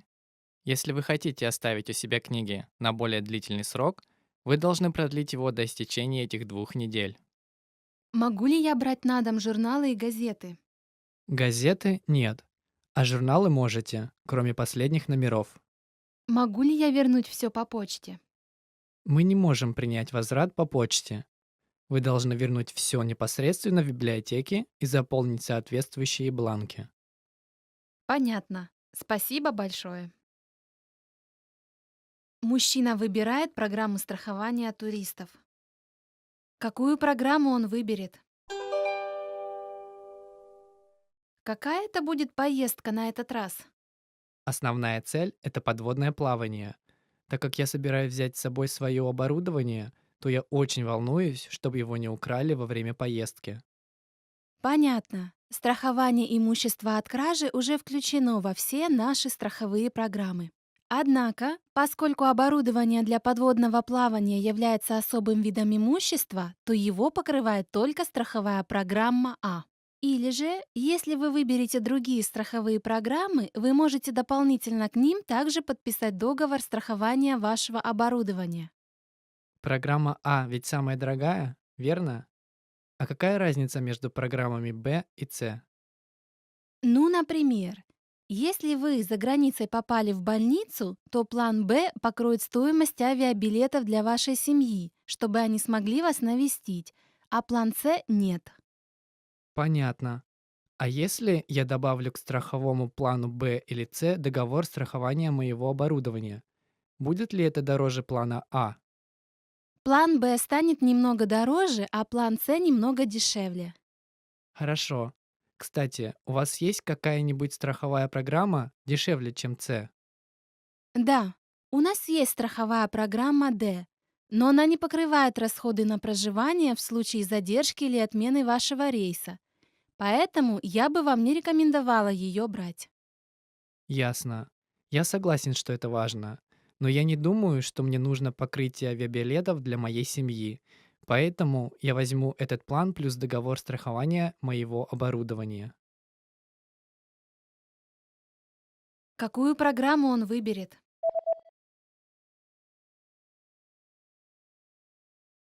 Мужчина выбирает программу страхования туристов. Какую программу он выберет? Какая это будет поездка на этот раз? Основная цель — это подводное плавание. Так как я собираюсь взять с собой свое оборудование, то я очень волнуюсь, чтобы его не украли во время поездки. Понятно. Страхование имущества от кражи уже включено во все наши страховые программы. Однако, поскольку оборудование для подводного плавания является особым видом имущества, то его покрывает только страховая программа А. Или же, если вы выберете другие страховые программы, вы можете дополнительно к ним также подписать договор страхования вашего оборудования. Программа А ведь самая дорогая, верно? А какая разница между программами Б и С? Ну, например, если вы за границей попали в больницу, то план «Б» покроет стоимость авиабилетов для вашей семьи, чтобы они смогли вас навестить, а план «С» — нет. Понятно. А если я добавлю к страховому плану Б или С договор страхования моего оборудования, будет ли это дороже плана А? План «Б» станет немного дороже, а план «С» немного дешевле. Хорошо. Кстати, у вас есть какая-нибудь страховая программа дешевле, чем С? Да, у нас есть страховая программа «Д», но она не покрывает расходы на проживание в случае задержки или отмены вашего рейса, поэтому я бы вам не рекомендовала ее брать. Ясно. Я согласен, что это важно, но я не думаю, что мне нужно покрытие авиабилетов для моей семьи. Поэтому я возьму этот план плюс договор страхования моего оборудования. Женщина докладывает своему начальнику о результатах анкетирования. Какой график изображает сотрудников филиала «Б»? На прошлой неделе мы попросили 200 сотрудников ответить на вопрос о своих фитнес-привычках. Вопрос был о том, сколько часов в неделю они занимаются спортом. И вот результат. Вы посчитали результаты отдельно по филиалу А и отдельно по филиалу Б? Да, у нас было 4 варианта ответов. Менее часа, от 1 до 2 часов, от 3 до 5 часов и более 6 часов. Самым популярным ответом у обоих филиалов является ответ от 1 до 2 часов. Похоже, они занимаются спортом всего раз в неделю. А на втором месте у филиала А было от 3 до 5 часов, а у филиала Б менее часа. Хм, даже не наберется 10% сотрудников филиала Б, которые бы занимались спортом более 6 часов. Я вот подумала, а не организовать ли нам спортивное мероприятие, чтобы все смогли поучаствовать в нем? Это хорошая идея. Это дало бы возможность сотрудникам пообщаться друг с другом. Поручаю это вам.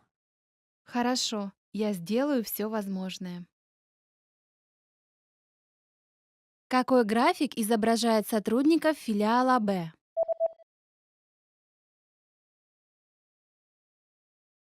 Женщина докладывает своему начальнику о результатах анкетирования. Какой график изображает сотрудников филиала Б?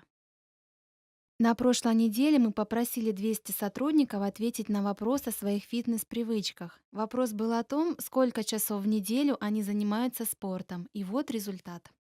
Вы посчитали результаты отдельно по филиалу А и отдельно по филиалу Б? Да, у нас было 4 варианта ответов. Менее часа, от 1 до 2 часов, от 3 до 5 часов и более 6 часов. Самым популярным ответом у обоих филиалов является ответ от 1 до 2 часов.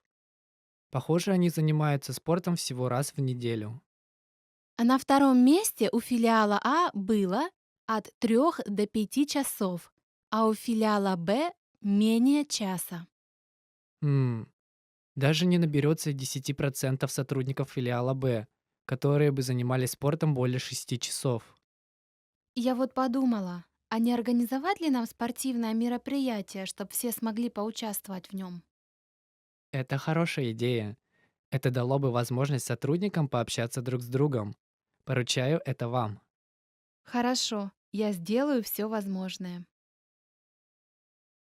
Студент и студентка разговаривают о волонтерской деятельности. К какому мероприятию они собираются присоединиться?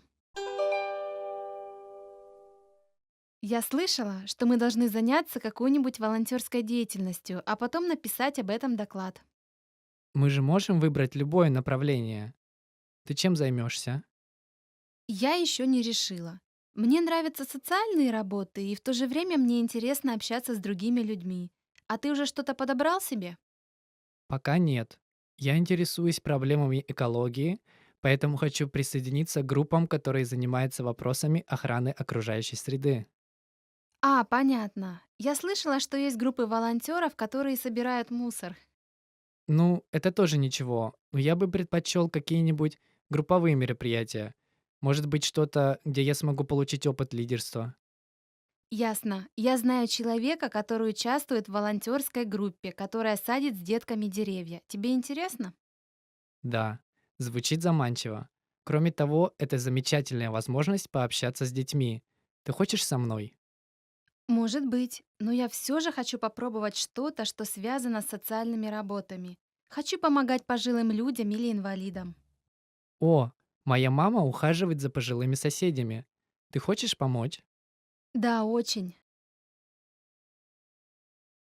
К какому мероприятию они собираются присоединиться?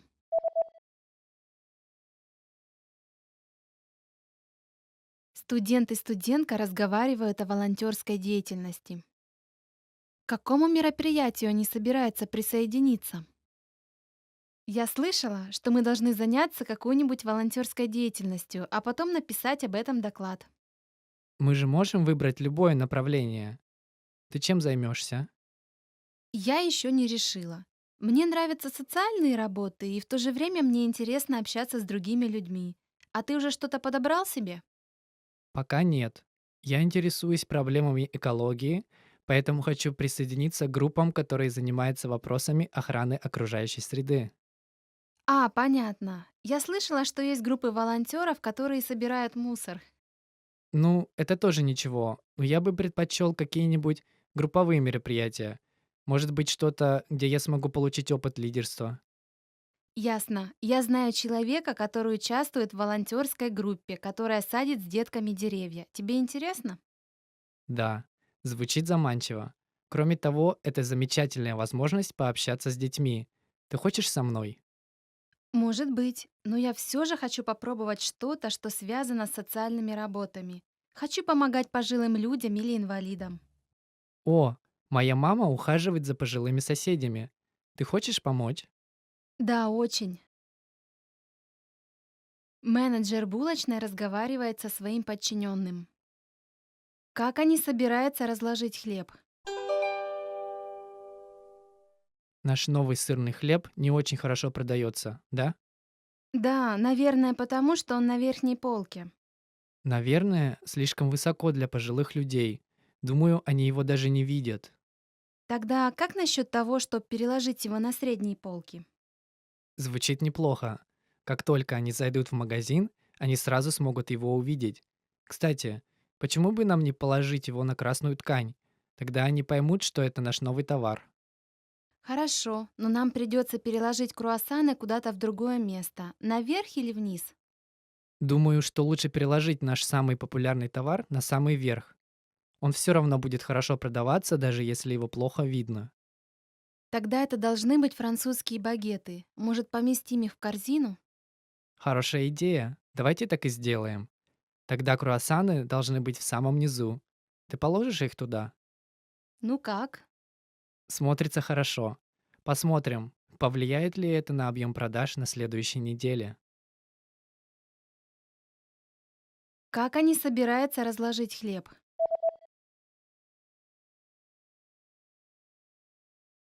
Менеджер булочной разговаривает со своим подчиненным. Как они собираются разложить хлеб?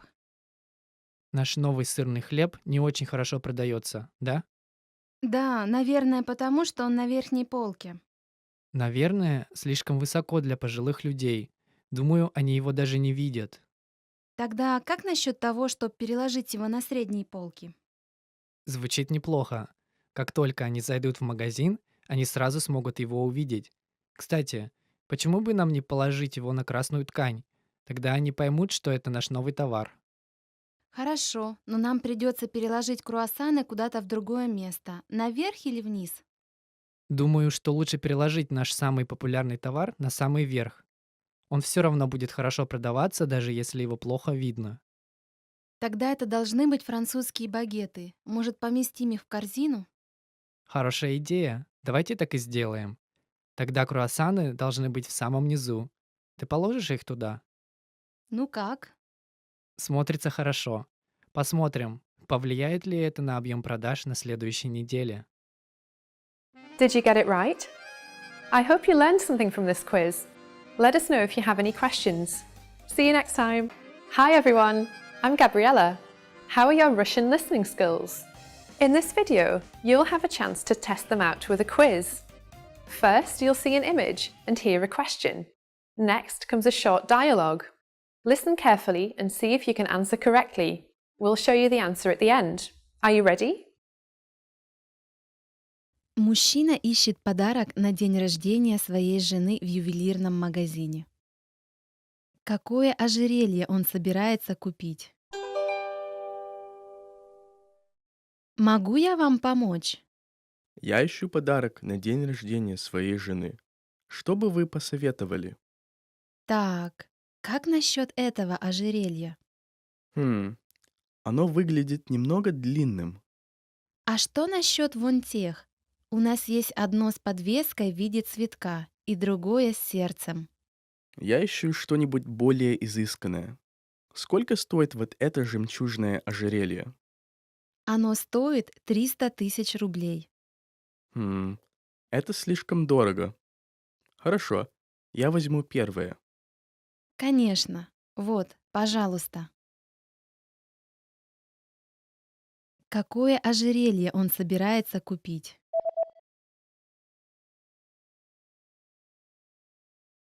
Мужчина ищет подарок на день рождения своей жены в ювелирном магазине. Какое ожерелье он собирается купить? Могу я вам помочь? Я ищу подарок на день рождения своей жены. Что бы вы посоветовали? Так, как насчет этого ожерелья? Оно выглядит немного длинным. А что насчет вон тех? У нас есть одно с подвеской в виде цветка и другое с сердцем. Я ищу что-нибудь более изысканное. Сколько стоит вот это жемчужное ожерелье? Оно стоит 300 тысяч рублей. Это слишком дорого. Хорошо, я возьму первое. Конечно. Вот, пожалуйста. Мужчина и женщина говорят о принтерах в офисе. Где находится старый принтер? Где мы должны поставить новый принтер? Я думаю, что мы должны поставить его там, где сейчас находится старый. Но старый принтер еще работает. Мы собираемся продолжать его использовать. Хорошо, мы не можем поставить там новый. Очень плохо. Было бы хорошо иметь новый принтер на книжной полке рядом с дверью, но там есть место только для одного принтера. Ладно, тогда я думаю, что мы должны поставить его на другом конце комнаты. Правильно. Как насчет рядом с окном? Звучит неплохо. Где находится старый принтер?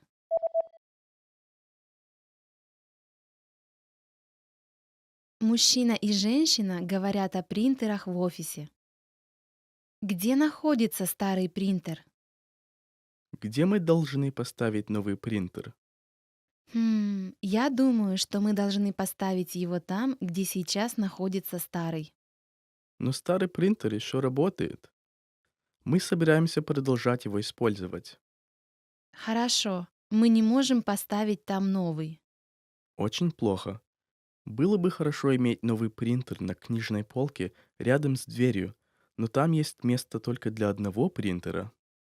Ладно, тогда я думаю, что мы должны поставить его на другом конце комнаты. Правильно. Как насчет рядом с окном? Звучит неплохо. Мужчина разговаривает с женой по телефону. Что он собирается купить? Эй, я уже иду домой. Хорошо, не мог бы ты кое-что купить по дороге домой? Конечно. Что ты хочешь, чтобы я взял? Нам нужно на завтрак молоко и хлеб. Молоко и хлеб. Понял. Сколько пакетов молока? Одного достаточно. Хорошо. Что-нибудь еще? Одну секунду. Я сейчас проверю, есть ли у нас масло. Хорошо, у нас есть немного. Отлично. А пиво у нас осталось? Да, у нас еще есть бутылка. Хорошо. Значит, прямо сейчас не нужно покупать. Верно. Думаю, что это все. Что он собирается купить?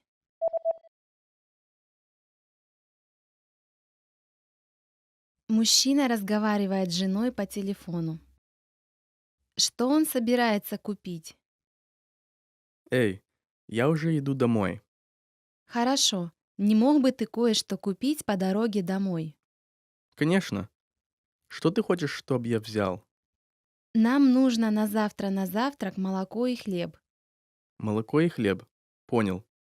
Сколько пакетов молока? Одного достаточно. Хорошо. Что-нибудь еще? Одну секунду. Я сейчас проверю, есть ли у нас масло. Хорошо, у нас есть немного. Отлично. А пиво у нас осталось? Да, у нас еще есть бутылка. Хорошо. Значит, прямо сейчас не нужно покупать. Верно. Думаю, что это все. Вы слушаете прогноз погоды. Какой прогноз? Утром нас ожидает солнечная погода. Однако в обед будет облачно, а ночью пойдет дождь. Дождь будет продолжаться всю ночь до следующего утра до восхода солнца. Какой прогноз?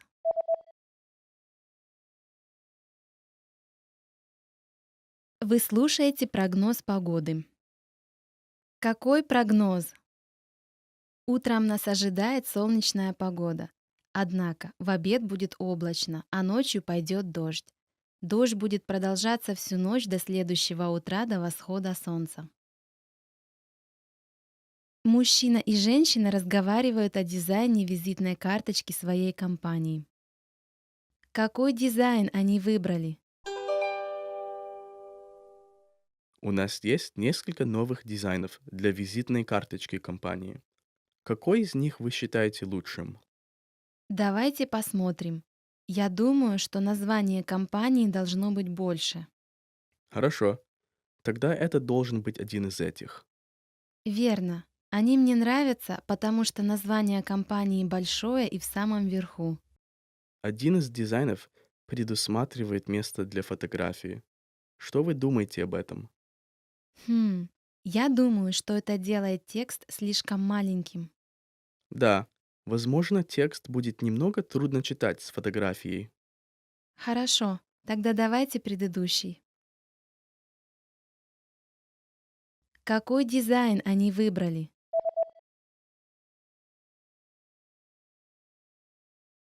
Мужчина и женщина разговаривают о дизайне визитной карточки своей компании.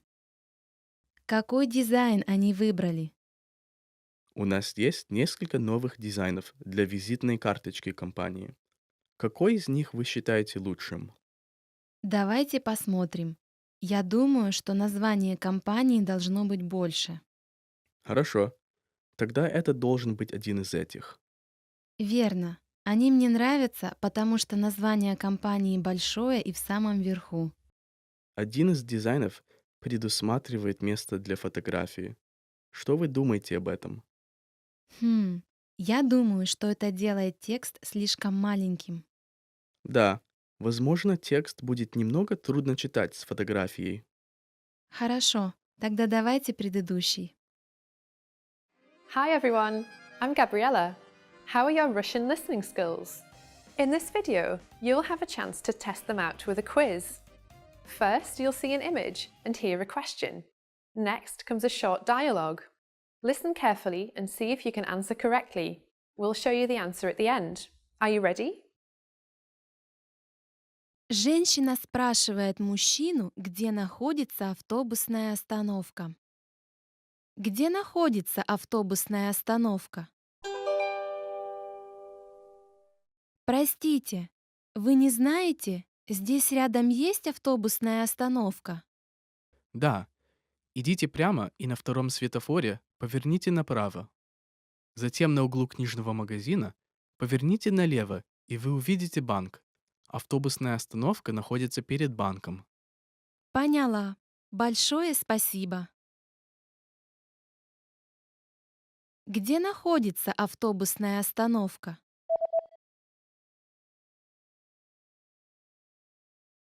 Женщина спрашивает мужчину, где находится автобусная остановка. Где находится автобусная остановка? Простите, вы не знаете, здесь рядом есть автобусная остановка? Да, идите прямо и на втором светофоре поверните направо. Затем на углу книжного магазина поверните налево, и вы увидите банк. Автобусная остановка находится перед банком. Поняла. Большое спасибо. Женщина разговаривает со своим начальником. Что они будут пить на встрече? У нас будет встреча с Майклом из нашего офиса в Нью-Йорке после обеда. Вы не знаете, остались ли какие-нибудь напитки? У нас есть немного кофе. Майкл не пьет кофе. Есть ли у нас какая-нибудь бутилированная вода? Да, я думаю, что еще что-то осталось. Отлично. Очень хорошо. Вы хотите что-то другое? Нет, я буду то же самое. Что они будут пить на встрече?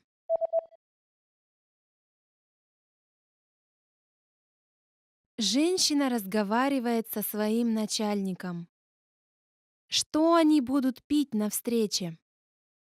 У нас будет встреча с Майклом из нашего офиса в Нью-Йорке после обеда. Вы не знаете, остались ли какие-нибудь напитки? У нас есть немного кофе. Майкл не пьет кофе. Есть ли у нас какая-нибудь бутилированная вода? Да, я думаю, что еще что-то осталось. Отлично. Очень хорошо. Вы хотите что-то другое? Нет, я буду то же самое. Женщина разговаривает с персоналом магазина. Какой ноутбук она собирается купить?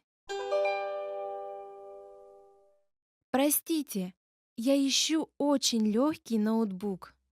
Хорошо. Как насчет этого? Он очень тонкий и легкий. Выглядит неплохо. Можно ли смотреть DVD на этом ноутбуке? Боюсь, что нет. Вы можете смотреть DVD на том, но он немного больше и тяжелее. Этот слишком тяжелый. Я куплю первый. Огромное спасибо. Вы можете выбрать белый, черный или серебристый. Я хочу черный. Какой ноутбук она собирается купить?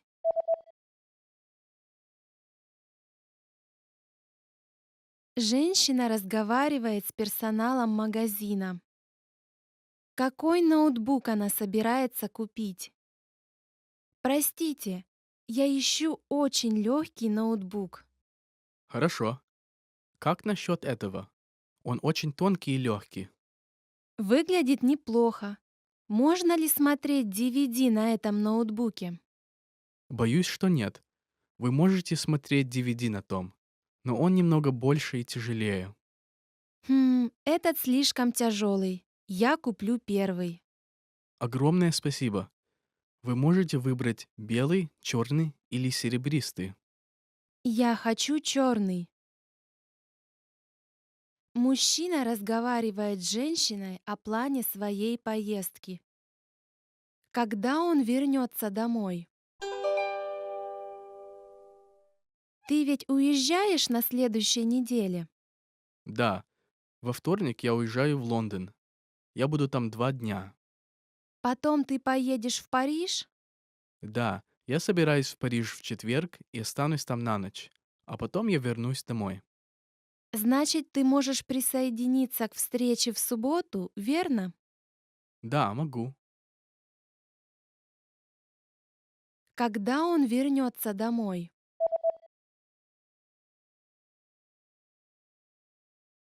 Мужчина разговаривает с женщиной о плане своей поездки. Когда он вернется домой? Ты ведь уезжаешь на следующей неделе? Да, во вторник я уезжаю в Лондон. Я буду там 2 дня. Потом ты поедешь в Париж? Да, я собираюсь в Париж в четверг и останусь там на ночь. А потом я вернусь домой. Значит, ты можешь присоединиться к встрече в субботу, верно? Да, могу. Человек заказывает пиццу по телефону. Что он собирается заказать? Служба доставки пиццы. Спасибо за ваш звонок. Здравствуйте. Могу я заказать пиццу с чесноком и помидорами? Пицца с чесноком и помидорами. Окей. Какой размер? Большой размер, пожалуйста. И, пожалуйста, порежьте ее на 8 кусочков. Конечно. Хотите что-нибудь еще? Да, еще я возьму 4 хлебные палочки и 2 банки колы. Хорошо. Мы доставим все через 40 минут. Что он собирается заказать?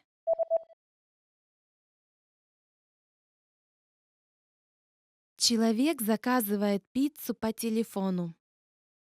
Что он собирается заказать? Служба доставки пиццы. Спасибо за ваш звонок. Здравствуйте. Могу я заказать пиццу с чесноком и помидорами? Пицца с чесноком и помидорами. Окей. Какой размер? Большой размер, пожалуйста. И, пожалуйста, порежьте ее на 8 кусочков. Конечно. Хотите что-нибудь еще? Да, еще я возьму 4 хлебные палочки и 2 банки колы. Хорошо. Мы доставим все через 40 минут. Hi everyone, I'm Gabriella. How are your Russian listening skills? In this video, you'll have a chance to test them out with a quiz. First, you'll see an image and hear a question. Next comes a short dialogue. Listen carefully and see if you can answer correctly. We'll show you the answer at the end. Are you ready? Мужчина звонит в ресторан. Во сколько сегодня закрывается ресторан? Извините, до которого часа вы работаете? Мы открыты до 11 вечера, но заказы принимаем до 10. О, отлично. Я думал, вы уже закрылись. Раньше мы закрывались в 10 вечера, но недавно решили продлить время работы. Понятно. Но по воскресеньям ресторан закрывается в 9 вечера. Ясно. Во сколько сегодня закрывается ресторан?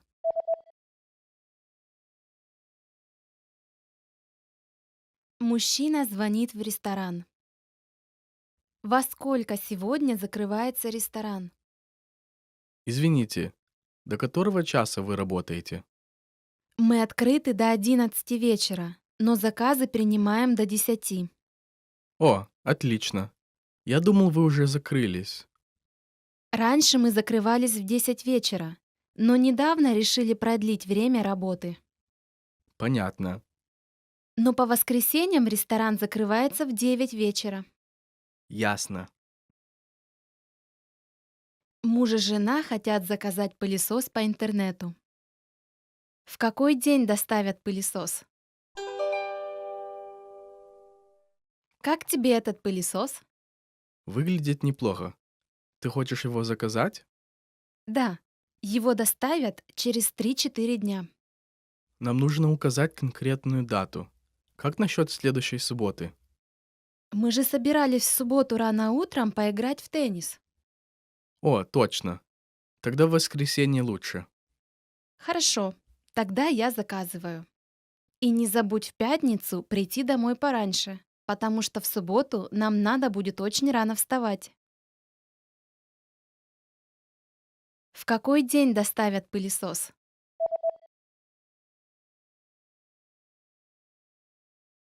Муж и жена хотят заказать пылесос по интернету. В какой день доставят пылесос?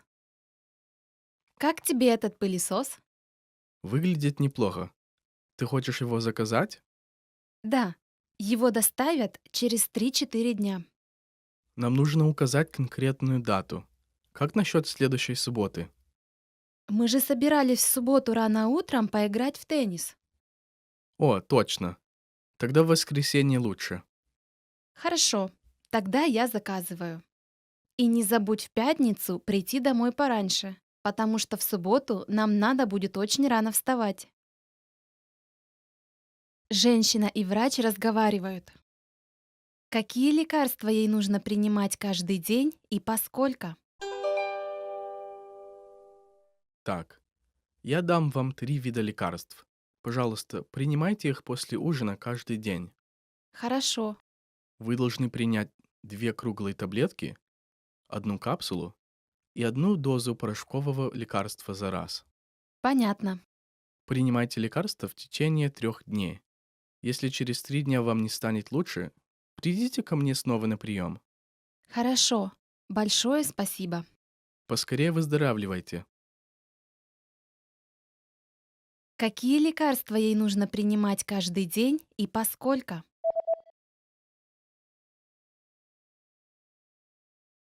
Женщина и врач разговаривают. Какие лекарства ей нужно принимать каждый день и поскольку? Так, я дам вам 3 вида лекарств. Пожалуйста, принимайте их после ужина каждый день. Хорошо, Вы должны принять 2 круглые таблетки, 1 капсулу и 1 дозу порошкового лекарства за раз. понятно. Принимайте лекарства в течение 3 дней. Если через 3 дня вам не станет лучше, придите ко мне снова на прием. Хорошо, большое спасибо. Поскорее выздоравливайте.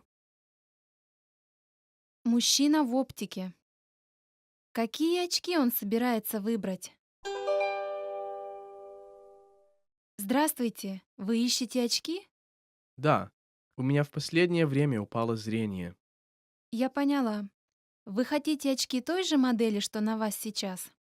Ну, я ношу очки прямоугольной формы уже довольно давно, поэтому хочу попробовать что-то другое. Понятно. Как насчет этих круглых? Хм, не думаю, что они мне пойдут. Ладно, я возьму очки той же формы, какой я обычно ношу. У вас есть очки с черной оправой? Конечно. Посмотрите вот эти. Да, мне они нравятся. Я возьму их. Какие очки он собирается выбрать?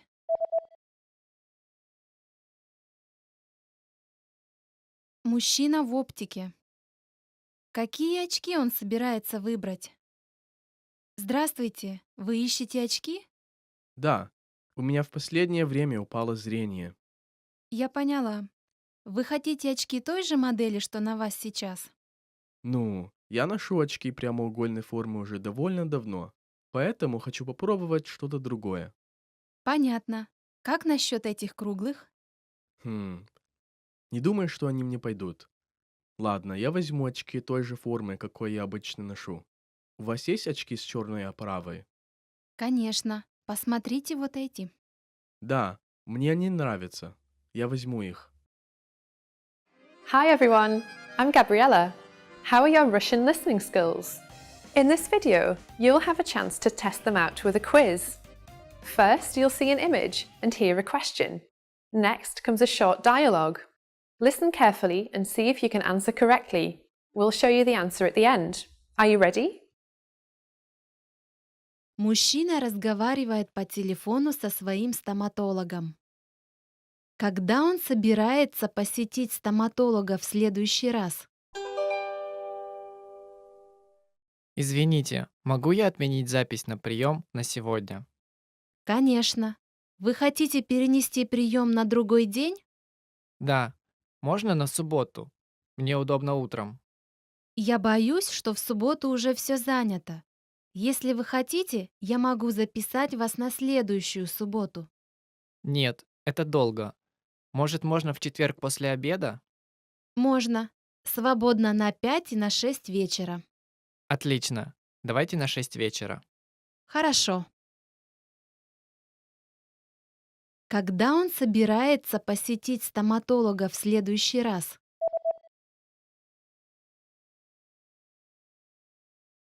Мужчина разговаривает по телефону со своим стоматологом. Когда он собирается посетить стоматолога в следующий раз? Извините, могу я отменить запись на прием на сегодня? Конечно. Вы хотите перенести прием на другой день? Да, можно на субботу? Мне удобно утром. Я боюсь, что в субботу уже все занято. Если вы хотите, я могу записать вас на следующую субботу. Нет, это долго. Может, можно в четверг после обеда? Можно. Свободно на 5 и на 6 вечера. Отлично. Давайте на 6 вечера. Хорошо. Девушка идет в гости к своему другу.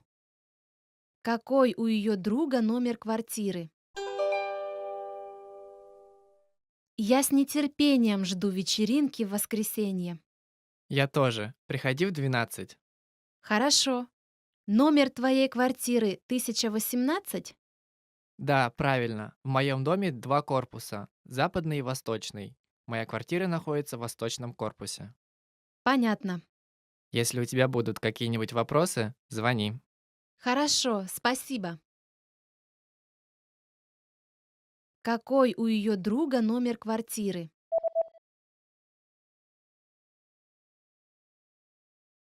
Девушка идет в гости к своему другу.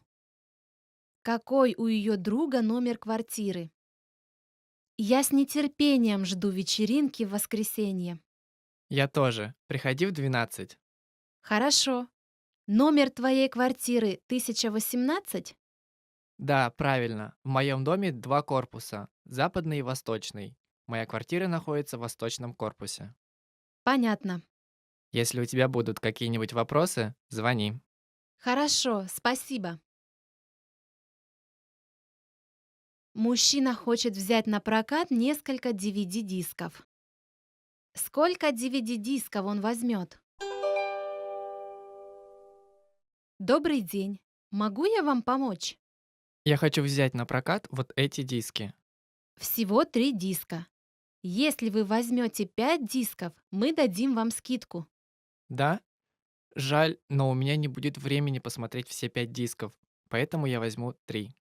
Только сегодня мы предлагаем специальную скидку. Плюс вы можете вернуть их на неделю позже. Правда? Тогда я пойду выберу еще 2.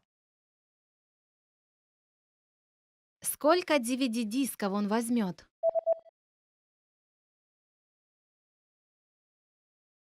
Мужчина хочет взять на прокат несколько DVD-дисков. Сколько DVD-дисков он возьмет? Добрый день. Могу я вам помочь? Я хочу взять на прокат вот эти диски. Всего 3 диска. Если вы возьмете 5 дисков, мы дадим вам скидку. Да? Жаль, но у меня не будет времени посмотреть все 5 дисков, поэтому я возьму 3. Только сегодня мы предлагаем специальную скидку. Плюс вы можете вернуть их на неделю позже. Правда? Тогда я пойду выберу еще 2. Мужчина и женщина разговаривают. На какие часы они смотрят и который сейчас час? Ты знаешь, который сейчас час? Извини, я забыла сегодня часы. Ясно. Я просто волнуюсь. Успеем ли мы на поезд? У входа в станцию есть часы. Хорошо. О, нет. Поезд прибывает через 5 минут. Это тот, который обычно прибывает в 10 часов? Да, нам лучше поспешить. На какие часы они смотрят и который сейчас час?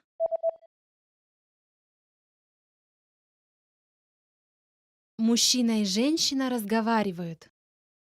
На какие часы они смотрят и который сейчас час?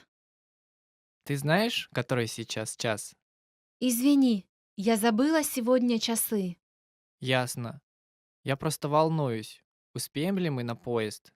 У входа в станцию есть часы. Хорошо. О, нет.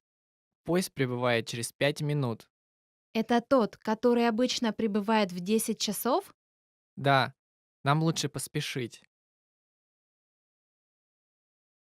Мужчина выбирает место в самолете. Какое место он выберет? У вас есть места на завтрашний вечерний рейс? 1 минуту, пожалуйста. Сейчас посмотрю. В эконом-классе? Да. Так, в эконом-классе у нас еще осталось несколько мест. Отлично. Можно мне место у прохода? Боюсь, что все места у прохода уже заняты. Ясно. Но я не хочу сидеть в середине. Как насчет места у окна? О, давайте его. Какое место он выберет?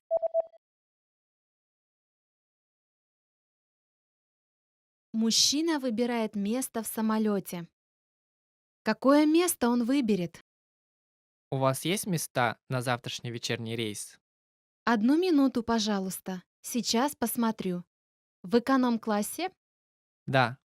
Так, в эконом-классе у нас еще осталось несколько мест. Отлично. Можно мне место у прохода?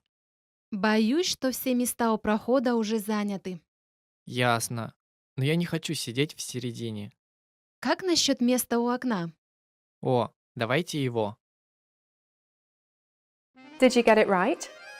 I hope you learned something from this quiz. Let us know if you have any questions. See you next time. Hi everyone, I'm Gabriella. How are your Russian listening skills? In this video, you'll have a chance to test them out with a quiz. First, you'll see an image and hear a question. Next comes a short dialogue. Listen carefully and see if you can answer correctly. We'll show you the answer at the end. Are you ready? Муж и жена рассматривают планы некоторых квартир. Какую квартиру они собираются посмотреть? Как насчет вот этой? В ней хорошая большая гостиная. Мне нравится большая гостиная, но я хочу жилье с парковкой. Давай посмотрим. Как насчет этой? О, это ничего. Может, пойдем посмотрим ее? Подожди секунду. Тебе не кажется, что гардероб немного маловат? Хороший вопрос. Похоже, тут нет идеальной квартиры. Подожди, а как насчет этой? Похоже, в ней есть все, что нужно. И гардероб тоже довольно большой. Пойдем посмотрим эту. Хорошо.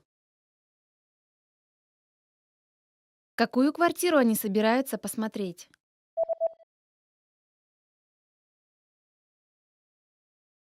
Муж и жена рассматривают планы некоторых квартир. Какую квартиру они собираются посмотреть? Как насчет вот этой?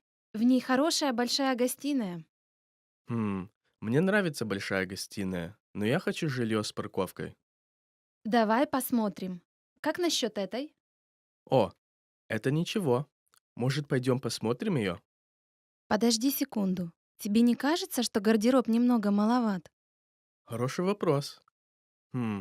Похоже, тут нет идеальной квартиры. Подожди, а как насчет этой? Похоже, в ней есть все, что нужно. И гардероб тоже довольно большой. Пойдем посмотрим эту. Хорошо. Мужчина бронирует комнату в отеле. В какой комнате он собирается остановиться? Сисайд отель. Добрый день. Могу я вам помочь? Я хочу остановиться на одну ночь, 22 сентября. Хорошо. Одна ночь с 22 на 23 сентября. Сколько человек? Двое. Вы бы хотели номер для курящих или некурящих? Для некурящих.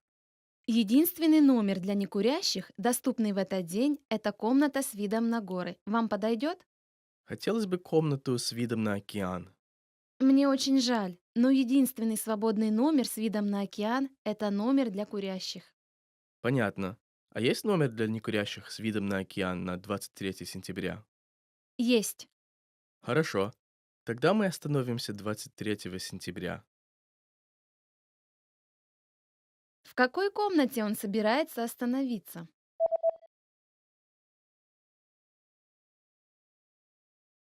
Мужчина бронирует комнату в отеле. В какой комнате он собирается остановиться? Сисайд отель. Добрый день. Могу я вам помочь? Я хочу остановиться на одну ночь, 22 сентября. Хорошо. Одна ночь с 22 на 23 сентября. Сколько человек? Двое. Вы бы хотели номер для курящих или некурящих? Для некурящих.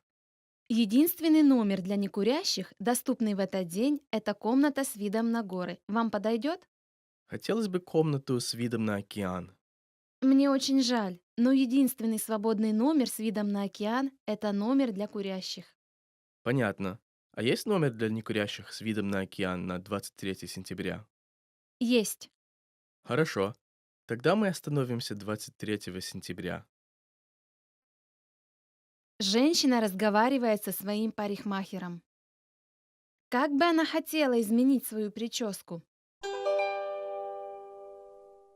Здравствуйте. Чем могу помочь? Добрый день. У меня запись на 3 часа на фамилию Иванова.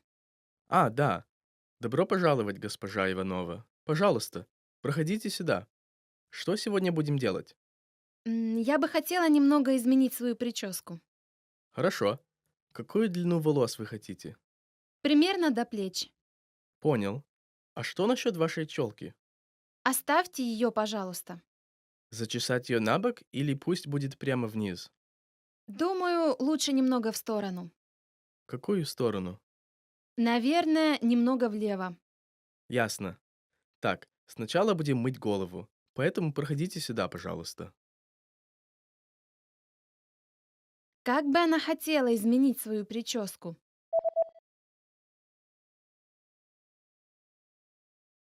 Женщина разговаривает со своим парикмахером. Как бы она хотела изменить свою прическу? Здравствуйте. Чем могу помочь? Добрый день. У меня запись на 3 часа на фамилию Иванова. А, да. Добро пожаловать, госпожа Иванова. Пожалуйста, проходите сюда. Что сегодня будем делать? Я бы хотела немного изменить свою прическу. Хорошо. Какую длину волос вы хотите? Примерно до плеч. Понял. А что насчет вашей челки? Оставьте ее, пожалуйста. Зачесать ее на бок или пусть будет прямо вниз? Думаю, лучше немного в сторону. Какую сторону? Наверное, немного влево. Ясно. Так, сначала будем мыть голову, поэтому проходите сюда, пожалуйста. Студент и студентка изучают объявления о работе. Какую работу выберет студентка? Эй, что ты думаешь об этой работе? Почасовая плата достаточно высокая. Да, зарплата выглядит шикарно. Но ты реально успеешь доставить все газеты по маршруту? Конечно, я хорошо катаюсь на велосипеде, но меня беспокоит то, что нужно рано вставать. Как насчет этой? Оплата не так высока, но ты сможешь работать 2 или 3 дня в неделю по вечерам. А это кассир супермаркета? Было бы, конечно, здорово работать после занятий. И вот это в кафе тоже вроде как ничего. О, да, я люблю это место. И как раз по пути в университет. Неплохо, да? Что же выбрать? Между какими ты выбираешь? Кафе и доставка газет? Да, оплата за доставку газет очень хорошая. Ладно, решено. Думаю, все же придется вставать рано. Какую работу выберет студентка?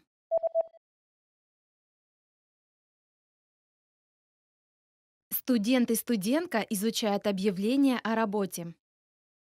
Какую работу выберет студентка? Эй, что ты думаешь об этой работе? Почасовая плата достаточно высокая. Да, зарплата выглядит шикарно. Но ты реально успеешь доставить все газеты по маршруту? Конечно, я хорошо катаюсь на велосипеде, но меня беспокоит то, что нужно рано вставать. Как насчет этой? Оплата не так высока, но ты сможешь работать 2 или 3 дня в неделю по вечерам. А это кассир супермаркета? Было бы, конечно, здорово работать после занятий. И вот это в кафе тоже вроде как ничего. О, да, я люблю это место. И как раз по пути в университет. Неплохо, да? Что же выбрать? Между какими ты выбираешь? Кафе и доставка газет? Да, оплата за доставку газет очень хорошая. Ладно, решено. Думаю, все же придется вставать рано. Женщина меряет платье и разговаривает с продавцом. Какое платье она собирается купить? Это смотрится на вас очень хорошо и сидит просто идеально. Да, по фигуре. Но я обычно ношу однотонные цвета. Я не привыкла к таким узорам. Ну, я думаю, что вы великолепно выглядите. Да? Тем не менее, чтобы надеть такое, требуется мужество. Тогда как насчет этого платья? Узоры гораздо более сдержаннее, поэтому оно не выглядит кричащим. Вы правы. Позвольте мне примерить. Конечно, пожалуйста. Ну, что вы думаете? Это мне подходит гораздо больше, чем предыдущее. У вас есть платье такой же модели, только с длинными рукавами? Да, есть. Спасибо, я возьму его. Какое платье она собирается купить?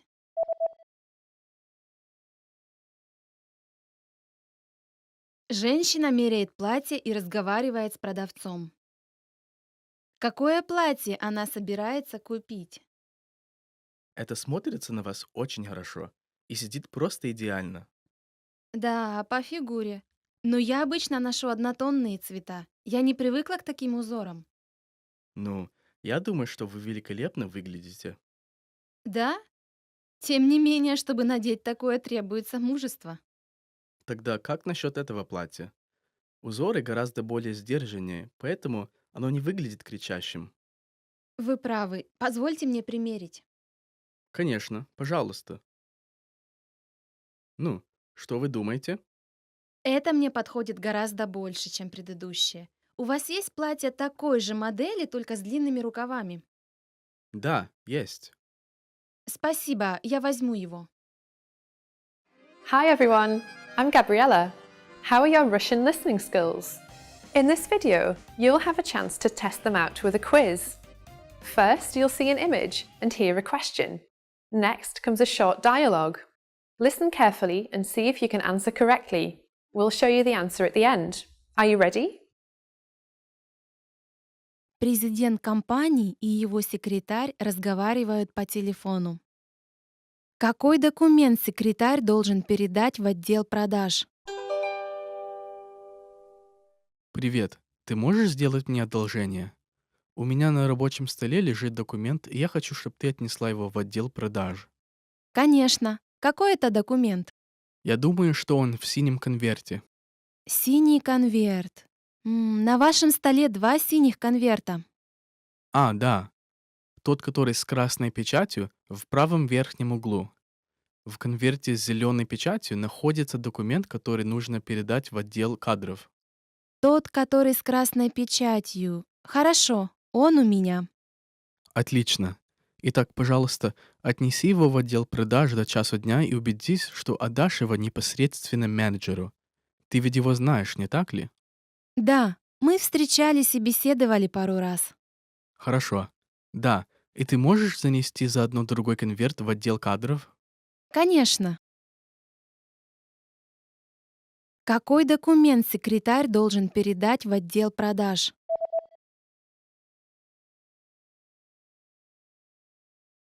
Президент компании и его секретарь разговаривают по телефону.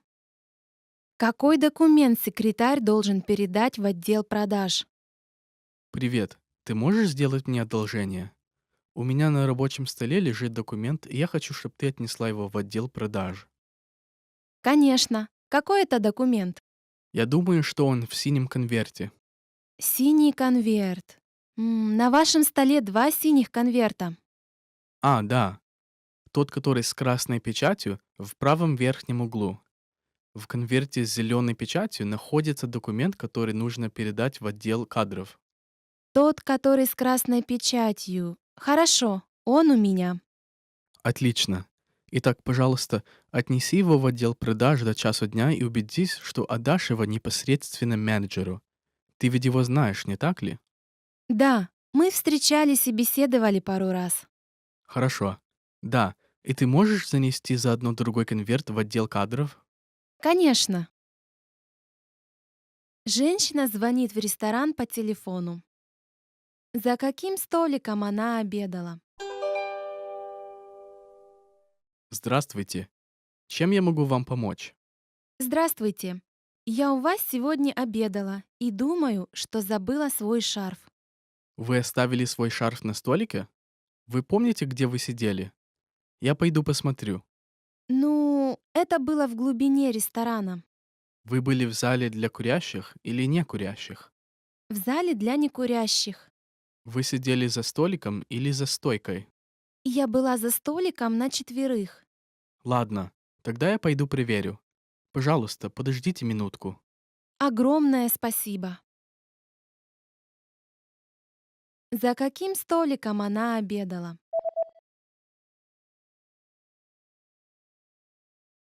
Женщина звонит в ресторан по телефону. За каким столиком она обедала? Здравствуйте. Чем я могу вам помочь? Здравствуйте. Я у вас сегодня обедала и думаю, что забыла свой шарф. Вы оставили свой шарф на столике?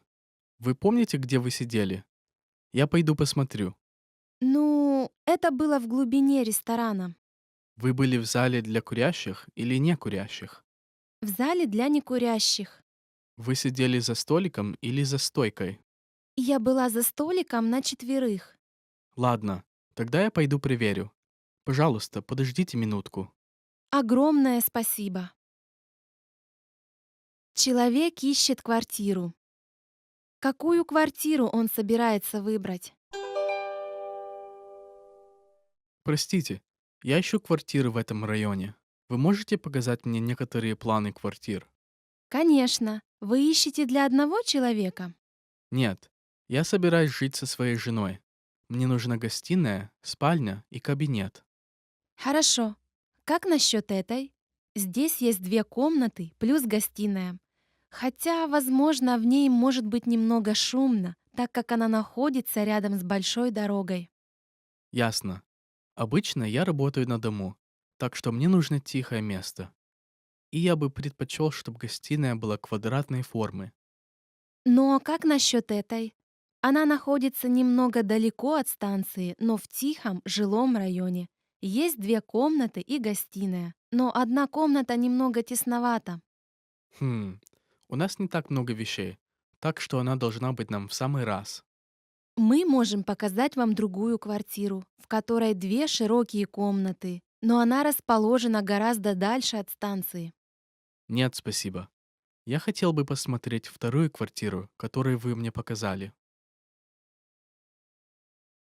Какую квартиру он собирается выбрать?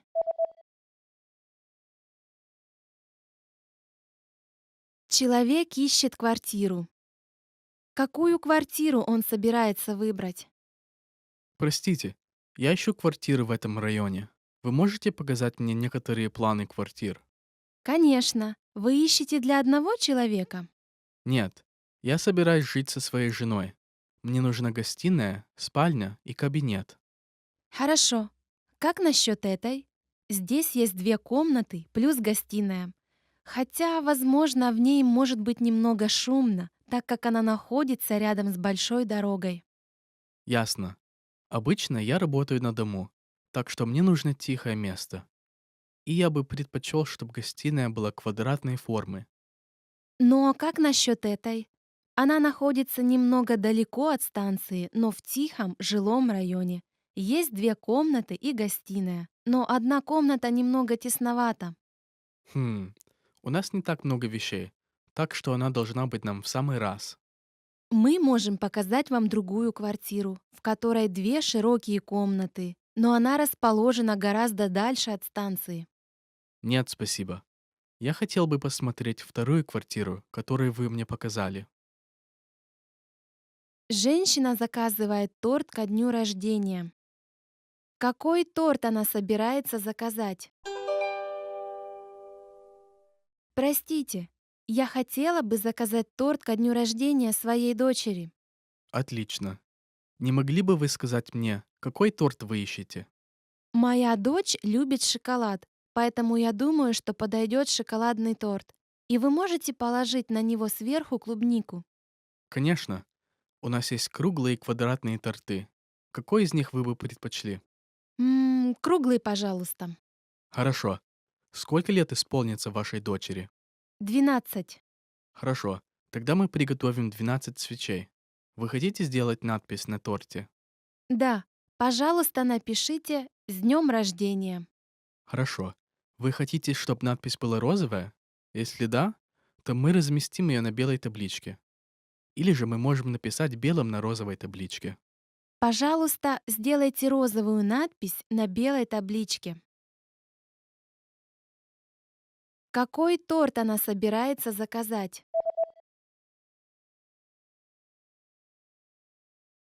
Женщина заказывает торт ко дню рождения. Какой торт она собирается заказать? Простите, я хотела бы заказать торт ко дню рождения своей дочери. Отлично. Не могли бы вы сказать мне, какой торт вы ищете? Моя дочь любит шоколад, поэтому я думаю, что подойдет шоколадный торт. И вы можете положить на него сверху клубнику. Конечно, у нас есть круглые и квадратные торты. Какой из них вы бы предпочли? Круглый, пожалуйста. Хорошо. Сколько лет исполнится вашей дочери? 12. Хорошо. Тогда мы приготовим 12 свечей. Вы хотите сделать надпись на торте? Да, пожалуйста, напишите «С днем рождения». Хорошо. Вы хотите, чтобы надпись была розовая? Если да, то мы разместим ее на белой табличке. Или же мы можем написать белым на розовой табличке. Пожалуйста, сделайте розовую надпись на белой табличке. Мужчина и женщина разговаривают о дате их переезда. Когда они собираются переехать? Я думаю, что мы должны принять решение о дате переезда и вызвать компанию по организации переездов. Да, я вот просматриваю некоторые транспортные компании. Я не хочу платить много денег. Я согласен. Эта компания предоставляет некоторые скидки, например, 10%, если мы закажем их услуги за 1 месяц до дня переезда. За месяц? Тогда мы должны переехать после 15 декабря, чтобы получить эту скидку. Да, и еще есть дополнительная скидка, если мы сделаем заказ на будний день. Будний день? Ну, у меня встреча в понедельник утром и выставка во вторник и в среду, так что... Пятница подойдет, потому что мы могли бы подготовить новый дом за выходные. Да, ой, подожди. Тут написано 15% скидка с понедельника по четверг и 5% в пятницу. Да. Ну и что будем делать? Давай постараемся переехать как можно дешевле. В любом случае я закончу с выставкой к тому времени. Когда они собираются переехать?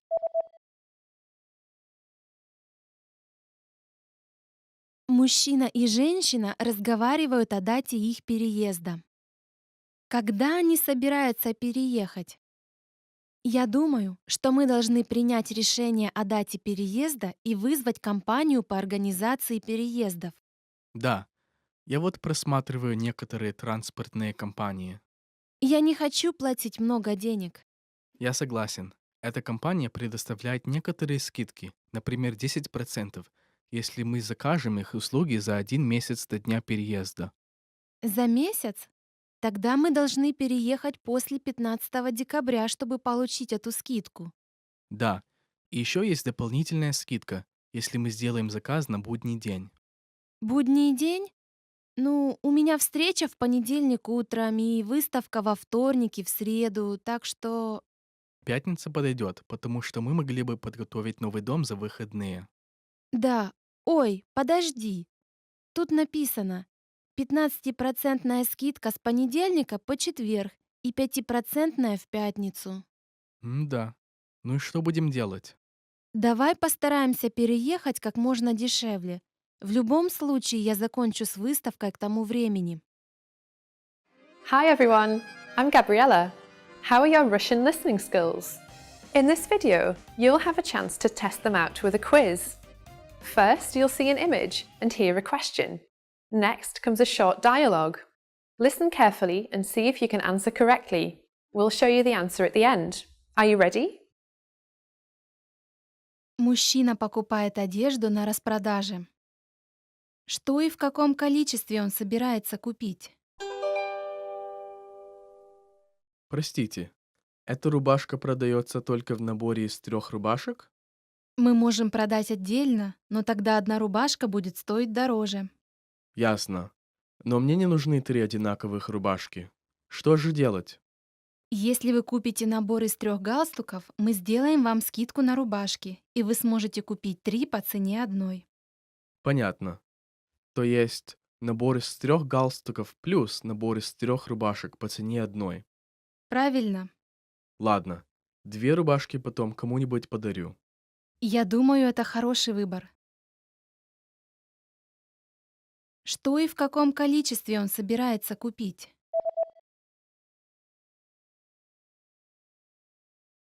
Мужчина покупает одежду на распродаже. Что и в каком количестве он собирается купить? Простите, эта рубашка продается только в наборе из 3 рубашек?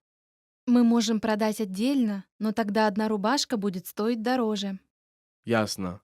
Но мне не нужны 3 одинаковых рубашки. Что же делать? Если вы купите набор из 3 галстуков, мы сделаем вам скидку на рубашки, и вы сможете купить 3 по цене одной. Понятно. То есть набор из 3 галстуков плюс набор из 3 рубашек по цене одной. Правильно? Ладно, 2 рубашки потом кому-нибудь подарю. Я думаю, это хороший выбор. Женщина отчитывается о продажах женских сумок. Какие сумки продавались лучше всего? Вот отчет о продажах наших женских сумочек в этом месяце.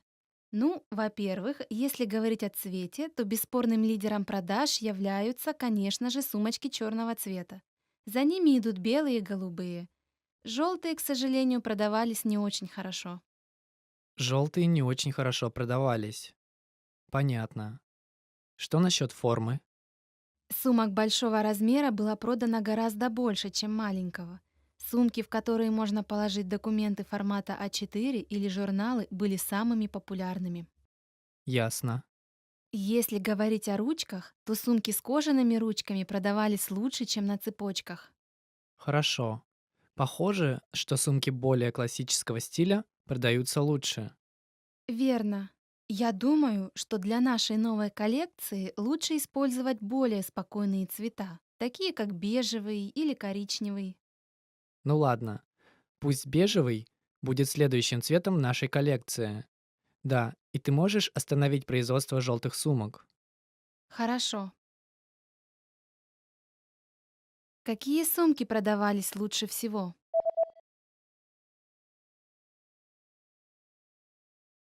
Женщина отчитывается о продажах женских сумок. Какие сумки продавались лучше всего?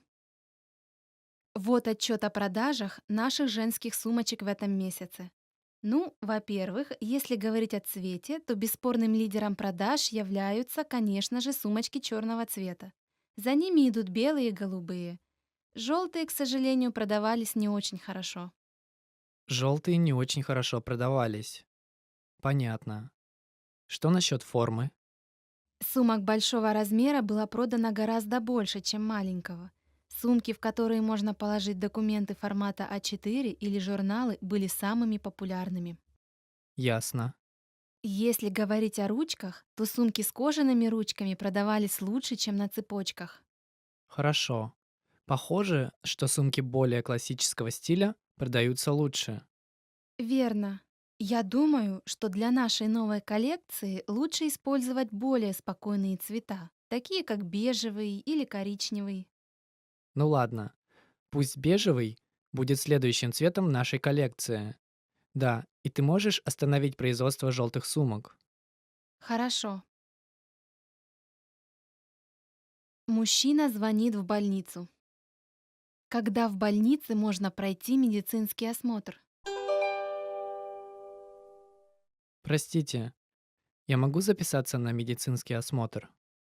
Конечно. Медосмотры у нас бывают по понедельникам, средам и субботам. В какой день вам удобно? Можно в субботу? Можно. Но в субботу мы работаем только утром. Вам подходит? Только утром? Мне совсем неудобно. А до которого часа вы работаете по будням? Мы работаем до 6 вечера по понедельникам и до 8 вечера по средам. Понятно. А с которого часа вы начинаете работать утром? С 8 утра. Но на следующей неделе все дни уже заняты. Хорошо. Я позвоню еще раз после того, как я проверю мое расписание. Хорошо. Когда в больнице можно пройти медицинский осмотр?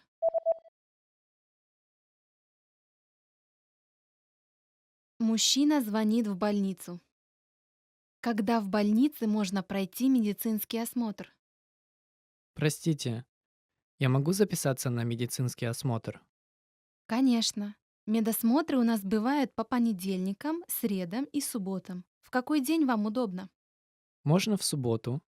Можно. Но в субботу мы работаем только утром. Вам подходит? Только утром? Мне совсем неудобно. А до которого часа вы работаете по будням? Мы работаем до 6 вечера по понедельникам и до 8 вечера по средам. Понятно. А с которого часа вы начинаете работать утром? С 8 утра. Но на следующей неделе все дни уже заняты. Хорошо. Я позвоню еще раз после того, как я проверю мое расписание. Хорошо. Мужчина должен забрать дочь своей знакомой из школы. Которая из девочек является дочерью его знакомой? Извини, что беспокою тебя, но ты не мог бы забрать мою дочку из школы вместе со своей? Конечно. А она меня знает? Да, она видела тебя на фотографиях, так что должна узнать. Опиши мне, как она выглядит. У нее темные вьющиеся волосы, она худенькая и довольно высокая. Хорошо. Что-нибудь еще? Она сказала, что будет в шляпке. Это белая шляпка с черной ленточкой. Думаю, я легко найду ее. Хорошо. Я заберу твою дочь. Спасибо. Которая из девочек является дочерью его знакомой?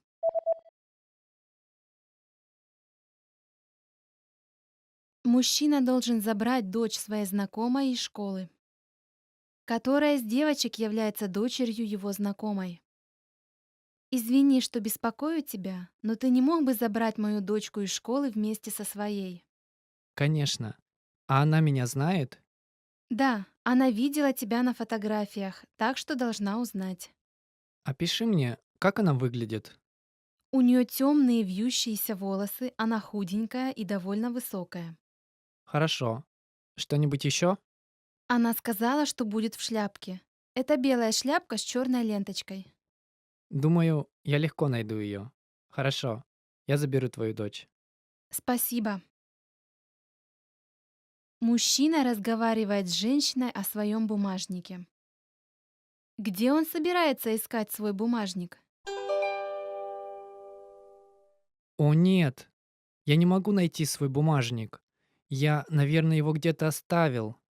Что? Ты помнишь, когда ты доставал его в последний раз? Нет, не могу вспомнить.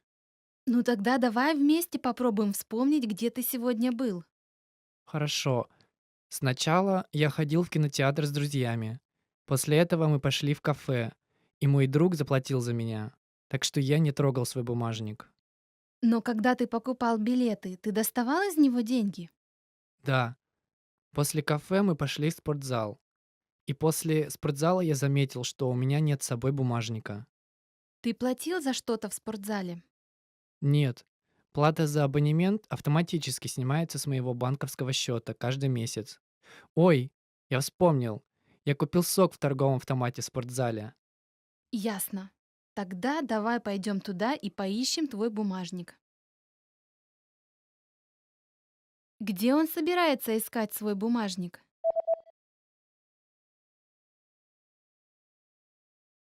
Мужчина разговаривает с женщиной о своем бумажнике. Где он собирается искать свой бумажник? О нет, я не могу найти свой бумажник. Я, наверное, его где-то оставил.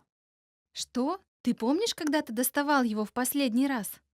Нет, не могу вспомнить. Ну тогда давай вместе попробуем вспомнить, где ты сегодня был. Хорошо. Сначала я ходил в кинотеатр с друзьями. После этого мы пошли в кафе, и мой друг заплатил за меня. Так что я не трогал свой бумажник. Но когда ты покупал билеты, ты доставал из него деньги? Да, после кафе мы пошли в спортзал. И после спортзала я заметил, что у меня нет с собой бумажника. Ты платил за что-то в спортзале? Нет, плата за абонемент автоматически снимается с моего банковского счета каждый месяц. Ой, я вспомнил. Я купил сок в торговом автомате в спортзале. Ясно. Тогда давай пойдем туда и поищем твой бумажник. Hi everyone, I'm Gabriella. How are your Russian listening skills? In this video, you'll have a chance to test them out with a quiz. First, you'll see an image and hear a question. Next comes a short dialogue. Listen carefully and see if you can answer correctly. We'll show you the answer at the end. Are you ready? Студент и студентка смотрят на расписание занятий и разговаривают. Выберите расписание студента в день встречи. Мы должны встретиться с нашей группой и обсудить презентацию. Да, когда ты свободен? У меня будут лекции в понедельник, среду и в четверг. У меня лекции по вторникам, средам и четвергам, так что можно встретиться в четверг. Тогда как насчет в четверг днем? В четверг у меня лекции до 4. Мы можем встретиться после моей лекции по экономике. Но я смогу быть только час, так как в 5 часов мне нужно быть на работе. Это очень мало. Тогда как насчет среды? У меня в 9 утра лекция по истории, а в 3 часа дня по международному праву. Между этими лекциями я свободен. У меня после обеда лекция по истории Азии, а вечером я работаю. Как насчет того, чтобы встретиться рано утром до первой пары? М, Я не люблю вставать рано утром. Давай встретимся в четверг вечером. Я постараюсь перенести работу. Хорошо, я буду ждать тебя в кафетерии после занятий. Выберите расписание студента в день встречи.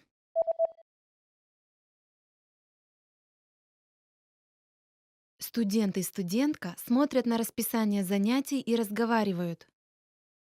Выберите расписание студента в день встречи. Мы должны встретиться с нашей группой и обсудить презентацию. Да, когда ты свободен? У меня будут лекции в понедельник, среду и в четверг. У меня лекции по вторникам, средам и четвергам, так что можно встретиться в четверг. Тогда как насчет в четверг днем? В четверг у меня лекции до 4. Мы можем встретиться после моей лекции по экономике. Но я смогу быть только час, так как в 5 часов мне нужно быть на работе. Это очень мало. Тогда как насчет среды? У меня в 9 утра лекция по истории, а в 3 часа дня по международному праву.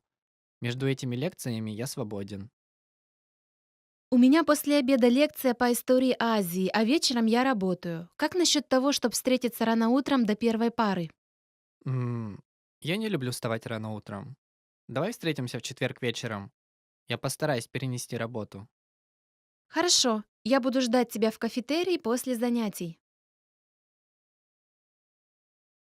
Мужчина и женщина смотрят на фотографию и разговаривают.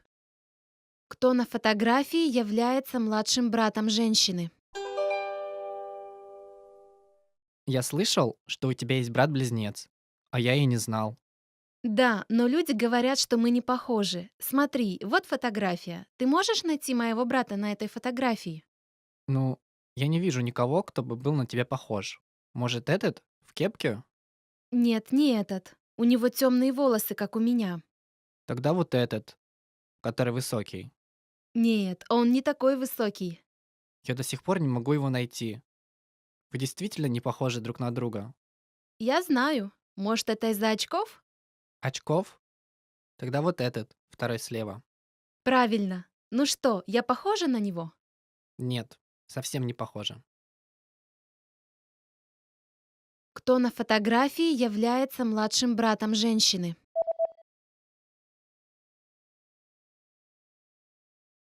Мужчина и женщина смотрят на фотографию и разговаривают. Кто на фотографии является младшим братом женщины? Я слышал, что у тебя есть брат-близнец, а я и не знал. Да, но люди говорят, что мы не похожи. Смотри, вот фотография. Ты можешь найти моего брата на этой фотографии? Ну, я не вижу никого, кто бы был на тебя похож. Может, этот? В кепке? Нет, не этот. У него темные волосы, как у меня. Тогда вот этот, который высокий. Нет, он не такой высокий. Я до сих пор не могу его найти. Вы действительно не похожи друг на друга. Я знаю. Может, это из-за очков? Очков? Тогда вот этот, второй слева. Правильно. Ну что, я похожа на него? Нет, совсем не похоже. Мужчина и женщина разговаривают о результатах опроса, который касается любимых школьных предметов детей. Какой график показывает результаты опроса 15-летних школьников? Эй, посмотри на эту статью. В ней идет речь о 3 самых популярных школьных предметах среди 10-летних и 15-летних школьников. Ой, покажи. Так, физкультура занимает первое место среди детей 10 лет. Да, физкультура все еще популярна. Хотя я слышал, что в наши дни дети тратят меньше времени на спорт. А на втором месте музыка. Когда ты становишься старше, тебя уже начинают интересовать другие предметы. Поэтому наиболее популярным предметом среди 15-летних школьников уже является история. Это правда. Политология занимает второе место, а на третьем месте информационные технологии. Кстати, когда мы с тобой были школьниками, в школах даже предмета такого не было — информационные технологии. А какой был третий любимый предмет у 10-летних? Сейчас гляну. О, это было искусство. Интересно, а в наши дни они занимаются творчеством тоже с помощью компьютерных программ? Какой график показывает результаты опроса 15-летних школьников?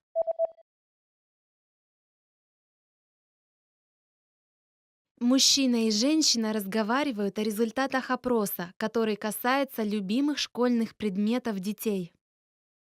Какой график показывает результаты опроса 15-летних школьников? Эй, посмотри на эту статью. В ней идет речь о 3 самых популярных школьных предметах среди 10-летних и 15-летних школьников. Ой, покажи. Так, физкультура занимает первое место среди детей 10 лет. Да, физкультура все еще популярна. Хотя я слышал, что в наши дни дети тратят меньше времени на спорт.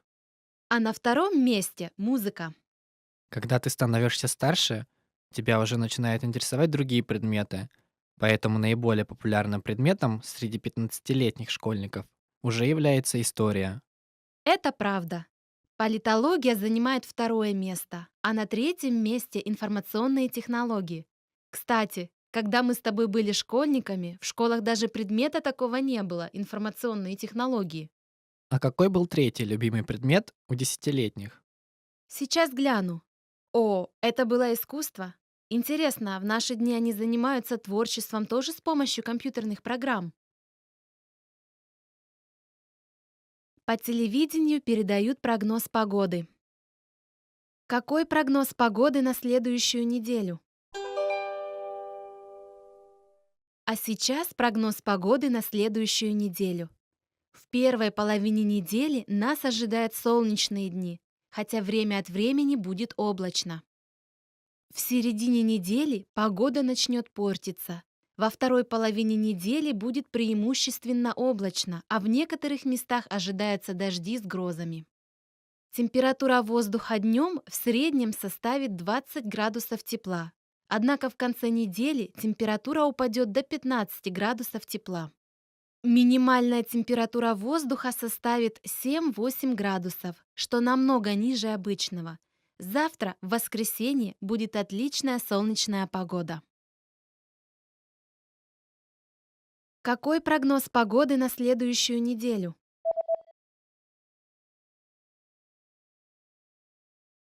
По телевидению передают прогноз погоды. Какой прогноз погоды на следующую неделю? А сейчас прогноз погоды на следующую неделю. В первой половине недели нас ожидают солнечные дни, хотя время от времени будет облачно. В середине недели погода начнет портиться. Во второй половине недели будет преимущественно облачно, а в некоторых местах ожидаются дожди с грозами. Температура воздуха днем в среднем составит 20 градусов тепла. Однако в конце недели температура упадет до 15 градусов тепла. Минимальная температура воздуха составит 7-8 градусов, что намного ниже обычного. Завтра, в воскресенье, будет отличная солнечная погода. Курьер разговаривает с секретарем. Что курьеру нужно будет сделать? Выберите неправильный ответ. Здравствуйте. У меня доставка для отдела кадров и бухгалтерии. Оба отдела находятся на 4-м этаже. Понятно. Мне нужно кое-что забрать в отделе продаж. В отделе продаж есть 2 сектора. Первый и второй. Вам какой нужен? Так, сейчас гляну. Второй. Второй сектор находится на 2-м этаже.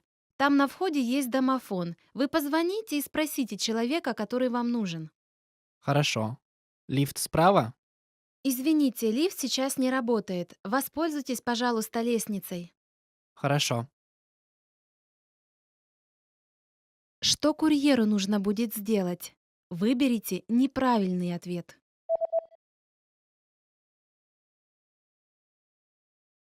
Курьер разговаривает с секретарем. Что курьеру нужно будет сделать? Выберите неправильный ответ. Здравствуйте. У меня доставка для отдела кадров и бухгалтерии. Оба отдела находятся на 4-м этаже. Понятно. Мне нужно кое-что забрать в отделе продаж. В отделе продаж есть 2 сектора. Первый и второй. Вам какой нужен? Так, сейчас гляну. Второй. Второй сектор находится на 2-м этаже. Там на входе есть домофон. Вы позвоните и спросите человека, который вам нужен. Хорошо. Лифт справа? Извините, лифт сейчас не работает. Воспользуйтесь, пожалуйста, лестницей. Хорошо. Did you get it right? I hope you learned something from this quiz. Let us know if you have any questions. Hi everyone, it's me again, Katyusha, with you and top 25 Russian adjectives. Now let's begin. Страшный, scary. Does it look like scary? This movie is so scary. Этот фильм очень страшный. I shouldn't say it with a smile on my face, but большой, big, big. I love watching большой балет. You know, you cannot say it's big ballet. Literally, the people who likes ballet, they know that there is a very famous ballet in Moscow, which is called большой балет. So you cannot translate it as a big ballet. You have to still say it большой балет. Okay? Let's go watch большой балет. For example, bring me that big basket. Принеси мне эту большую корзину. Принеси мне ту большую корзину. Быстрый, fast. Быстрый, Fast and quick is the same. In Russian is быстрый. Run as fast as you can. Беги так быстро, как только можешь. Беги так быстро, как только можешь. Sometimes when the people want to rush you and do something really quick, they can tell you, быстро, быстро. Like quick, quick, fast, fast, move, move, you know. Быстро, быстро. Move your legs. Медленный. Slow. Медленный. Why are you so slow? Почему ты такой медленный? Простой. Simple. It's not that simple. Все не так просто. I like this skirt. It's very simple. Мне нравится эта юбка. Она очень простая. Высокий. High. Tall. Высокий. You're so tall. Ты такой высокий. Or you can say, giraffe is so tall. Wow. Жираф такой высокий. Главный. Main. Main menu. Or you can also use this adjective for like meaning that there is a person higher than you. Like, for example, your boss or your manager, executive manager, somebody like that. So you can ask, when you want to ask who is in charge here, you can ask, кто здесь главный? Which means, who is the main person here? I need to talk to like the boss of the boss. So, who is in charge? Кто главный? Сильный. Strong. Strong. I'm not that strong. Я не очень сильная. This singer has a very strong voice. У этой певицы очень сильный голос. Длинный. Long. My nose is too long. Мой нос очень длинный. His hair is quite long. У него довольно длинные волосы. Добрый. Kind. He was so kind to me. Он был очень добр ко мне. Злой. Mean. Mean. He's so mean. Or she's so mean. I don't know why. Она такая злая, я не знаю почему. Она очень злая. She is very mean. Горячий. Hot. Hot drinks, hot food, or literally things that are hot. And you can also use for someone you find somebody hot, you know. So you can say, she's hot. Wow, она горячая. Or you can say, ой, this tea is hot. Ой, этот чай горячий. In Russian, instead of ouch, we say ой or ай. Ай, ой. Холодный. Cold. Winters in Russia are super cold. Русские зимы очень холодные. Okay. Первый. First. Okay, move. I came first. Уйди. Я пришел первый. Grannies are queuing in a shop for something, in a store. They can be arguing who was first and who left the queue and then came back. So they talk about it a lot. Like, oh no, I was first. I was first. Нет, я первая. Нет, я первая. So it's funny to watch. First time I saw this movie. Первый раз я посмотрела это кино. Плохой. Bad. Mostly we use it as not so bad. How are you? Not bad. Как дела? Неплохо. So bad is плохо or плохой, but not bad is неплохо. Не means not. How was your surgery? Как прошла операция? It was really bad. Очень плохо. Известный. Famous. Известный. She dreams to be famous. Она мечтает быть известной. Famous. Она мечтает стать известной.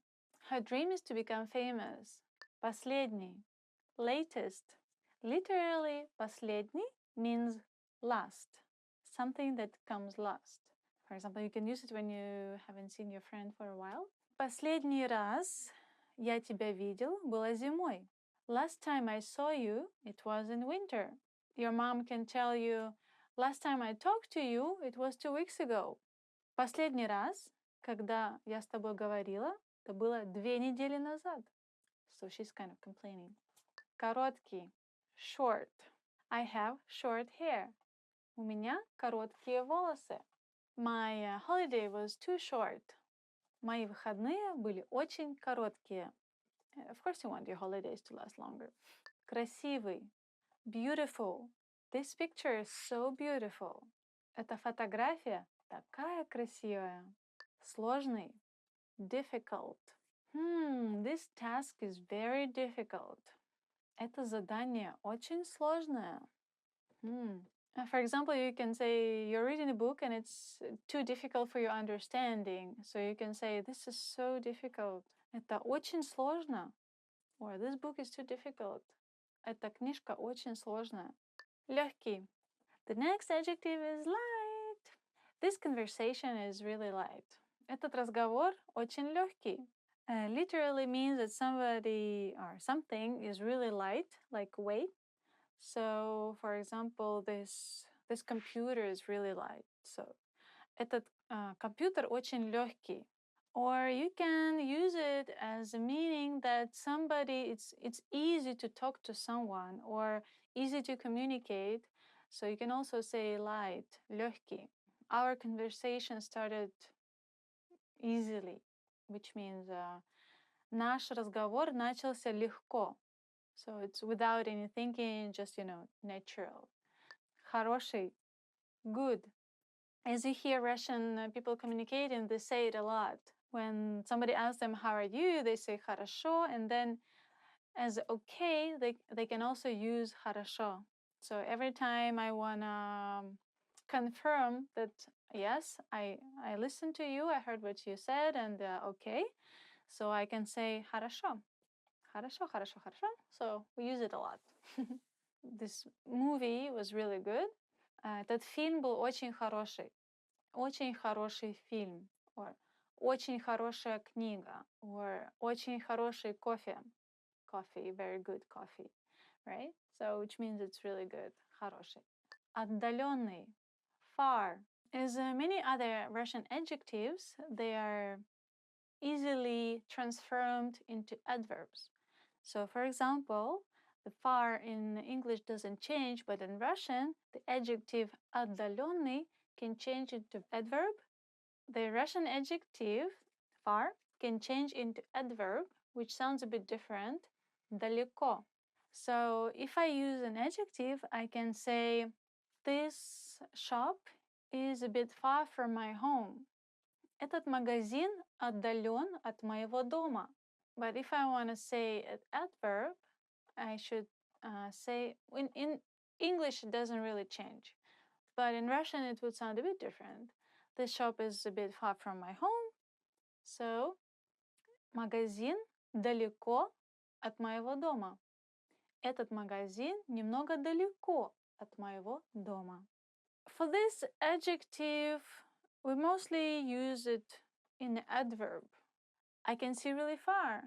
Я могу смотреть очень далеко. Я могу видеть очень далеко. Also, this adjective you can use if there is a person living with you, for example, or your best friend, but you can see that in his thoughts he's somewhere not with you. So you can say he's отдален, отдаленный.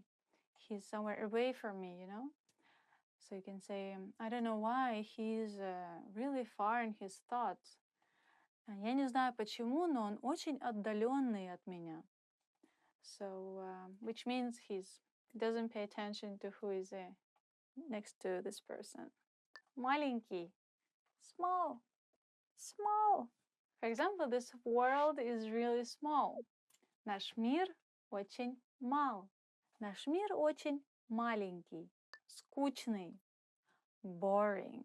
So, for example, this speech is too boring. Эта речь очень нудная. Or скучная. Эта речь очень скучная. So yes, you can use instead of скучный, which is boring, one more word. It's same meaning, but it sounds a bit different, and it sounds like that. Нудный. Нудный. Скучный. Нудный. Basically same meaning. He is so boring. Он такой нудный. Maybe it's used more for describing people. somebody's character. Okay, let's get some extra adjectives for you. Lazy. Ленивый. It's so easy to be lazy. Так легко быть ленивым. Очень легко быть ленивым. Don't be lazy. Не ленись. Now, next adjective should be благодарный. Grateful. I'm very grateful. Я очень благодарный. Я очень благодарен. I'm very grateful to you. Я очень тебе благодарен. I guess that's it. Top 25 Russian adjectives. Done. Thank you for staying with me, Katyusha. I hope you enjoy top 25 Russian adjectives. And I hope to see you again with me and some extra Russian words. And don't forget to subscribe. Пока-пока. Top 25 Russian adjectives. The end. Привет всем. Hello everyone. And you're here with me, Katyusha, and 10 phrases you always want to hear. So, let's find out. Бюджет не ограничен. The budget is unlimited. Yoo-hoo! Okay guys, bye, go shopping. В конце месяца будет бонус. There'll be a bonus at the end of this month. Nice. В конце месяца будет бонус. Let's go drinking, guys. Вы были правы. You were right. And you should say this phrase to women a lot. Darling, you were right. Дорогая, ты была права. Yes. Вы проделали огромную работу. You did a great job. Вы проделали огромную работу. Спасибо вам. You did a great job. Thank you very much. Вы сегодня прекрасно выглядите. You look great today. Вы сегодня прекрасно выглядите. You look great today. You look gorgeous today. Oh, I'm ready to hear it every day. No, please tell me more. Вы сегодня прекрасно выглядите. You're watching me, you look great. Вы прекрасны. И вы выигрываете. And you win. И вы выигрываете. Yay! And you win. I don't know what it is, but you win. You win. You win. Вы выигрываете. И вы выигрываете. И вы выигрываете. Okay, let's move to the next one. Отдохни. Сегодня я сделаю уборку. Take a break. I'll do the cleaning today. Oh, отдохни. Сегодня я сделаю уборку. Отдохни. Take a break, darling. I'll do the cleaning today. Well, I would love my boyfriend to tell me that. Ты превосходно готовишь. You're an excellent cook. Ты превосходно готовишь. Ты превосходно готовишь.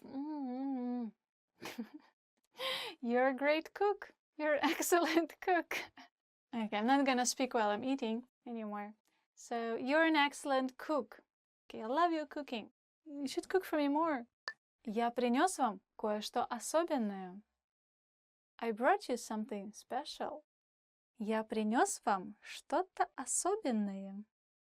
I brought you something special. What is it? What could that be?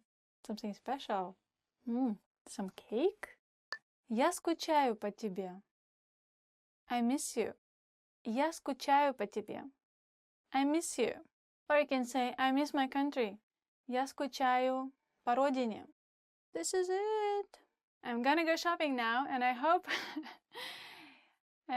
I'll meet you next time. And so don't forget to subscribe and find out some other words and phrases with me, Katyusha. Пока-пока. Пока-пока. That's fine.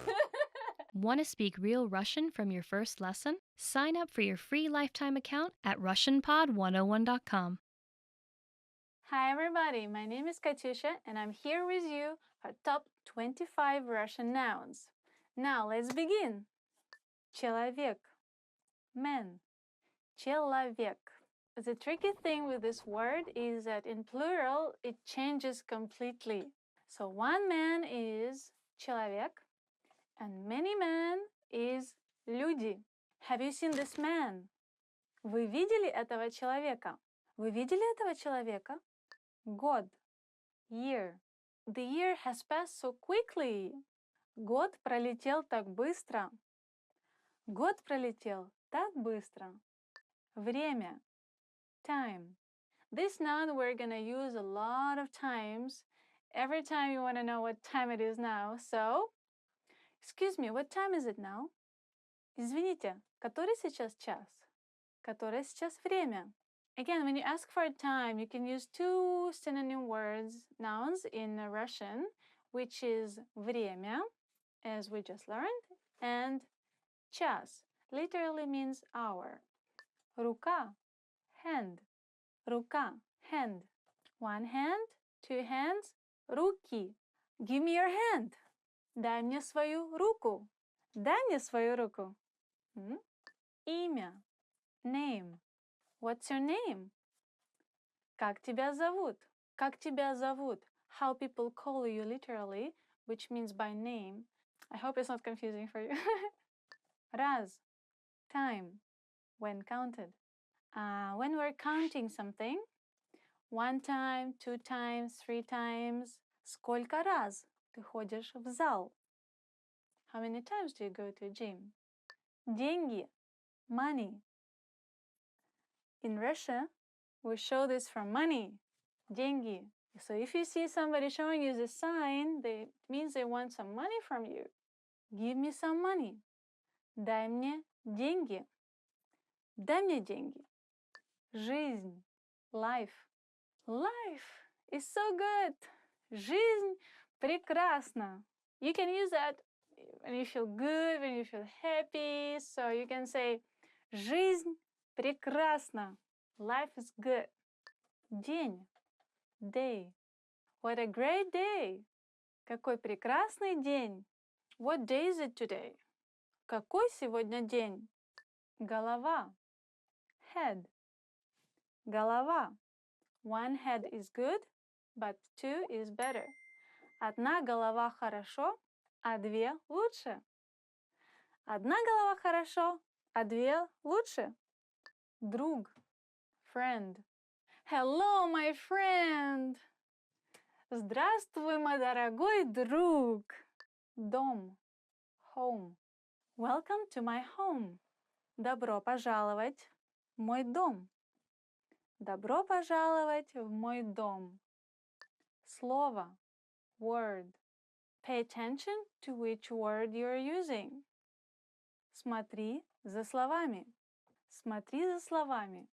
Maybe it's not very literal translation, but it means watch your mouse or something like that. Место, place. Okay, let's pick the place for meeting. Давай выберем место для встречи. Давай выберем место для встречи. That's a great place to have a cup of tea. Это отличное место для чашечки кофе. Лицо, face, face, лицо. Your face looks familiar. Твое лицо мне знакомо. Твое лицо мне знакомо. Неделя, week. Call me next week. Позвони мне на следующей неделе.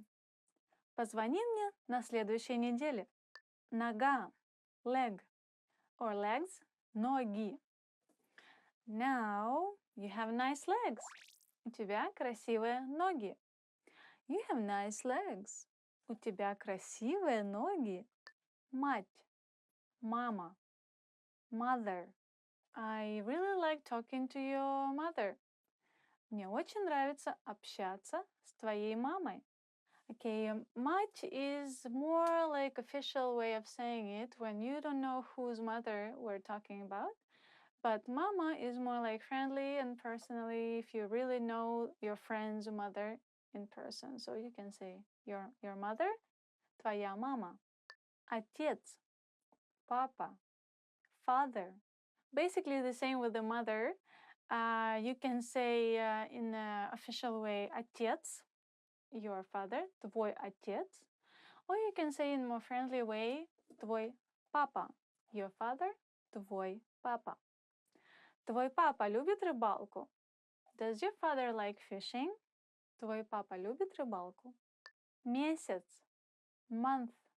This word in two different meanings. One is, as I just mentioned about, month, and another one is the moon. The young moon is месяц. When it's not full moon, but the young kind of shape like it's eaten cheese. Today we're talking about the month of the year. Месяц года. What month of the year is it now? Какой сейчас месяц года? Час, hour. Basically, when somebody's asking you what time is it now, they're asking which hour is it now. So they can ask you, который сейчас час? What time is it now? Который сейчас час? It is 5 o'clock now. Сейчас 5 часов. In plural, it's changing a little bit, so it becomes часы. And again, it could be tricky because часы, the word, the noun часы, could be used for watch. Сестра, sister, сестра. Have you met his sister? She is very nice. Ты знаком с его сестрой? Она очень приятная девушка. Брат, brother. Please come, I will introduce you to my brother. Приходи, я познакомлю тебя со своим братом. Вода, water. Oh, I'm so thirsty, please give me some water. Я умираю от жажды, дай мне воды. Сумка, bag. Please take care of your bag. Пожалуйста, смотри за своей сумкой. So thank you guys for staying with us, and it was Top 25 Russian Nouns with me, Katusha, and I'll see you again for next time. Don't forget to subscribe. See you. Пока-пока. Вы когда-нибудь пробовали? Брr. Всем привет! Hi, it's me, Katusha. Today we're gonna talk about 20 travel phrases you should know. You cannot survive without these phrases, so pay attention. Вы говорите по-английски? Do you speak English? Hi, excuse me, do you speak English? Простите, извините, вы говорите по-английски? Здесь ходит автобус из аэропорта в город? Is there a bus from the airport to the city? Здесь ходит автобус из аэропорта в город? Is there a bus from the airport to the city? Этот автобус идет в аэропорт? Is this the right bus for the airport? And when you want to get to the airport, you should ask, этот автобус идет в аэропорт? Is this the right bus to the airport? Где находится вокзал? Where is the train station? Где находится вокзал? Where is the train station? Извините, сколько оплата за проезд? Excuse me, what's the fare? When you want to take a train or a bus, you should ask, извините, а сколько стоит проезд? Excuse me, what's the fare? Не могли бы вы дать мне карту? Could I get a map? This should be the phrase you should always remember. Не могли бы вы дать мне карту? Could I get a map? I'm lost again. У меня есть бронь. I have a reservation. First thing you should say when you're at a hotel is у меня есть бронь. I have a reservation. Не могли бы вы дать мне скидку? Could you give me a discount? When you're in a shop, you can try asking. Не могли бы вы мне дать скидку? Could you give me a discount? Сколько это стоит? How much is this? Now this is a phrase which you can use everywhere. Сколько это стоит? How much is this? Можно померить? Can I try this on? Now when you're in a shop, you should say this. Можно померить? Can I try this on? Я бы хотел это. I'd like this. When you cannot decide what you want in the shop and finally you know what you want, you should say Я бы хотел это. I would like this. Вы принимаете кредитные карты? Do you take credit card? Before you pay, you should ask. Вы принимаете кредитные карты? Do you take credit cards? The answer could be no, so be ready. Не могли бы вы сфотографировать меня, пожалуйста? Could you take a picture of me, please? And one of the phrases you can use at all the places you want to take a picture. Не могли бы вы сфотографировать меня, пожалуйста? Could you take a picture of me, please? Здесь есть бесплатный Wi-Fi? Is there a free Wi-Fi? Also, this phrase could be very useful while you're traveling. Здесь есть бесплатный Wi-Fi? Do you have free Wi-Fi? You should emphasize on бесплатный, free. Место для некурящих, пожалуйста. I'd like to have a non-smoking seat, please. If you don't smoke, please be careful to choose your seat. Место для некурящих, пожалуйста. I'd like to have a non-smoking seat, please. У вас есть какие-нибудь рекомендации? Do you have any recommendations? У вас есть какие-нибудь рекомендации? Do you have any recommendations? Есть ли у вас какие-либо вегетарианские блюда? Do you have any vegetarian dishes? Есть ли у вас какие-нибудь вегетарианские блюда? Do you have any vegetarian dishes? У меня аллергия на арахис. I'm allergic to peanuts. У меня аллергия на арахис. I'm allergic to peanuts. Воды, пожалуйста. Water, please. Excuse me, water, please. Извините, воды, пожалуйста. Спасибо. Thank you. And, of course, you should say спасибо. Thank you. Now, all these phrases are very important, maybe life-saving when you're traveling to Russia. So, do your best and try to remember them. Thank you for staying with me, Katyusha. Please don't forget to subscribe and check out RussianPod101.com. Пока-пока!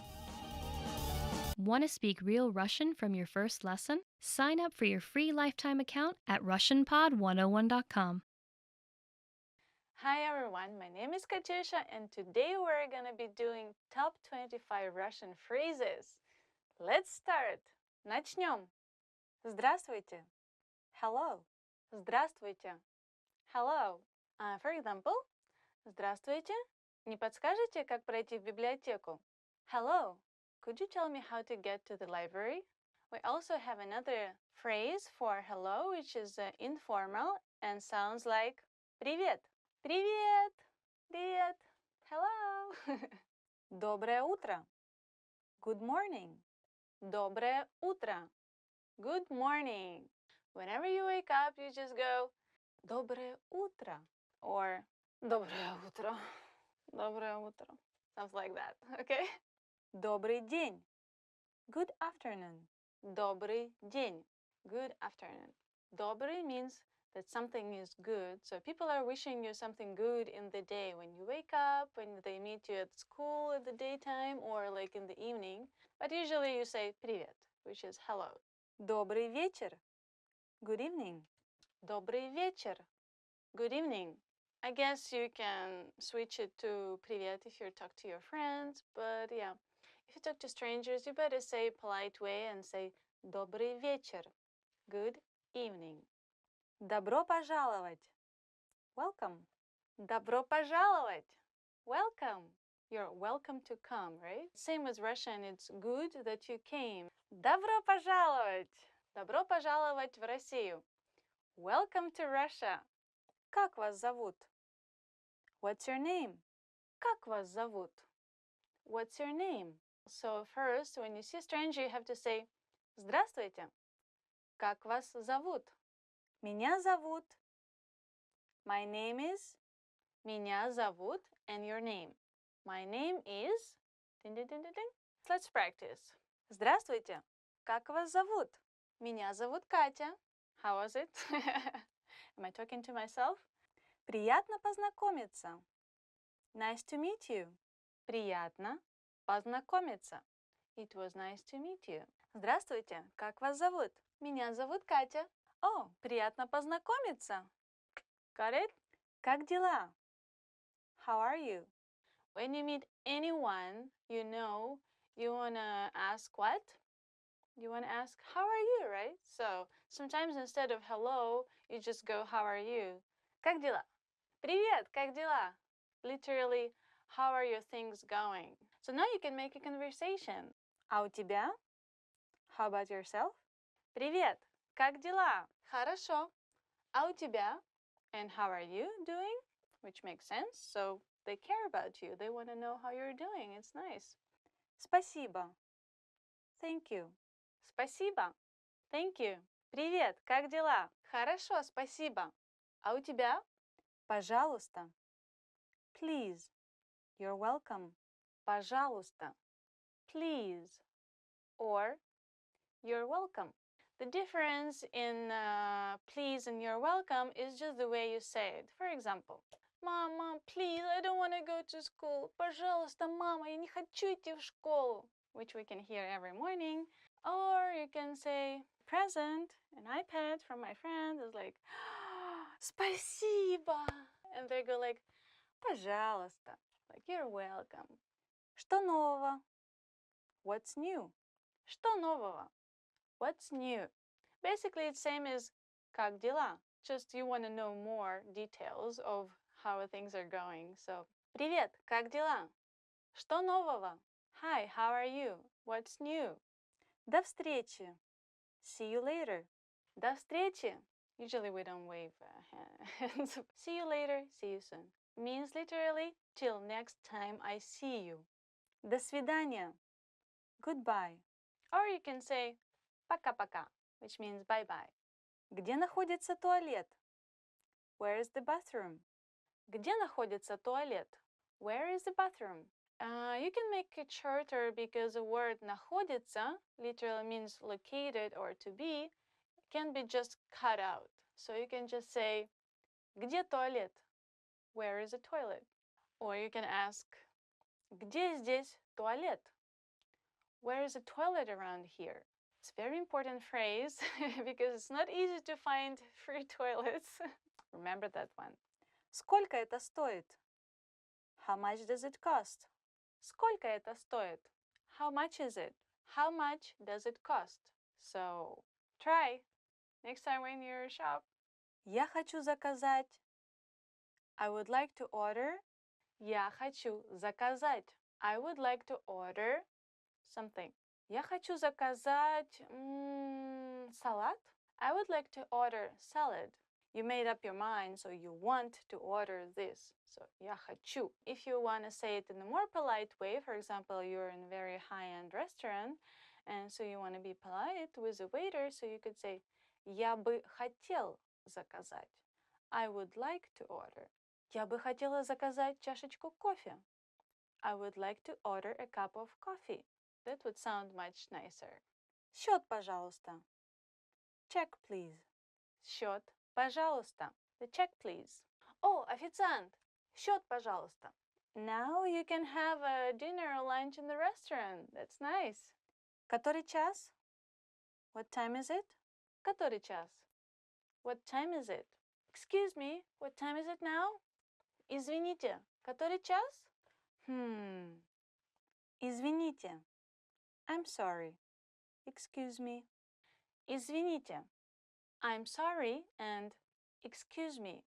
If you say I'm sorry, you can say извините, like you're really sorry about something you've done. But you can say excuse me, like you stepped on somebody's foot in a train. You can say ой, извините. Хорошо. Good. Okay. Хорошо. Okay. Good. When somebody asks you, how are you doing? Как дела? You can say, хорошо, спасибо. I'm good, thank you. Помогите. Help. Помогите. Someone. Help, help, help me, somebody. Помогите. For example, if you're a big forest and you don't know your way out, so you have to shout to let people hear you. So you're like, помогите. But it's really rare situation. I hope you won't be in it. Да. Yes. Да. Yes. Russian people say a lot. Да, да, да, да, да. Yes, yes, yes, yes, yes. I agree. Да, да, да. Нет. No. Нет. No. Нет. Would you like to go to dinner with me? No. Нет. Thank you for watching. And today we did top 25 Russian phrases for daily conversation. And don't forget to subscribe for our channel. Thank you. Bye-bye. Пока-пока. Oh, Katya, thank you. Thank you so much. You're so good. Oh, не за что. Hello. Привет. My name is Katusha and welcome to Top 25 Russian Verbs. Let's start. Начнем. Быть. To be. To be or not to be. Быть или не быть. Я могу быть через 15 минут. I can be there in 15 minutes. Сказать. To say. Сказать. To say. Я хочу сказать. I would like to say, and then you keep saying what you want to say. The boss said, blah, blah, blah. Начальник сказал, and then you keep going what exactly he says. Мочь. Be able to. Мочь. To be able to. It is very close to the meaning of I can. For example, я могу тебе помочь. I am able of helping you. I can help you. Говорить. To speak. Я говорю. I speak. For example, don't speak when I speak. Не говори, когда я говорю. Знать. To know. Знать. To know. I know what you know. Я знаю, что ты знаешь. Я знаю. I know. Ты знаешь. You know. Стать. To become. Стать. You can use it if you want to become somebody. So you can also say, I would like to become a designer. Я хотела бы стать дизайнером. Я хотела бы стать дизайнером. Есть. To exist. There is. I exist. Я есть. Хотеть. To want. Хотеть. To want. Я хочу. I want. What do you want? Что ты хочешь? Видеть. To see. Видеть. To see. Я тебя вижу. I can see you. Я тебя вижу. Идти. To go. Идти. To go. For example, when you want to say let's go, it changes to пошли. Пошли. But if you just use идти, we can go to zoo. Мы можем пойти в зоопарк. I don't want to go anywhere. Я никуда не хочу идти. Я никуда не хочу идти. Стоять. To stand. Стоять. I had to stand in a train for 2 hours. Мне пришлось стоять в поезде 2 часа. Думать. To think. Думать. Think. I think that... Бла-бла-бла-бла. Я думаю, что... Бла-бла-бла-бла. You use it when you want to say something. Your own opinion about something. Я не думаю, что это хорошая идея. I don't think it's a good idea. Спросить. To ask. Спросить. Ask. For example, if you lost your way in a city, so you want to ask someone how to get to the next bus station, you can stop a person and just say, могу я спросить? Can I ask you? Могу я спросить? Sorry, can I ask you? And then you can ask how to get somewhere. Жить. To live. Жить. To live. When you introduce yourself and you want to say where you live, exactly which city, which town, which country, or like which district. So, я живу в Москве. I live in Moscow. Смотреть. To watch. To look. Смотреть. I look at you. Я смотрю на тебя. Your mom can see that you have dirty jeans or something. She could say, посмотри на себя. Look at yourself. Look at you. With the face like that. I watch a lot of movies. Я смотрю много фильмов. Сидеть. To sit. Сидеть. Sit. I don't like to sit. Я не люблю сидеть. For example, if you say, I don't like to sit on one spot, literally it means я не люблю сидеть на одном месте, which means you like to move a lot and like to do different things and have a lot of things to do. Кушать. To eat. What do you like to eat? Что ты любишь кушать? Что ты любишь кушать? Иметь. To have. Иметь. To have. Я имею 3 собаки. I have 3 dogs. Делать. To do. I can do this. Я могу это сделать. Я могу, which means I can do. For example, you're doing your homework, so you can say я делаю домашнее задание. Literally, I'm doing my homework right now. What are you doing today? Что ты сегодня делаешь? Взять. To take. Взять. To take. Я могу тебя взять с собой. I can take you with me. Понимать. To understand. Понимать. To understand. So you're like complaining about life and then your friend goes like, я понимаю. Я тебя так понимаю. I understand you so much. I understand what you mean. I can feel what you're saying. Казаться. To appear. To seem. It seems it's gonna rain tomorrow. Кажется, завтра будет дождь. It's close to I think, but you're not sure. It's not your real opinion about something, it's just you're guessing. Давать. To give. You can say, give me please. Дай мне, пожалуйста. Дай мне, пожалуйста. Or you can say, давайте. It's a bit different meaning, means let's do something. Давайте. Давайте пойдем гулять. Let's go for a walk. I'd like to give you a piece of advice. Я хочу дать тебе совет. Ходить. To walk. To go.